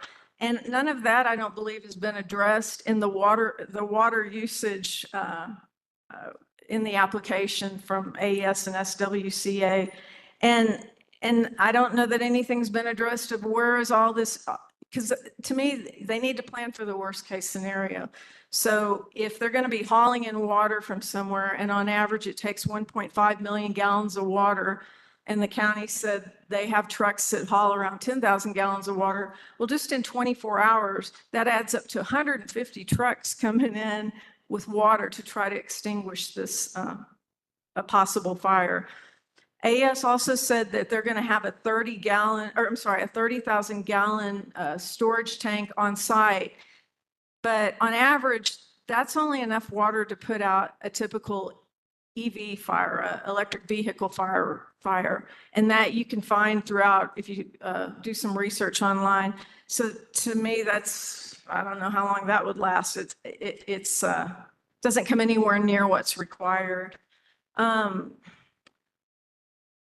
Also, let's see if I wanted to make sure there was nothing else on water I wanted to bring up, because to me, we just cannot afford to risk ruining our groundwater. You know, I don't know what plans the county would have if that happens, or if they could supply water in another way for thousands of us who use this water. Also, I wanted to, I wanted to mention a little bit about some of AES's information where they say that they've said different things, but they said earlier today that they were saying something to try to make it more easy to understand, but there's a fine line to be making it easier to understand versus making it sound misleading. And some of us have been involved in this for almost 3 years when we first heard about this facility. And one thing I want to point out, because it definitely needs to be pointed out, is the visual simulations they've used that are the same ones that have been up for almost a couple of years on their website or however long. In the visual simulation they showed you in their presentation today, which was a KOP5 view, and it was taken from the Turquoise Trail Charter School directly out to this facility area. That was the only visual simulation, and all the others, I think they have a total of 7 or 9, that when you start looking at the details, that view shows the solar panels completely flat. All the other views show them at a 60-degree angle. But, you know, that's how it can look like a little thin gray line. So and I brought this up to AES a number of times, and it's still the same visual simulation on there. And I think because this would be seen right off a National Historic Turquoise Trail Scenic Byway, or not National Historic, but the National Scenic Byway, I think it's really important to make sure all the visual simulations are accurate and they're all the same as far as how tilted the solar panels are. I also want to bring up the wildlife. In the first application, AES used a consulting firm called SWCA out of, I think, Albuquerque. And in their field studies, it's, for the wildlife part and for other photos they've been showing today, that time frame was done between April 4th of 2022 and April 11th of 2022. That was during that extreme drought when we had the Hermit's Peak Calf Canyon fire. And that is not an accurate representation of what the area typically is. So when you go in for only a week on an extreme drought, saying we didn't see any wildlife, or, there's hardly any vegetation, and even in the report, they don't mention how long they were even out there looking. That's concerning. I don't think it's just insufficient, in my opinion. We have animal or birds and other animals that migrate through that area. So to do a really thorough, fair, accurate report for not just the wildlife, but everything else, if there's no problems, then why not do a little bit more evaluating? Why keep everything so short, I've had a problem with that because it just does not accurately depict what that area is. I want to bring up one more thing. I was going to talk about other stuff, but the noise. I live probably a half a mile from this facility, and I've been taking decibel readings on my own for the past month or more, not every night or day, but I even went out last night or close to midnight. I've been out, but I took about 5 or 6 decibel readings. My average was 28.5 decibels to 30.1, I believe. Now, AES never came out and did any kind of noise study. The county said they came out because of concerns from all of us, but I think the county's role, if I would be in the county, would be, I want to make sure the residents are protected. We want to make sure that this is all accurate. There's some responsibility here, and it's not just about making sure it coincides with the SLDC. To me, it has to do with using common sense and taking some responsibility. So I really question those 2-minute readings that were taken last month. Well, what were the conditions? Was it windy? Was there some noise in the background? It's not good enough. And a number of us had asked the county before to consider an expert to hire, and they had the option to do that and at the applicant's expense, but they didn't. And the environmental impact report, which is critical and none of us have seen, which is still not finalized, but it's a draft. To me, that's one of the key reports that we should have been looking at a week or more ago. But only when it was brought up to the commissioners that the county wasn't going to hire a third-party consultant for the environmental impact report this time, me at least, reached out to the commissioners, and then the county started looking for a third-party consultant, but only at the end of October. And an environmental impact report of this magnitude for this kind of facility, and it being over 600 pages long, typically takes 2 to 3 months to do an accurate and thorough evaluation. So this appears to be a rush job, and I believe we should have all had access to see it weeks before, but we didn't. So lastly, location. There's no reason. People have said we need to do this, we've got to put it in now. Well, now 3 years have gone by and AES is fixated on this one location rather than saying, you know what, let's see if there's other locations that aren't as impactful to the residents and the environment. And they haven't. They're sticking with this. And this location is out in the middle of a pasture between three communities of over 10,000 people, like the CEC said, and there's zero infrastructure. There's no substation, there's no transmission lines, no BSS, nothing's out there. And the transmission line they're going to use is 2.5 miles away. And I've seen where New Mexico, the state, has over 1,600 miles of this same kilovolt transmission line. There's no real reason this is here. Madam Hearing Officer, the timer has expired. Okay. Thank you for your comments, Ms. Braun. And Madam Hearing Officer, if I may, the next speaker would be Selma Eikelenboom. Thank you. Hi. Do you swear or affirm your testimony will be the truth? I do. And your name, address, and if you'd spell your last name and that you're under oath. SCHIEVELD.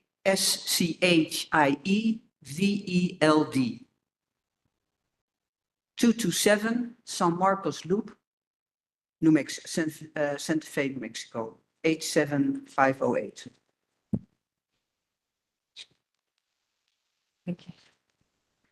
I want to start by adding something to what Dennis Kurtz from the San Marcos Association already mentioned. And the Sustainable Growth Management Plan in 2015 stated, and I quote, "The scale for the integration of solar technology varies from residential to commercial. The potential for large-scale electric generation facilities exists within Santa Fe County." So here, the SLD, the Growth Management Plan already distinguishes the three different ones, the residential, the commercial, and the large-scale electric generation facilities. And to ensure that these large-scale solar electric generation facilities would not interfere with preservation of the integrity of the landscape, both the plan and the code are quite clear. The gas or electric power generation is not permitted within the rural fringe, differentiating between residential, commercial, and large-scale electric facilities. And therefore, and I totally agree with Dennis, therefore there was no reason to even consider the proposal. The bypassing of stricter regulation is also noticeable in the strained efforts to create all commercial solar facilities equal. Just because a cow is an animal doesn't make all animal cows. And all industrial solar facilities are commercial, but not every commercial solar facility is an industrial facility. PNM makes a difference between them, so does the PRC, the scientific literature, and the industry. The only ones in denial are the county officials and AES. Public participation is an essential part of these proceedings. Yet the pre-application neighborhoods meetings organized by AES and the county were disastrous. Some ended in screaming matches, questions were insufficient answered or not addressed at all. In the final memo provided by staff just days ago, it's mentioned, AES addressed most questions and comments the best they could. Is that measure acceptable to the county? People were allowed to ask one question in a time frame of a few minutes. The written answers provided by AES were mostly insufficient at best. The same applied to the so-called public meetings organized by the county. The decision to hold these meetings virtually meant that the county controlled the narrative by allowing one question with a 2-minute time limit, and even though there was time left, not allowed a second question by the same person.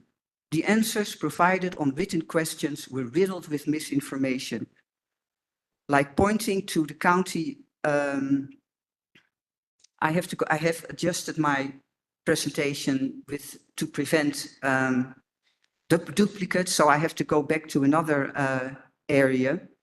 In a virtual meeting on October 22, the county officials wanted to show that the project was not inconsistent with the purpose of the property zoning classification. The county manager wrote a letter dated July 24, 2023 to the San Marcos Association. During the virtual meeting, that letter was put forward as proof that the project was allowed. It stated in the presentation that the letter stated that the Board of County Commissioners wished to have large-scale solar with BESS as a conditional use permit. However, in the actual letter, large-scale solar with BESS is not even mentioned. This is an indication of how county officials try to push through this project by bypassing the stricter regulations. And it goes even further. Resolution 23093, introduced by Commissioner Hughes and Hamilton and signed by Commissioner Hansen on September 26, 2023, so just 2 months after the letter to the San Marcos Association, that letter directed staff of that resolution directed staff to engage with experts regarding commercial solar and set up a website. The resolution does not mention large-scale solar either. So we as residents are incorrectly informed and make to believe that the county commissioners are okay with this.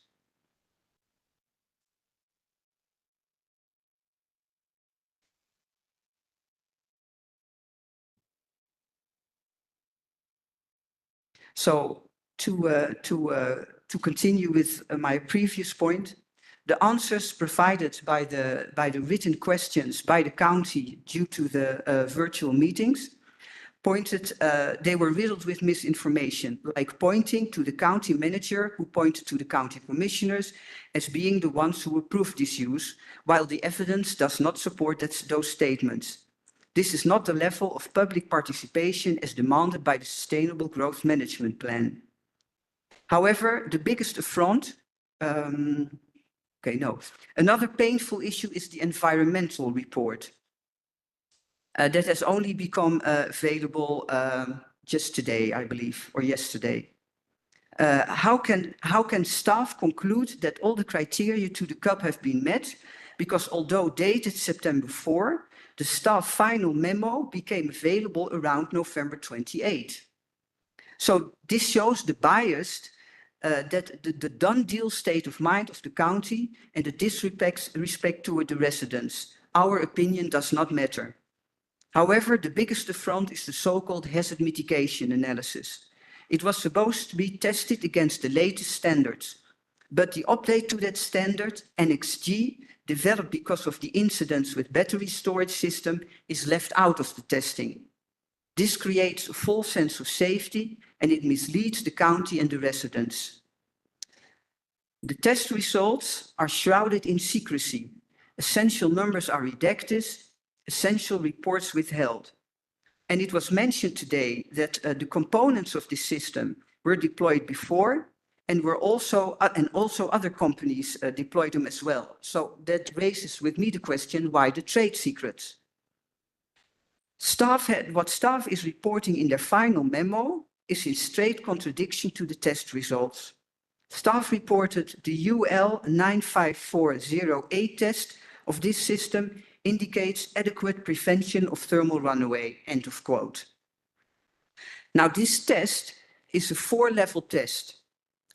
When looking at the redacted UL 954A test reports, testing at cell level resulted in thermal runaway with flammable gas release. So you can deduce that from looking at it even though it's redacted.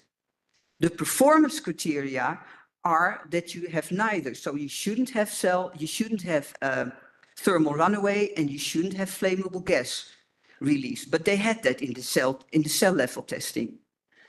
When we look at the module level testing, that's the second step in the testing, it revealed that thermal runaway in one cell spread to the other, resulting in explosion and flying debris. Here the performance criteria are that the thermal runaway stays limited to one cell and there will be no explosion. Unit level testing is supposed not to cause flaming and explosion outside the unit, which it did. The installation testing, in which a direct injection of cooling agent was used, showed that the thermal runaway was kept limited to one cell. During the testing, the wall temperature must not exceed 97 degrees Celsius, which is 175 degrees Fahrenheit, because around that temperature, cell failure, independent for what have caused the failure, can easily progress to thermal runaway. As was to be expected, in the results, which are redacted, the wall temperatures were redacted. I fail to see how a temperature can be designated as a trade secret. It's extremely worrisome that staff reported the UL 954408 test of this system indicate adequate prevention of thermal runaway, when it's clear that such was not the case. If you look at the test report, they had a thermal runaway. And it's not even possible to prevent a thermal runaway. The best we can do with current technology with lithium-ion batteries is to prevent it from spreading. The fact that the fire department, the fire marshal, and the county staff are not alarmed by the results is consistent with the incomprehensible interpretation of the regulations surrounding this project. All is aimed at granting permission. The emergency response plans developed by AES is abysmal. Basic information is not provided, setting first responders up for accidents and injuries. For instance, per the International Fire Code, on the outside of the containers there are supposed to be horns and special lights with different colors for gas detection and fire alarms. These are not provided for in the emergency response plan. Also, in the checklist, 7 steps in the checklist, before entering a site, there is no sentence like, do not open container door, explosion hazards may occur. These recommendations are from the ATAR Fire Review, which is the department and staff on which the fire department and staff base their validation for a permit. In addition to those 2 issues, ATAR has 91 other issues that must be satisfactorily addressed. They vary from minor till major. For instance, the draft UL 9540 report, that's a system level standard like UL 9540 are proof of concept that the many components that form a battery storage system will work together safely. ATAR asked AES to provide the documents to review. The FMEA for UL 9540 and the UL 67301 evaluation. And that stands for failure mode and effect analysis, which is a method used to identify potential failures in a product or process, assess their impact and prioritize action to mitigate risks. The other standard is a certification for automatic electrical controls in industrial applications. Those standards focus on ensuring the safety and reliability operations of autonomic controls. So obviously, ATAR Fire did not have possession of those 2 important documents. It means that we cannot assume that the system is safe until these reports are reviewed. And complying with industrial test standards should not be postponed till after the construction. ATAR File failed to point out that NXG was not included in the testing and failed to state that the shortcomings in the testing should be resolved before granting a permit. They accepted the draft copy of the UL 9540 report, stated that certification is not complete and that completion of this project is contingent upon successful UL 9540 certification. They should have had the courage to point out that successful UL 9540 certification needs to be part of the term permit. AEL cannot be trusted to solve the 93 issues brought up by the HMA, the mitigation analysis and the fire review. They have proven in the past not to abide by, for instance, the Emergency Planning and Community Right to Know Act, a federal law. Efforts to communicate with the county through letters and motions were fruitless. The county does not want to be held accountable and just ignores comments and that do not serve their purpose. One of the reasons the Sustainable Growth Management Plan was brought to life was because problems with variants and loopholes in the existing code has undercut comprehensive growth management and promoted uncertainty and mistrust among residents and developers. Now, 10 years down the road, we are still in that same position. Thank you. Thank you.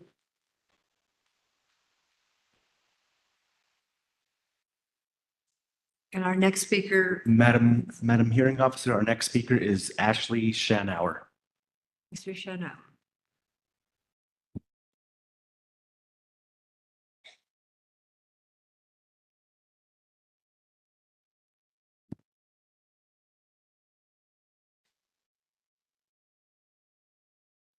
Hello, Mr. Shanhauer.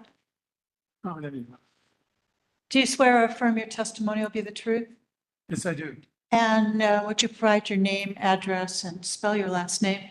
Yeah, my name is Ashley Schonauer, last name spelled Schannauer. The address is 12 Mariano Road, Santa Fe, 87508. And I acknowledge that I'm under oath. Good afternoon. I'd like to start with all due respect by renewing my continuing objection to the exclusion of my participation as a party withstanding in this proceeding. The reasons for that objection are contained in the motion that I filed on this issue on November 20th. And except for a response that I received by email from Mr. Cisneros when I filed my written testimony on November 27th, I've not received a determination from Your Honor on that motion. So without waiving that objection, I would like to highlight several of the points in the written testimony I filed on November 27th. The written testimony addresses these points in more detail. First, the discussion of AES's application takes place within a context of legal requirements. I'm a lawyer, that's why I look at the legal requirements. The SLDC establishes criteria for the issuance of a conditional use permit. A project may not be detrimental to the health, safety, and general welfare of an area. It may not create a potential hazard or fire, panic, or other danger. But the SLDC also requires applicants to submit types of analyses and comply with specific pre-application reviews before they file an application. In my limited time, I want to highlight the legal requirements that AES has violated. I address these and more in my written testimony. First, the SLDC requires that the hazards of a project be identified and addressed in the application. The SLDC also requires applicants to propose measures to effectively mitigate those hazards in the application. These must all be included in the application materials before a conditional use permit is issued, not after the permit has been issued.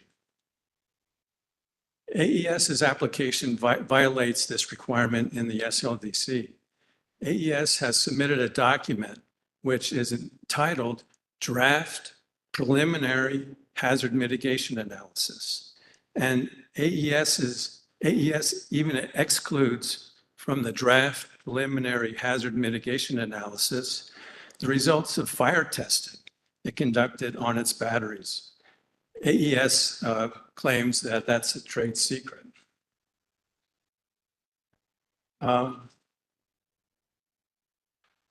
Second, the county commissioners enacted an ordinance in December 2023 that adopted updated safety standards from the National Fire Protection Association for lithium-ion battery energy storage systems. The NFPA issued its 2023 standards to address the lithium-ion system accidents that occurred since the 2020 date of NFPA's prior standards. In this case, AES is avoiding the application of the new standards that were adopted in the county's ordinance. It's doing that by having failed to seek the pre-application review of the county's technical advisory committee for its new application in August 2024 that is required by the SLDC. Instead, AES has submitted a technical advisory committee review from November 4, 2021 that was prepared for its January 2023 application. It's still continuing to use that old technical advisory committee review, despite the fact that the county adopted new standards, updated standards in December 2023. That means that AES violates section 4.4.2 of the SLDC. AES conducted the pre-application review, the pre-application community meeting that's required by the SLDC for a new application, but it did not conduct or seek a new technical advisory committee review for its new application. And the county is allowing that to happen. You heard the reasoning today. I'm not sure I understood it, but you heard the reasoning for why the county is not requiring that pre-application, has not required that pre-application technical advisory committee review. But it clearly has the authority to do that. And I guess it's important to note, I believe at this point in time, that the county has adopted those new updated safety requirements for a different application filed by a different developer in August of this year, who is a potential AES competitor. But the county did not see fit to require AES to conduct that pre-application review with the technical advisory committee or to comply with the requirements, the updated requirements from the December 2023 ordinance. The third point I'd like to make is in response to the claim that AES made earlier today that its project is needed to serve Santa Fe and address the problem of carbon emissions that lead to climate change. I've worked at the New Mexico Public Regulation Commission for 17 years, the last 12 as a hearing examiner. And I have a lot of experience with P&M resource acquisitions. And one thing that is very clear is that P&M does not select resources it does not need. Another thing that's clear is the PRC does not approve resources that utilities do not need. Rejected this application for a number of times. And what does P&M need? P&M is required under state law to eliminate its fossil fuel generation by 2045. But it wants to do that even earlier. It wants to do that by 2040. And the Energy Transition Act, which is designed to hasten the elimination of fossil fuel generation, establishes a preference for new resources to go into San Juan County, where a lot of the fossil fuel generation currently exists and is being retired. Those are all factors that P&M and the PRC look at when they approve resources. As examples, the San Juan coal plant has been finally retired over a number of years, and it's been replaced with resources in northwest New Mexico where transmission capacity has been freed up by that retirement, and with resources adjacent to Albuquerque, where there's growing demand primarily from the Facebook data center in Los Lunas. That's what they've done in the past. What they're doing in the future is that P&M is planning to retire a gas plant in Albuquerque, located smack dab in the middle of Albuquerque in the time frame of 2028 to 2029. And it plans to abdicate its interest in the Four Corners power plant up in San Juan County in 2031. So that's what P&M is going to be looking at in the next few years. It wants to replace that retired fossil fuel generation with renewable resources, but it also wants to do it where it makes sense. It wants to do it where capacity, transmission capacity has been freed up. It also wants to do it where there's increasing demand. And it wants to do it in a cost-effective manner. So that's what we're looking at. I mean, you don't build solar facilities, renewable facilities out in the middle of nowhere.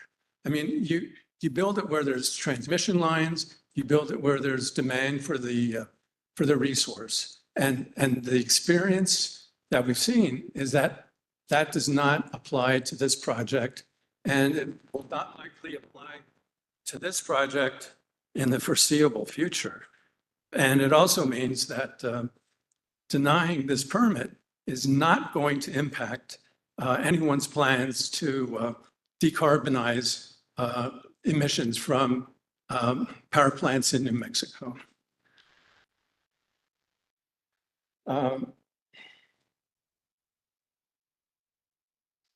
4 minutes, okay.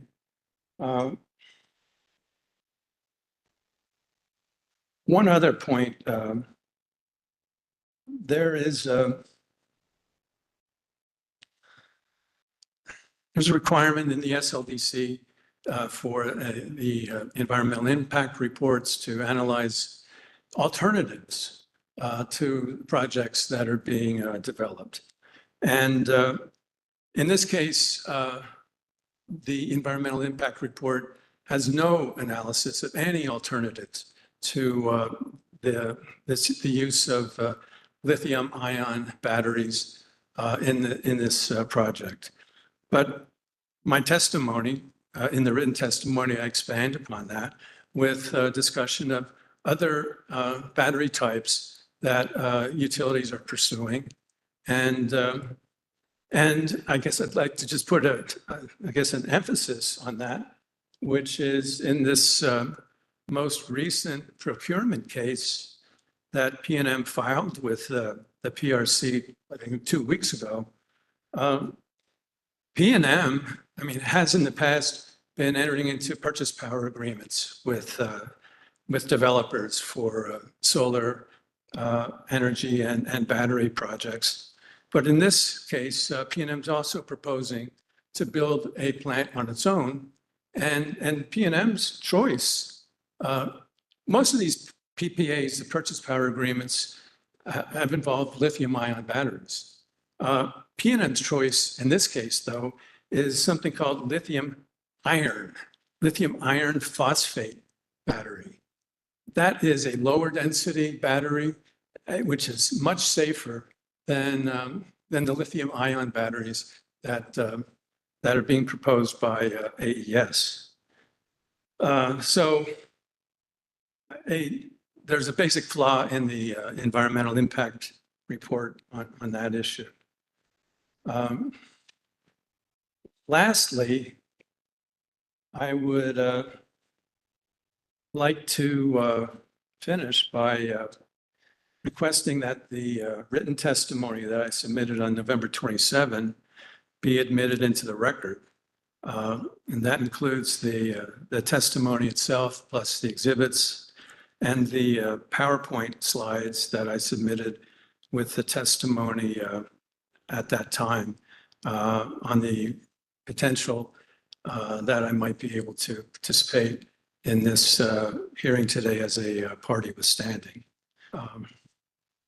Mr. Schauner, let me ask if the representatives for the applicant have any objection to, I believe you've had the opportunity to review Mr. Schauner's written testimony.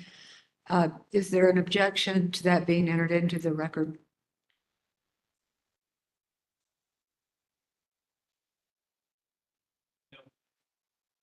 Thank you. Then we will enter that as a hearing exhibit marked AA. And I have a hard copy of that filing. Should I give it to the? Yes, that would be wonderful. Yes, thank you. Okay, thank you. Thank you.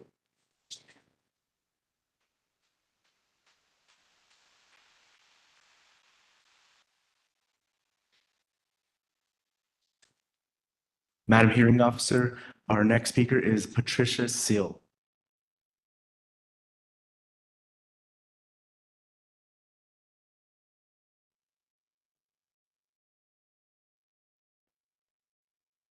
Hello, Patricia.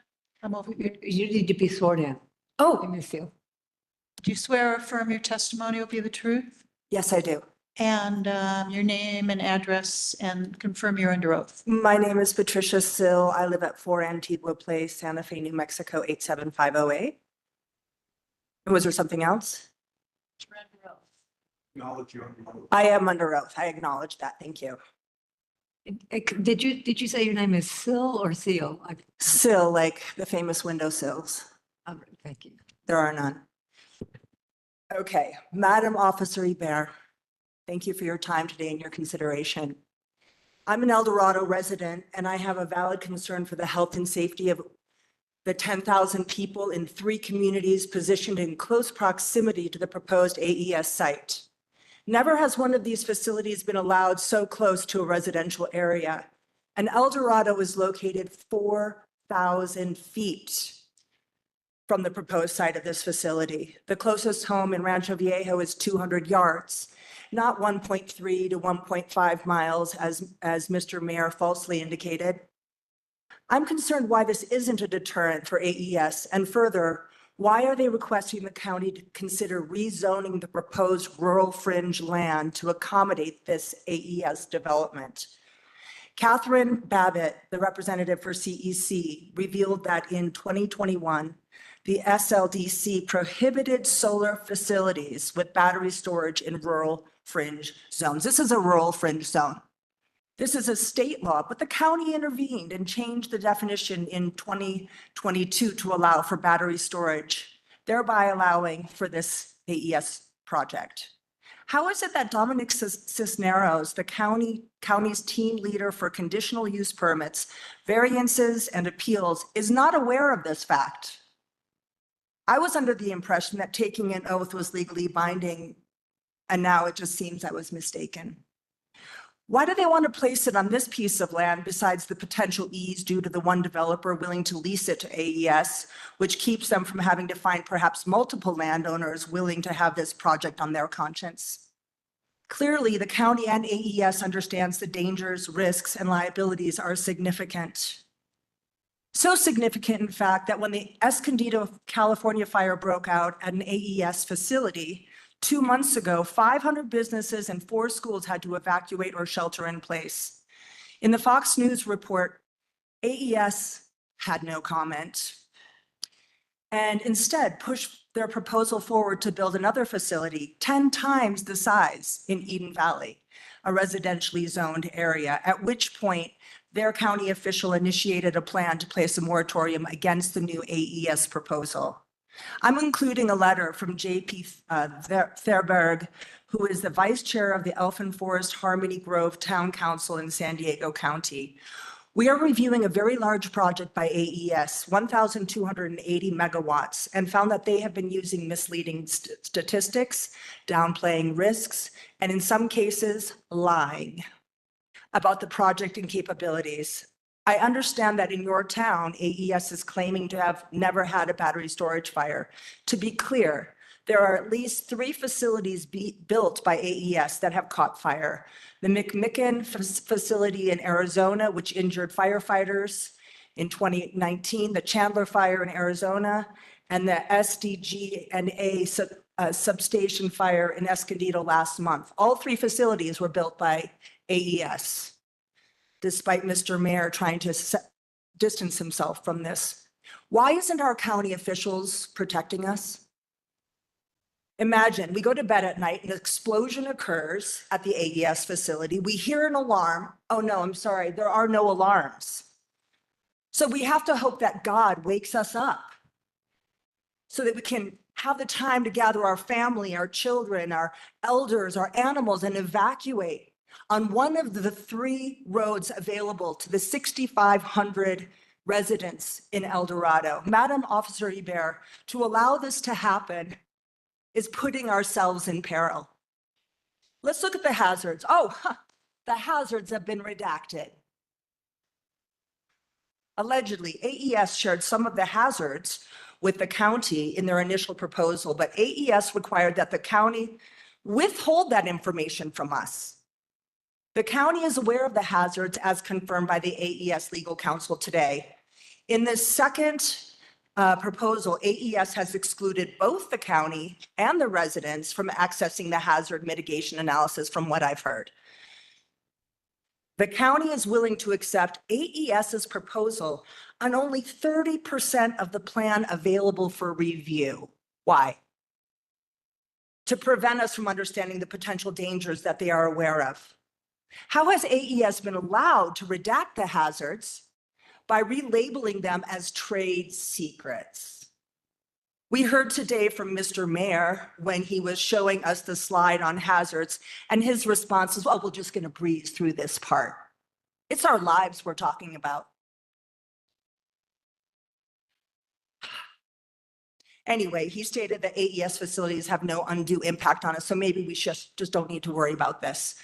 Today, the legal counsel for the county claimed that there are no toxic emissions above detectable thresholds experienced outside the parameter of the Escondido, outside the parameter of a fire.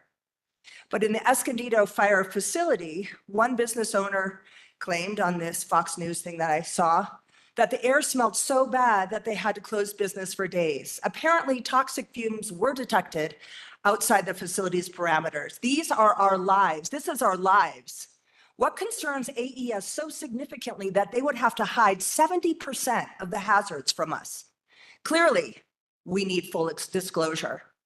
Bernalillo is demanding 100% transparency, and so should we. Our lives and our property values depend on it. I don't want to evacuate my home or shelter in place. Do you? I request full transparency on behalf of myself and all 10,000 residents by AES and the county of the inherent dangers of this proposed development.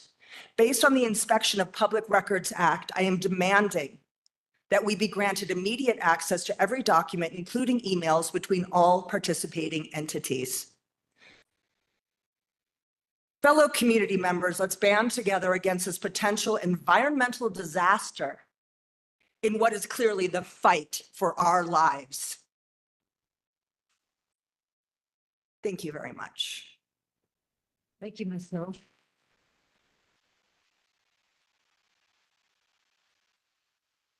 Madam Hearing Officer, our next speaker is Stace Williams.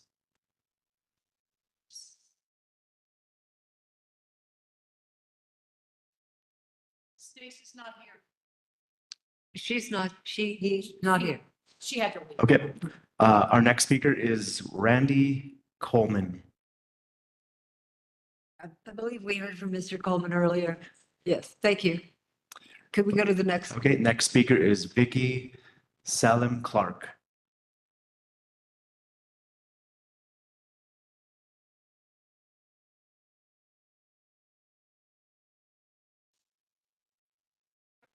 Your testimony will be the truth? I swear I understand I'm under oath. And Victoria Clark, 3 Gualdo Road, Santa Fe, New Mexico, 87508. Thank you. Thank you, Madam Hebert, for this opportunity to speak today. My name is Vicki Clark. I've been a resident of El Dorado for 33 years. And I'm a retired obstetric nurse, having worked at St. Vincent Hospital for 40 years. I'm also I'm on the steering committee for the Clean Energy Coalition for Santa Fe County. For the record, I just want to put this on the record that I am for renewable energy. And, but I am for a wiser, safer solar. Rancho Viejo Solar is not the only option for Santa Fe County to be able to achieve its renewable energy goals. I stand here to voice my profound concern regarding the parent company, AES. This company has had over 50 different offenses, 21 air pollution violations, 14 environmental violations, 13 workplace safety or health violations, 2 energy market violations, and 1 labor relation violations. These offenses have resulted in over $40 million in penalties, which leads me to think about the harm done to the locations and the people that are affected. If Santa Fe County were considering a contractor for a multi-million-dollar project, it is difficult to believe that they would even consider a company with this history. And in a matter of speaking, Santa Fe County is asking their constituents to basically hire this company to conduct business in close proximity to our families, homes, and our schools. I'd like to just close with this thought. What business people say they will do is less important than what they have done. Thank you for the time. Thank you, Ms. Barr.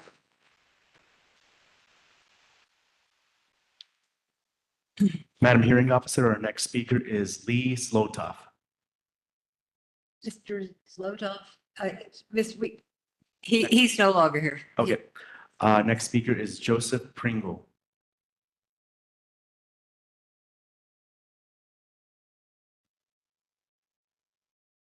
May I affirm your testimony will be the truth?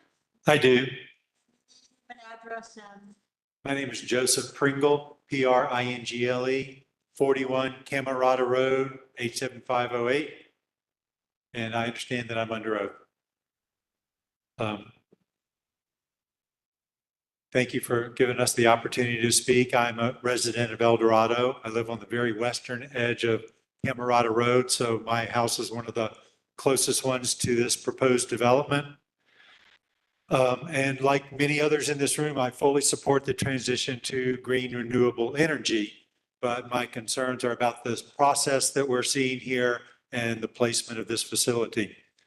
I think Ms. Babbitt really hit the nail on the head when she talked about the fact that we have a very sophisticated corporation here. They've done this fight dozens, maybe hundreds of times. I don't envy you your job going into community after community and fighting this same battle over and over again, because there's a lot of concern and opposition about these placements. And we have a very wealthy and well-connected real estate developer who has a vested interest in placing this facility in this one spot. And so what they have done is they've a sophisticated corporation coming into a relatively unsophisticated county, as evidenced by the fact that we don't have any regulations on the books about this utility scale type of development. We never even saw it coming. We have regulations about smaller community scale developments. So they picked us out and said, we can get in there and plant the flag before anybody knows what's happening. We can get in there and get this thing built for people that this is the first time anybody in this county has ever even tried to learn about these type of solar projects. And every time they go through this process, I guarantee you they compare notes and take notes and figure out how can we do this better the next time to override these concerns, to get our way in these communities. And once this genie is out of the bottle, there's no putting it back. And I just want to cite, one small example is that there was an article in the Santa Fe New Mexican recently about homeowners losing their insurance coverage due to just increased fire risk in the West. And so, my concern is what's going to happen if 1,000 homeowners in Santa Fe County all of a sudden don't get their homeowners insurance renewed in a couple years because the insurance companies have decided maybe there's only a 1 or 2% increase in fire risk, but it's too much for us to take. So we're no longer going to underwrite homeowners policies. Who's going to make us whole if that happens? Who's going to make us whole if I'm on a well less than about a mile from that facility? What's going to happen if my well runs dry or gets contaminated? Who's going to make us whole? So what I'm asking for is a moratorium on this process until we really determine, is this a utility scale project? Does it need to be elevated to a higher level than, no offense, a couple of county workers who are going through a process who don't have the sophistication to really evaluate this type of project. And then you step back so that we're proactively deciding where and when and how these things should be built and not reacting to, I mean, this company is the size of 1/3 of the GDP of the whole state of New Mexico. They have almost infinite resources and they're better at this than us. And I think we really need to step back and say, let's slow this down and figure out what's going on. Thank you very much. Thank you, Mr. Pringle.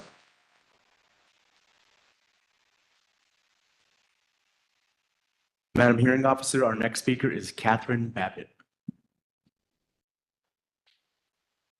They may have just been taken as you came in, I think. Okay. You're not speaking again, no. Okay, our next speaker is Nina Rebstock.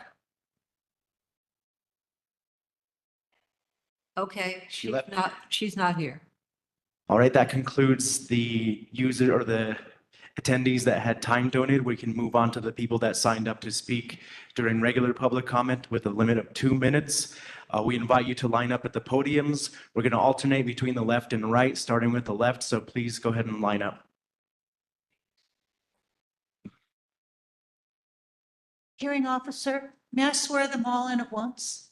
Yes, I don't know how you'll get maybe the list of names from staff. Well, they'll still have to provide their name, spell their last name, their address, and confirm that they're under oath. All right. Okay. Will you raise your right hands? Do you all solemnly swear that your testimony will be the truth? And indicate you're under oath and your name and address. Thank you. Would you begin?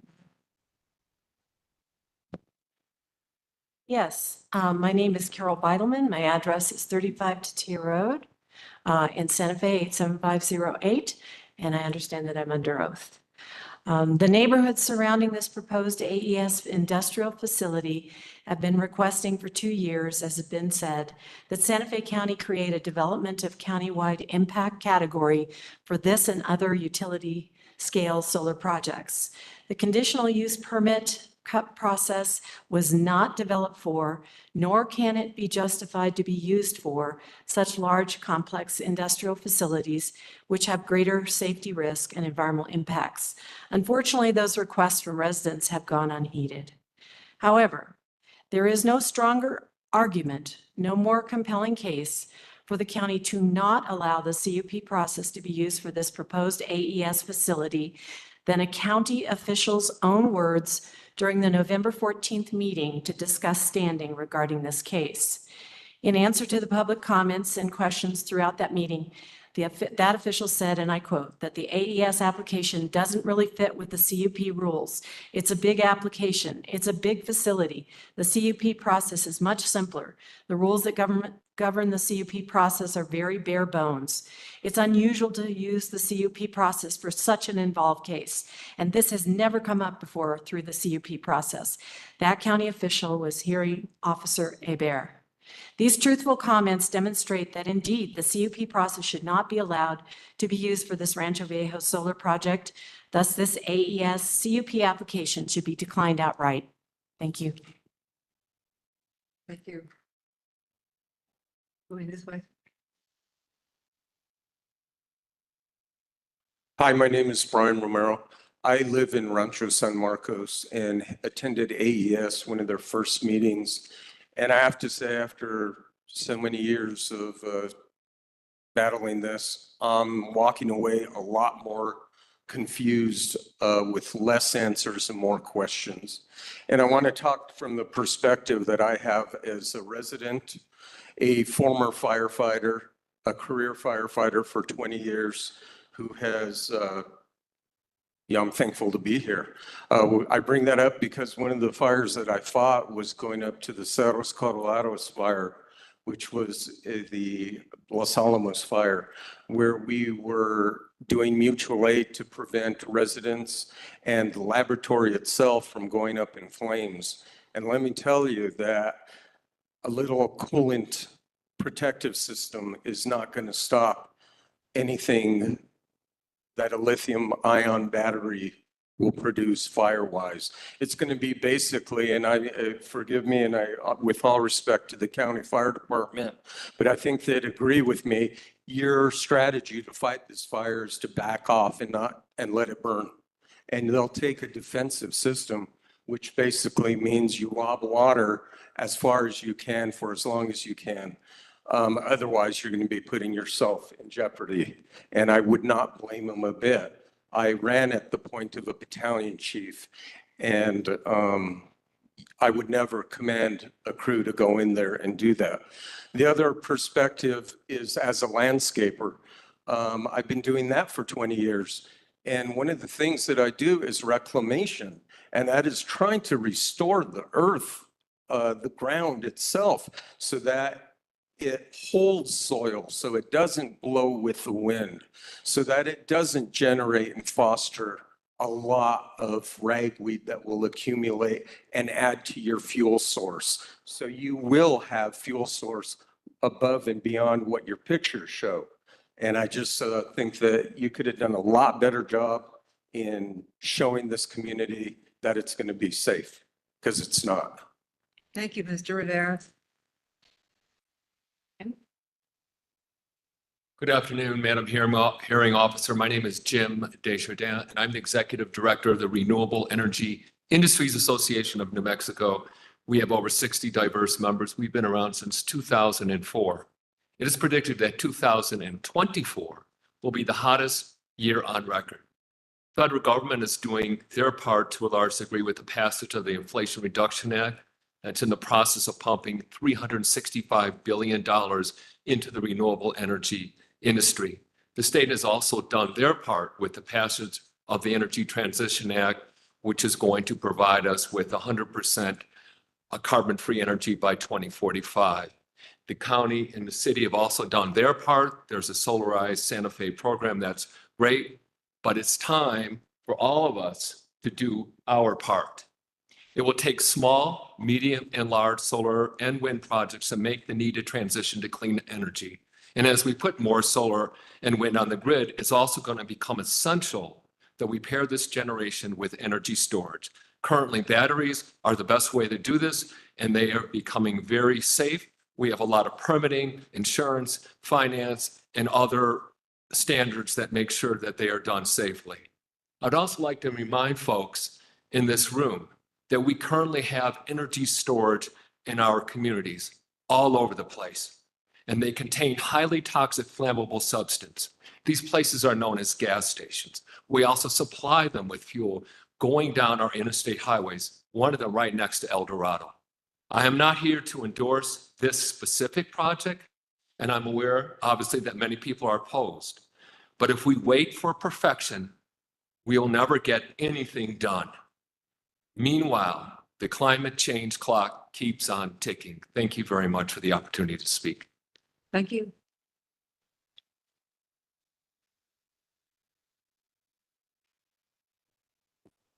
Cindy Wheeler, 20 Descanso Road, 87508. I'm co-chair with Roger Taylor of the community organization 285 Alliance. Madam Hearing Officer, losing our homes to fire is one of our biggest fears from the battery storage farm. Our homes are not only our main investments, but where we lay our heads at night. Home insurance companies are one at a time refusing to cover home loss due to fires in El Dorado. When we now have no way to protect ourselves from this loss, even as AES adds to the risk. So I propose a compromise. AES is confident that fires from its batteries will not harm our homes. So I ask that AES mitigate our concerns by providing home fire insurance for any fire event to our homes due to its business. Thank you. Thank you.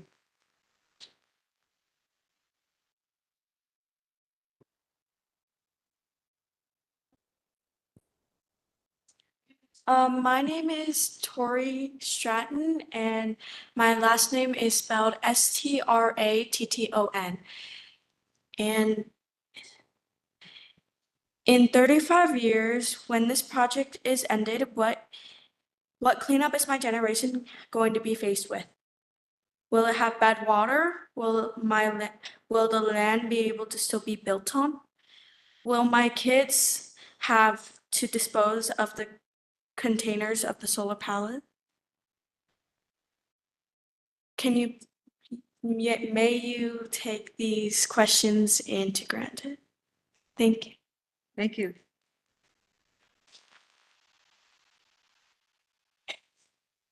My name is Patricia Brown. I've been a resident of Santa Fe County for more than 50 years, since a PhD at University of Texas at Austin. I've been involved in public health all this time. I don't want to repeat what's already been said. A couple of things. I'm part of the New Mexico Energy Policy Research Advisory, and we have been looking at long-term energy storage and other renewable solutions, and we are very supportive of renewable solutions for energy. And I do want to say that we had a recent long conversation with the lead California long-term energy storage team at their major state department. And they are not looking at lithium batteries for long-term energy storage. They're looking at a number of other solutions. And the concerns about lithium batteries is significant, many safety concerns. And I just want to also say that the remote monitoring system that you all have proposed seems very weak and not very doable. The electricity can shut down, the internet shuts down, and you have 4 staff on site only during the daytime. So that is entirely insufficient for safety features. So there are other better alternatives to long-term energy storage. Thank you. Thank you. Hi, my name is Michael Nieto, and I acknowledge that I am under oath. Madam Hearing Officer, when I first started to do my research on this project, I was disappointed to learn that the Santa Fe County Planning Commission gets to unilaterally choose whether this project gets conditional use approval without any direct vote from the residents that live in the nearby affected communities. I was further disappointed to learn that the members of this committee are not elected by the people, but chosen by the Santa Fe County Growth Management Department. More so that the members of this department are also not elected by the people, but chosen by their director, who is also not elected, but chosen by the Santa Fe County Commissioners, which is the only body in this hierarchy that we have any voice in choosing through a general election, which won't happen again until November 8th, 2026, after which a decision on this project will have already been made. With that in mind, it's extremely scary to think that such an important decision might be made without the direct votes by the people that this project affects most. For the record, I am against this project and the intrusions that it will have upon our beautiful and undisturbed land, wildlife, and community. I bought my home in El Dorado based on the protections that I believe the Santa Fe County Planning Commission would provide, and I'm scared and disappointed to see that they might not honor the promise that they were sworn to protect. If this went to a direct vote by the citizens that are nearby, it would not pass. I hope that the will of the people in this room and the residents of the communities that surround this project will prevail, and that this project will unilaterally be rejected and denied. Thank you for your time. Thank you, Mr. Nieto.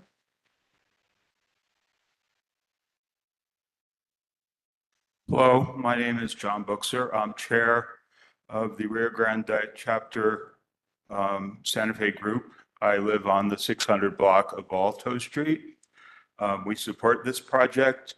We believe the technology has progressed to the point where battery energy storage systems are at the point where fire risk can be properly managed, and the need is urgent. I watched a Siemens video, it's about an hour long, made this year, obviously promoting their system. And it shows what happens when a single cell battery fails. You can tell when a cell is going to fail because it starts to emit gas before it explodes. If you detect that gas and provide at least a 90% non-oxygen environment, which you can do simply by releasing nitrogen gas, then it doesn't explode. Well, that's not quite true. It does explode, but it only affects its 2 cell neighbors. This then does not promote that fire to go to all adjacent areas. I think what we have is here a case of where permitting processes haven't kept up with technology. The Micken Surprise, Arizona fire injured several firefighters. What Arizona Public Service recommended was, in part, quote, standards have avoided prescribing solutions that restrict or slow cell to cell and module to module thermal runaway propagation. If you do that, the likelihood of large fires is very low. Thank you. Thank you.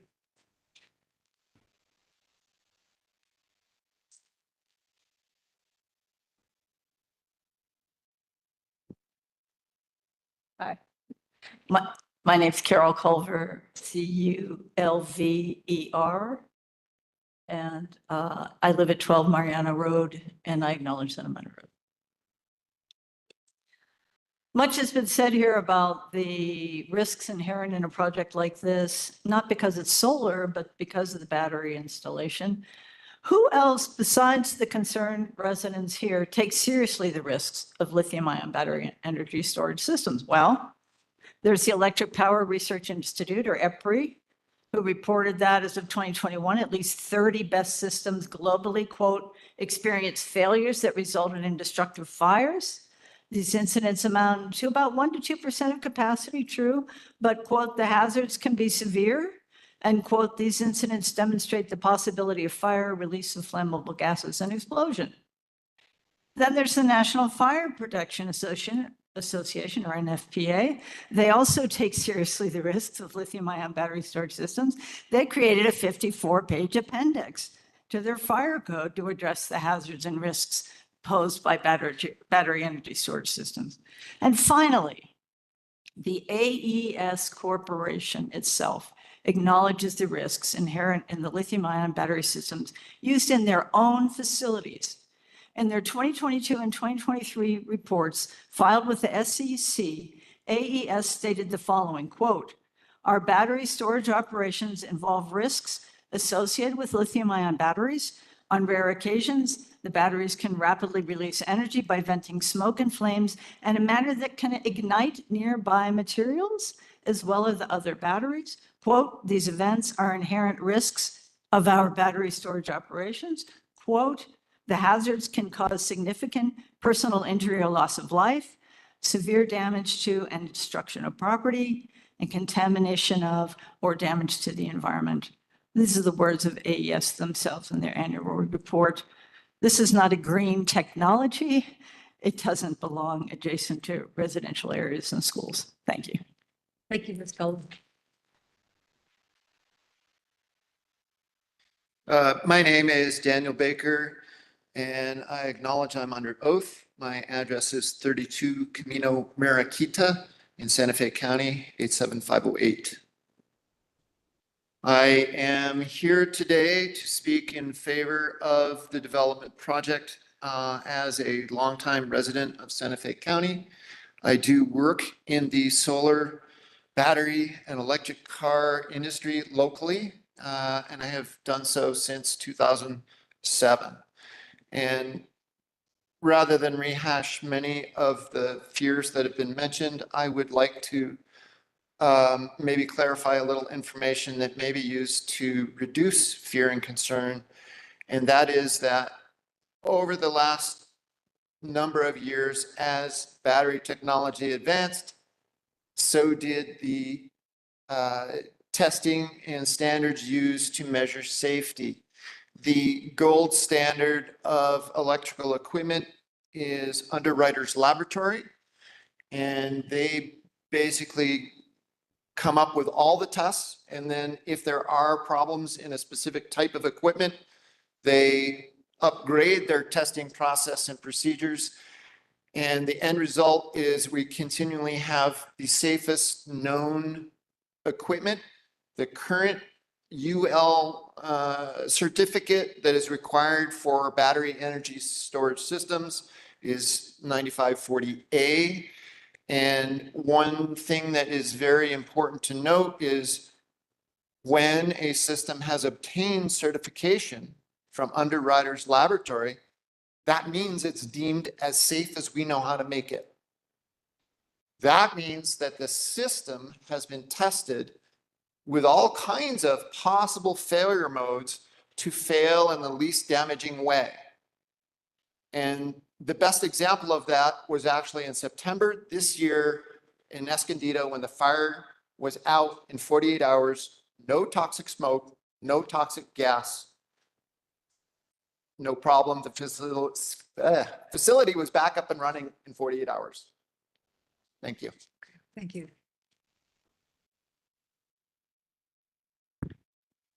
My name's Michael Mead. I live at 2323 Kayapava. I acknowledge I'm under oath. I represent Positive Energy Solar, and I just wanted to shed some light on the circumstances of our grid feeder capacity and the ramifications of a project like this. I don't think that it's been brought up yet, but currently the Rancho Viejo area and El Dorado area are both in what's called a yellow designation in the PNM feeder capacity. And basically, when you get into yellow, it means that the transmission lines and transmission infrastructure is reaching its max capacity. And once it gets to red, which La Cienega is currently in the red zone, then you can't interconnect more residential solar projects. And so La Cienega got bumped out of that ability when the county accepted a 10 megawatt solar array. And there's a lot of folks in La Cienega that are concerned and frustrated that they can't produce their own energy on their home and be connected to the grid like that. That's something that I'm sure many folks in Rancho Viejo and El Dorado area would like to have the ability to connect their own home solar arrays into the grid in the future. And given the ability, the laziness, I guess I could say, of PNM to upgrade the grid in certain areas like La Cienega, I don't see how they could potentially do that in the El Dorado and Rancho Viejo areas once this solar and battery storage facility comes in and basically consumes the feeder capacity there. It would be inevitably put into a red zone. Thank you for that Thanks. information.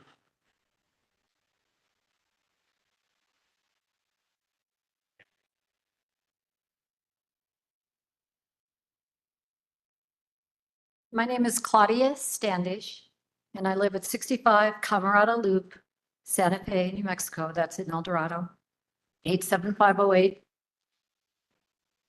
I'm going to have a little different perspective. So I held positions in the U.S. Forest Service and BLM in fire. I worked for them for 34 years. I also did smoke management at the Air Quality Bureau for 8 years, working under the BLM and actually funded by all the federal land management agencies.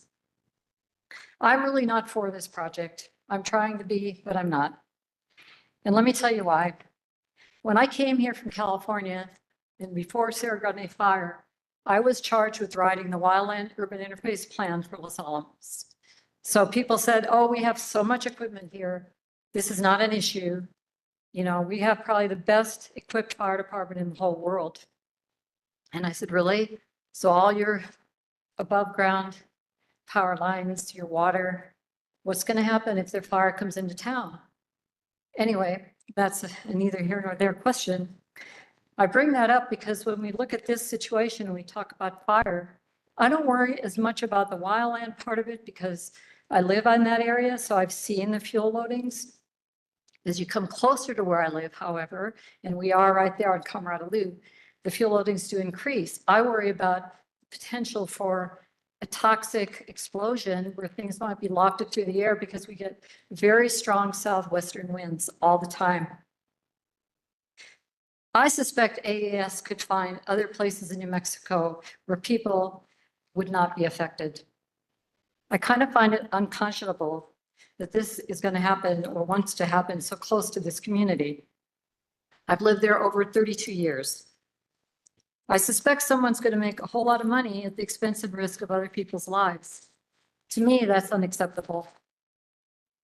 What I learned working with homeowners and the National Firewise Communities Program, and as the smoke management specialist at the New Mexico Air Quality Bureau, where I spoke to many people about smoke and wildfire regularly, is that values of people matter. In many respects, that's all that matters. This should be the steering mechanism. Madam Hearing Officer, the timer has expired. Thank you for your comments. Hello, my name is Paul Lohr. I live at 55 Encantado Loop, Santa Fe 87508, and I understand I'm under oath. I live right on the western edge of El Dorado as well, and so I would be one of the first homes that would be affected by a wildland fire.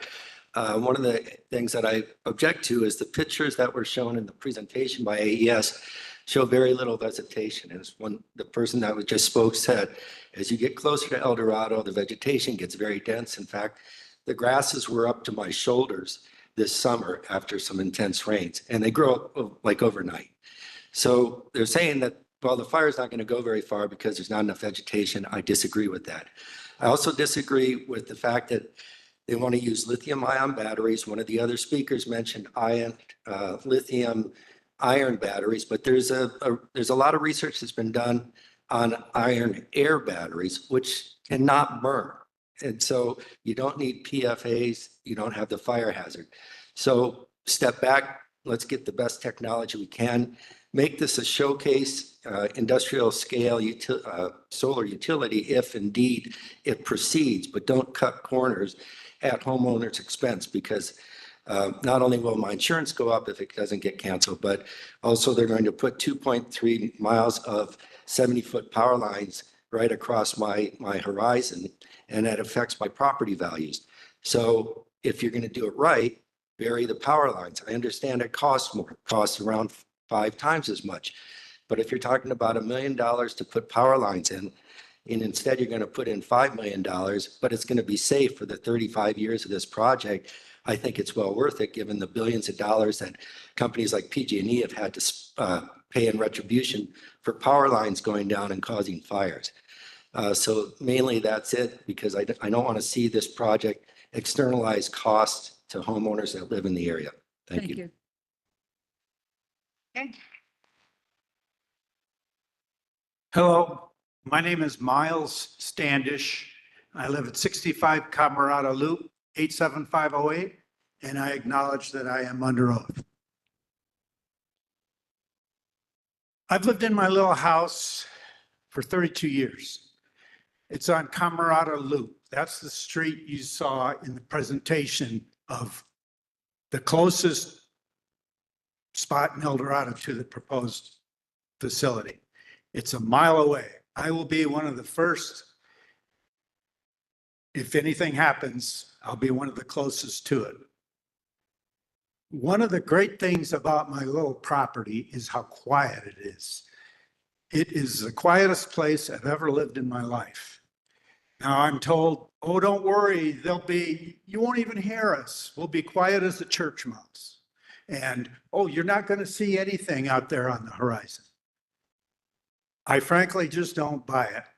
There's too many dollars at stake. There's too much momentum behind this project.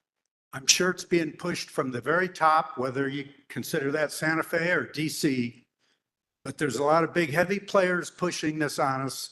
It's pretty clear the local communities do not want this. I'm all for solar energy. I'm all for battery storage. My advice to you gentlemen is find another location. It's incomprehensible to me that AES has banged their head on this wall for at least a couple of years. This is the second presentation I've been to, and I've heard a lot of talk, and I've learned some things. I have never heard an explanation for why it has to be this location in between 3 communities, and even learning that it's not even zoned for that. I just don't understand. What is the moneyed interest? What's behind this? Why does it have to be in that location? There are millions of acres available with power line transmission lines going through them. Find another location. Thank you. Thank you. Hi, my name is Susan Mays, Mayes. I understand I am under oath. My address is 16 Mesa Pino, Santa Fe, New Mexico, 87508. My husband and I have lived in Rancho Viejo on the southern perimeter for over 20 years, with the understanding that the open land we view every night did not have water rights. We love our night sky and our quiet community. And I came here today to listen with an open mind, to listen to both sides. And I've come to the conclusion. I am in opposition of this location that is in the middle of 3+ major communities. We are a growing area. There are thousands of homes under construction right now, all along 14 and in and around Rancho Viejo. The amount of potable and non-potable water that AES will be using is mind-boggling. We don't even have enough water for our own community. The concern for the safety of all of our communities from wildfire risk and the line of sight proposed for the ZIA transmission line that will be up in the air that will interrupt our amazing sunset views. I am definitely opposed for this project at this point, as presented. Thank you, Ms. Mays.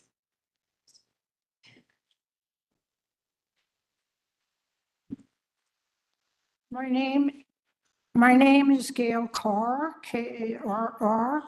I live at 11 Camino Demetrio, Santa Fe, 87508. And I've recently moved there because I lived over by San Marcos since the 80s, maybe 1980s, but I've been around for a long time. And I even had a solar company in 1980, but we've been, anyway. I have a few things to say, and they're not duplications. I took notes while we were talking. I want you to recognize the fact that there is another subdivision that nobody has mentioned, and that's the one I moved to. It's called Dos Griegos, and when we had the annual meeting, the board said we could speak for ourselves, but they hadn't come to any conclusion. Afterwards, several people came to me and said they were opposed to this. This land is adjacent to El Dorado. The grass is continuous, the earth is continuous, it's all one. And if a fire comes, I've been in a grass fire. We never want it. You cannot outrun that stuff. It's just too dangerous. I mean, it's so dangerous. When it gets dry here, they tell you not to park your car on the grass. If we can't park our car on the grass, I don't know anything else. They even talk about it gets so dry that you can get lightning when sticks hit each other, some of these grasses. It's really dangerous for fire there. And that's a real concern because as soon as I moved there, all of a sudden my house insurance got canceled. I've never had that happen before. They've come and inspected, never a problem. All of a sudden, my policy was canceled just because of New Mexico fires. So that's happening in other states. And I'm just tired of this state and us being treated like we're a third world state and we're stupid. They put this is going to go right by the whip route. I mean, the potential with these things colliding, and we have always Madam not Hearing Officer. hazard. Madam Hearing Officer, the timer has expired. Thank you, Ms. Carr. Hi, my name is Mary Lou Jackson. I'm a retired nurse. I've spent my career and life caring for the welfare and health of people in our community. I am concerned. Oh, I'm under oath. 36 Alcalde Road, Santa Fe, New Mexico, 87508. I understand. Thank you. I am concerned for the health and well-being of my family, neighbors, and the communities bordering the proposed Rancho Viejo solar project. I'm thinking of future generations. I am, and I understand the need for green energy. I support it. I'm asking Santa Fe County employees reviewing the AES application to do the right thing. Reject the proposal for the current location out of respect for the Santa Fe County men, women, and children. I don't know if any of them live in any of the communities that will be so impacted. I doubt that any AES employees live there.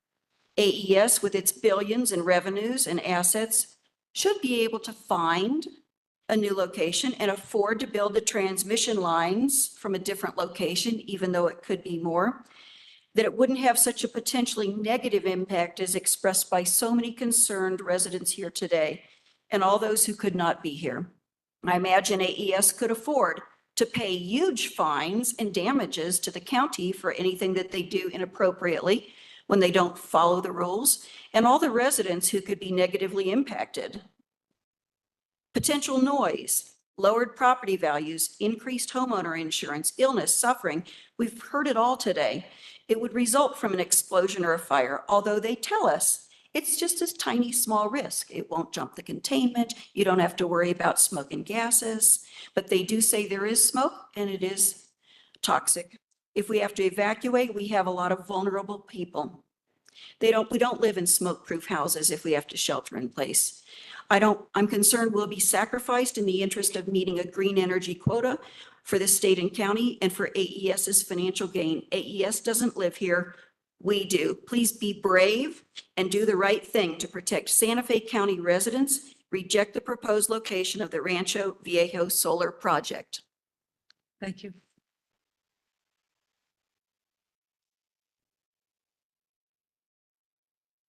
I understand I'm under oath. My name is Tom Wyatt, 509 Calle de Francisco, Santa Fe, not in the greater El Dorado area.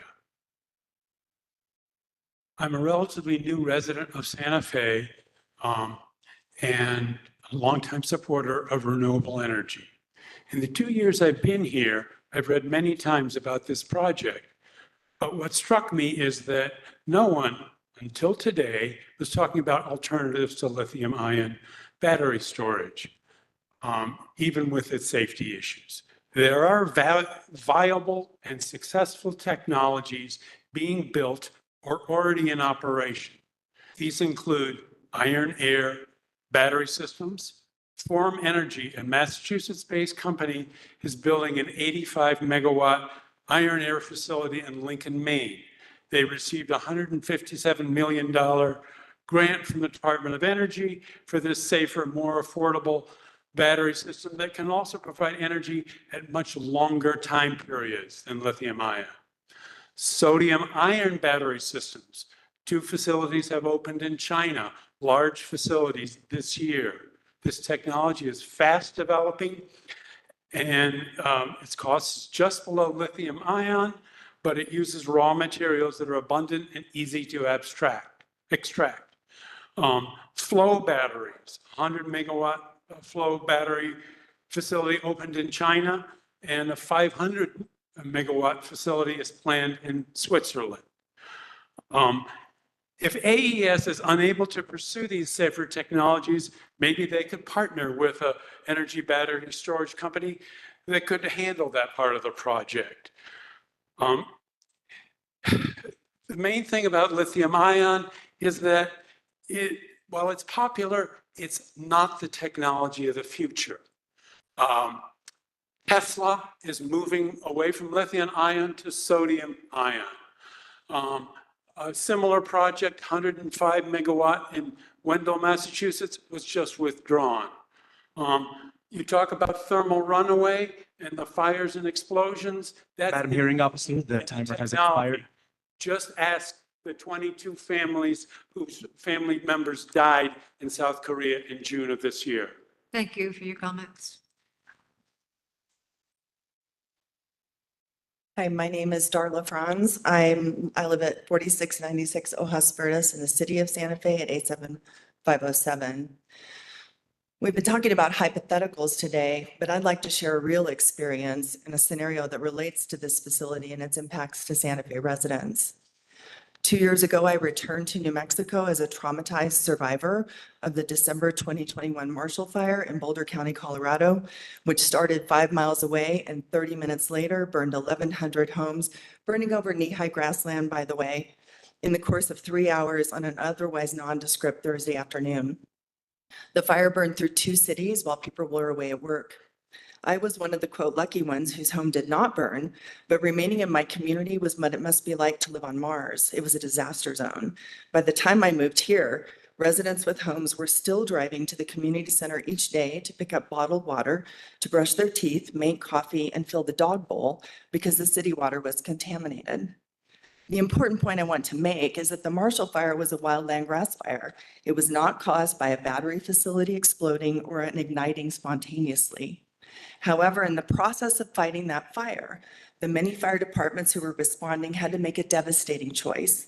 They had to commit valuable resources away from protecting homes and businesses in order to protect a Tesla facility that had a substantial battery supply on site.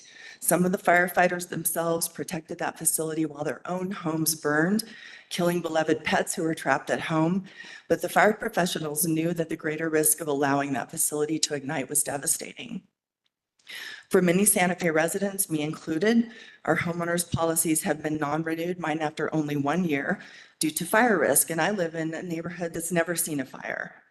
So as a new Santa Fe resident who has the actual experience of surviving a wildland fire that swept an urban city, I plead your honor to consider carefully the duty to protect the residents of Santa Fe from the extreme and for us terrifying and costly risk of wildland fire that already exists and is exacerbated by this project.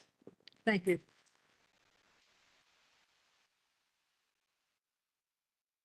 I acknowledge I'm under oath. The name is Joan Mitchell. I live at 32 Camarada Road in El Dorado on the west side. I have wanted to make a few contributions about the noise issue, and then I have a question. I've heard that the noise, it was in a recent Santa Fe, New Mexican editorial, that the noise would be only that of a refrigerator. And I said, I don't think so. And I looked online and I found a company called Noise Monitoring Services that specializes in monitoring BESS storage units and other aspects of BESS systems. And what they said was that most of the noise comes from the cooling equipment in the storage units, and that this consists of giant fans and condensers, up to 92 decibels 1 meter away from the storage unit. We're talking about 78 units. I think that sounds like an awful lot of noise. 92 decibels is a pneumatic hammer. There's also noise associated with power conversion systems, which convert the electricity from direct to renewable. And these measure out at 83 decibels. So we're not talking about refrigerators, we're talking about much louder. The El Dorado community, peace and quiet, according to a recent survey, was a very important aspect of why people bought their homes in El Dorado. And you're going to tell me my property values are not going to be affected. My question is, and this follows up on two other speakers, is there's been an intense worldwide effort to develop and scale alternative battery sources for renewable energy away from the lithium ion. And a number of them have been mentioned. I've recently read articles on, on a water-based technology that has been tried in a couple of states and also in Australia, and also the sodium ion, which was just mentioned. Why is there so much interest in alternatives lithium ion storage? And the answer is the difficulties and dangers of lithium ion. The fire danger and explosion danger has been brought up a great deal. Another issue that I'd like to bring up. Madam Chair, the timer has expired. Oh, I'm sorry. Thank you for your comments. Yeah. Good evening. My name is Claudia Daigle. I live in El Dorado at Four Conscious Place. And I acknowledge I'm under oath.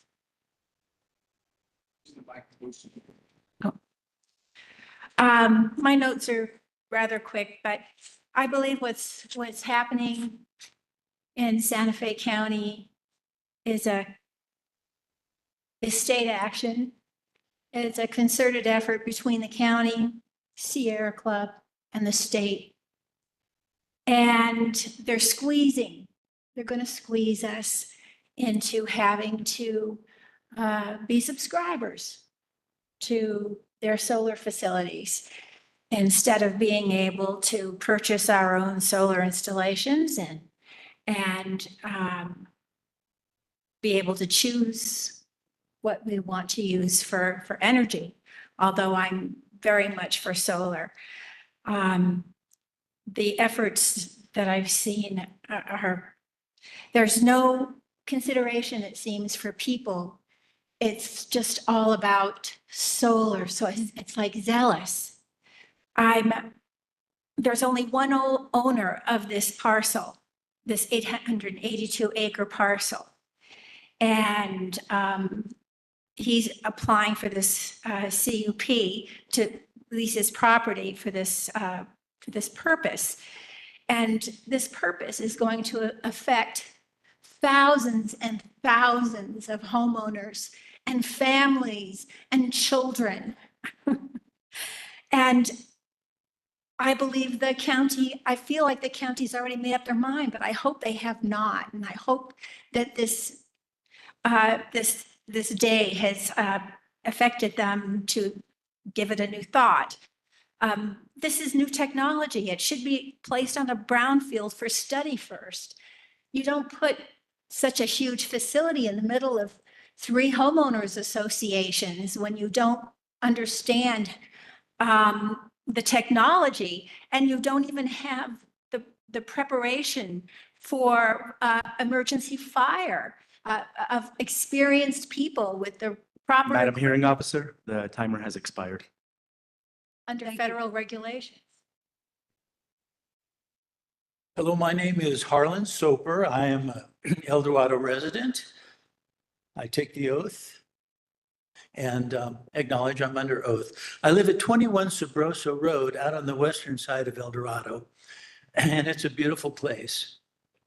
And over the last 6 years, I've owned 2 homes and had the opportunity to put solar on each one. And I'll put a plug into Positive Energy Solar. They did a fabulous job. But I'm not here to talk about that. I'm here to talk to the county, and I'm here to talk to AES to consider some of these alternatives to allowing us to break our addiction to liquid lithium-ion batteries. And what I'm going to address quickly are what are called flow batteries. The longevity of a flow battery, if it is cycled every day, will go beyond 30 years. As compared to a lithium-ion battery, if it's cycled every day, might meet 8 years. We can debate that, but as I were an investor and I wanted to pay once for a solution that would last for 30 years, rather than having to reinvest in replacing these battery systems based on lithium-ion, it would give me consideration. Power discharge is very important as well. Flow batteries can discharge for up to 10 hours. Lithium-ion batteries are limited, perhaps maybe around 2 or 3 hours. There are no flammable materials in a flow battery, as there are in lithium-ion. Flow batteries require space. Well, out on 500 or so acres, I think we might have that space opportunity. And there may be a small additional cost, but you spread that over 30 years, and you have a really viable opportunity to break our addiction to lithium-ion. Thank you. Thank you. I don't know how this works. I have to swear. So I swear with my name and address, right? Okay, my name is Meredith Young. I live at 72 Cañada del Rancho, Santa Fe, New Mexico, 87508. So I'd just like to make a point about AES's strategy with the greenwashing here. I think just about everybody who's come up and spoken has felt the need to clarify that they aren't against solar energy, which is kind of crazy because most people aren't. The issue is safety and AES's history. They claim that they're doing this in order to expand clean energy infrastructure in Santa Fe and Albuquerque and to supply jobs. It sounds nice, but historically they have caused incredible damage to the communities they build their facilities in. AES in the past 20 or so years has been fined about $19.5 million for air pollution violations so far, $6.8 million for environmental regulation violations, $6.3 million for energy market violations, $6.8 million for labor relations violations, and nearly $400,000 for OSHA violations. About $3.5 million of these fines were paid in 2024 alone. In the Polano versus the AES Corporation case, about 10 years ago, the plaintiffs alleged that AES representatives told residents and government officials that the toxic coal tar ash that they were illegally dumping near homes, workplaces, and recreational areas in the Dominican Republic was a, quote, beneficial product that might be profitably utilized by the residents of Samana as construction materials. Coal tar ash is filled with toxic heavy metals, causes cancer, all sorts of reproductive harm, and caused death and disability for many of those residents. That's just crazy that they were, I mean, I'm glad it's written in the lawsuit. They also minimize the effects that the PFAS might have on our community, which I don't see any reason for us to believe them. But if they're able to do something so reprehensible to that community, why should we believe that they won't do something similar to ours? Thank you. I'm Jill Clyburn, and I live at 45 Crazy Rabbit Drive, 87508. I'm here as a 30-year resident of the San Marcos community and a veteran energy professional who's led work in solar PV nationwide and especially solar plus storage and load flexibility strategies. It's true, my first reaction to the Rancho Viejo solar project was skeptical. Like most people, I am not wired for change, but I checked my emotions, considered what climate change has already done, and I studied the updated AES plan. I am now a strong supporter of this project. So, while public education is well served by tight definitions, I can assure you that terminology throughout the solar and storage industry is not set in stone and should not be the argument in making this project a go or no go. For example, customer side off-grid projects today can be larger than a utility grid project. Broad terms serve county planners best. The overall acreage of this site, which provides a huge buffer, and its benefits compared to the irreversible impacts of other likely developments make this a project that's a good choice. In my work experience with property value studies, home values are better retained when they are near a known controlled development instead of a future unknown neighbor. And my neighborhood, which has none of these controls, is a good example. You want to come visit. Second, everybody seems to have a better idea for someday because we all got used to solar as future power. But this project is ready today and it is equitable. Grid solar is solar for all. When it comes to loss or injury from fire, citizens are listening to a storyteller instead of addressing real risks of fire. As mundane as your vehicle's sparks or ordinary electric lines down or a failed propane water heater. Through battery industry diligence, grid battery failure rates have fallen by 97% from 2018 to 2023. Rare Madam Chair, failures, Madam like the event Hearing Officer. get a big response. The timer because has expired. Safety demands abundant caution. Thank you. Thank you.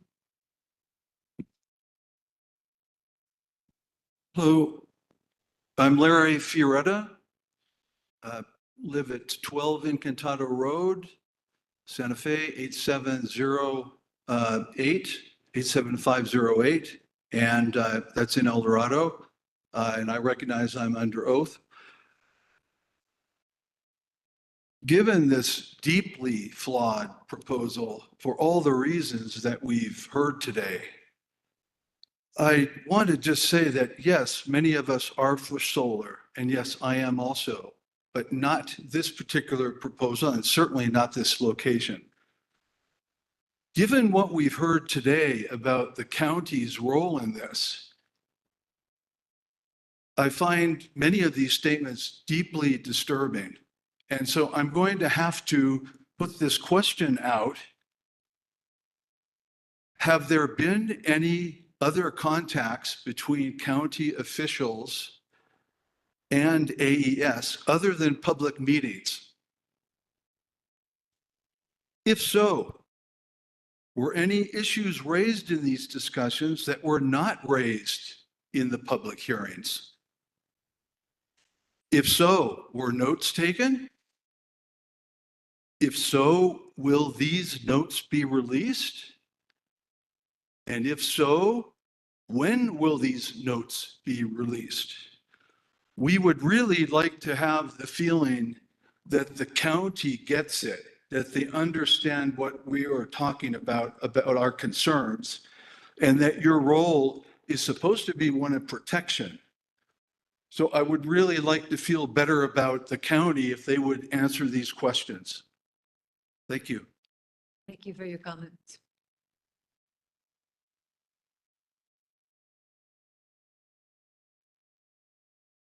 Officer Eber, my name is Glenn Schiffbauer, SCHIFFBAUER, and I recognize that I'm under oath. As I said, my name is Glenn Schiffbauer, and I'm the Executive Director for the Santa Fe Green Chamber of Commerce, New Mexico Sustainable Business, and a co-founder of the Next Generation Water Summit. The Green Chamber has been a steadfast advocate for clean, renewable energy initiatives since our founding in 2013. Our commitment to sustainability, economic growth, and environmental justice has guided our efforts to promote solar energy and other renewable technologies. We have a long history of leadership in renewable energy. We introduced the New Mexico's first community solar bill to the state legislature in 2013 and are currently under agreement to recruit subscribers for community solar in New Mexico. We participated in, advocated, and lobbied for transformative policies, including the Energy Transition Act in 2019. It will take projects of this scale for us to get there. We have promoted programs such as Solar for All and the Sustainable Building Tax Credit to ensure equitable access to renewable energy and sustainable practices. As a voice for renewable energy businesses over a decade, the Chamber proudly counts solar and clean energy companies among our members. Organizations like AES, and other solar and renewable energy companies are naturally aligning with our mission and our sustainable energy solutions. We are also engaging in with the EPA, New Mexico, their Justice 40 communities, and reaching out to communities that are already impacted. I keep hearing brownfields mentioned today. That is just looking at another impacted community and trying to voice some of our energy onto them. In conclusion, we believe that AES and this solar project is an opportunity for Santa Fe County to lead by example, advancing renewable energy, addressing climate change, and creating a sustainable future. We urge the county to embrace the opportunity and make a lasting positive impact. Thank you. Thank you. Cindy Fuquay, 77 Incantado Loop, El Dorado, and I understand I'm under oath. So the county describes the subject property as vacant land. And yes, okay, it is, but it's also home to an intact ecosystem and acts as a corridor for wildlife moving from the Sangre de Cristo foothills down to Glorieta and Galisteo basins. It also is part of an aviary corridor for migrating birds moving back and forth from Canada to Point South. If you want to see some of these, take a look at these beautiful photographs right down this hallway, and you'll see some of our neighbors. A cougar, a burrowing owl, and a raven. Remember, there's much more housing coming into the Rancho Viejo area to the north of this project. That's not just vacant land. So when does the land no longer support an intact ecosystem? When the county approves this project, and then another project, and then another project next to that, until it is no longer fringe agricultural. Is this the spirit of the SLDC? My question to the county is, do you have anybody that looks at the overall area when projects are being developed? Instead of just this project, this biological survey, but are you addressing the spirit of the SLDC and how wildlife moves through these greater areas?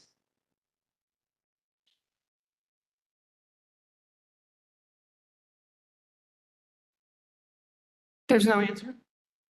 This is your time for comment. Okay. No, there's no answer. Also, then I have a question about the review by Glorieta of the existing environmental reports, and that is to what standard, what criteria is this land being evaluated for under the environmental impact statement?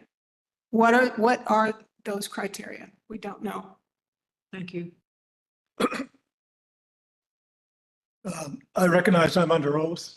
My name is John McPhee, MCPHEE, and I previously lived in El Dorado at number 4 Taro Road, 2 miles from location. I've been on that property probably over 100 times in the 6 years that I lived there. I now live at 2712 Solius Loop in Santa Fe.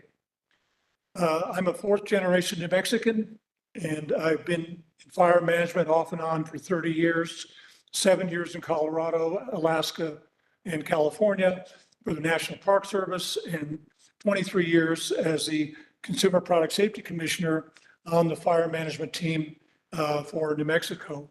I was a navigator for the Bandelier fires and for the Los Alamos fire. The real issue, I mean, one of the main issues, again, and I'll be brief, I'm sure you're grateful that I'm the last speaker.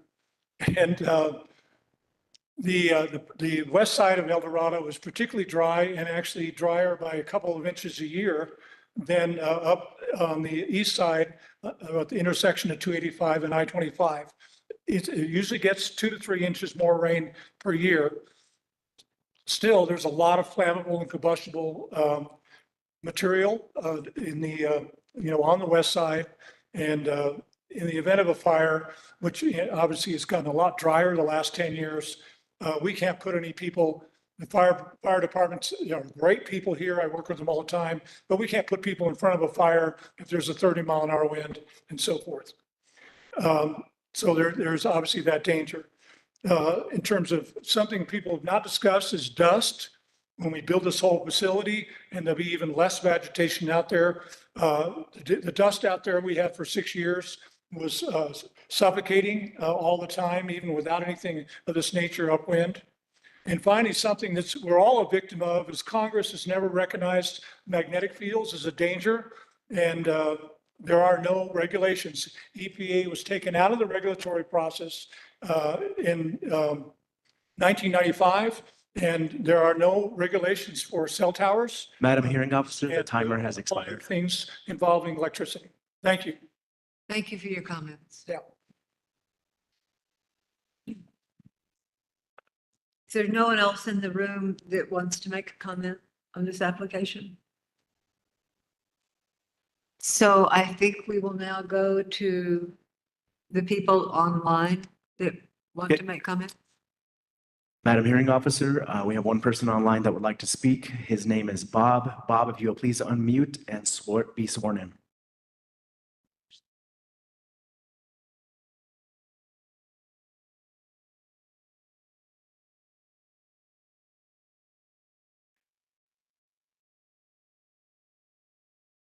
Bob, if you will please unmute.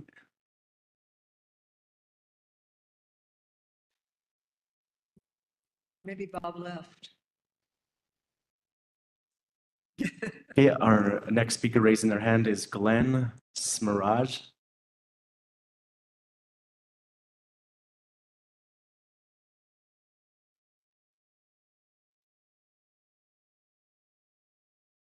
Then if you will please unmute.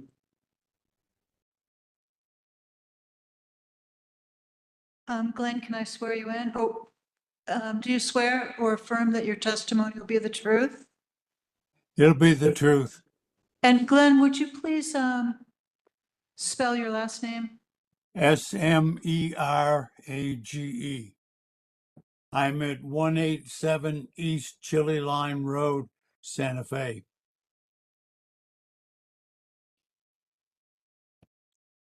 I have a question I would like the proponent representatives to answer. You have indicated the project will consume a little over 800 acres, but those 800 acres are within over 8,000 acres. What will happen to the balance of those 8,000 acres? What will the future of those nearly 8,000 acres be? I don't believe that the applicant would be able to answer that. My understanding is they're leasing the 800 acres. Is that correct? That is correct. AES will only be leasing the fenced acreage of the facility. What I can say in relation to that question is that the sponsor landowner is making a movement to transfer development rights on 5,000 acres approximately of that land so that it will not be available for future development. So it would be some sort of a conservation easement? Is that what you're saying? I would direct that question to the county and to the landowner himself, but that's been made known to us. May we ask the county representative what will happen to that large land outside of the development? Hearing Officer Aber, the landowner has indicated that he wants to do TDRs, transfers on that, which will indicate that land will be grazing land for the rest of its life. Okay, so we don't have to worry about future housing developments or even industrial developments. There's no guarantees if the TDRs are removed from the property, the ability to develop the property at that point in time is gone. So it'll be open land. Thank you, Mr. Smiraj. Your time has expired. Madam Hearing Officer, I do not see any other users online raising their hands. Well, isn't that something? Okay, with that, then this hearing is concluded, and I will issue a recommended order within 15 business days, and then this matter will go on to the Planning Commission. So thank you all for attending and for your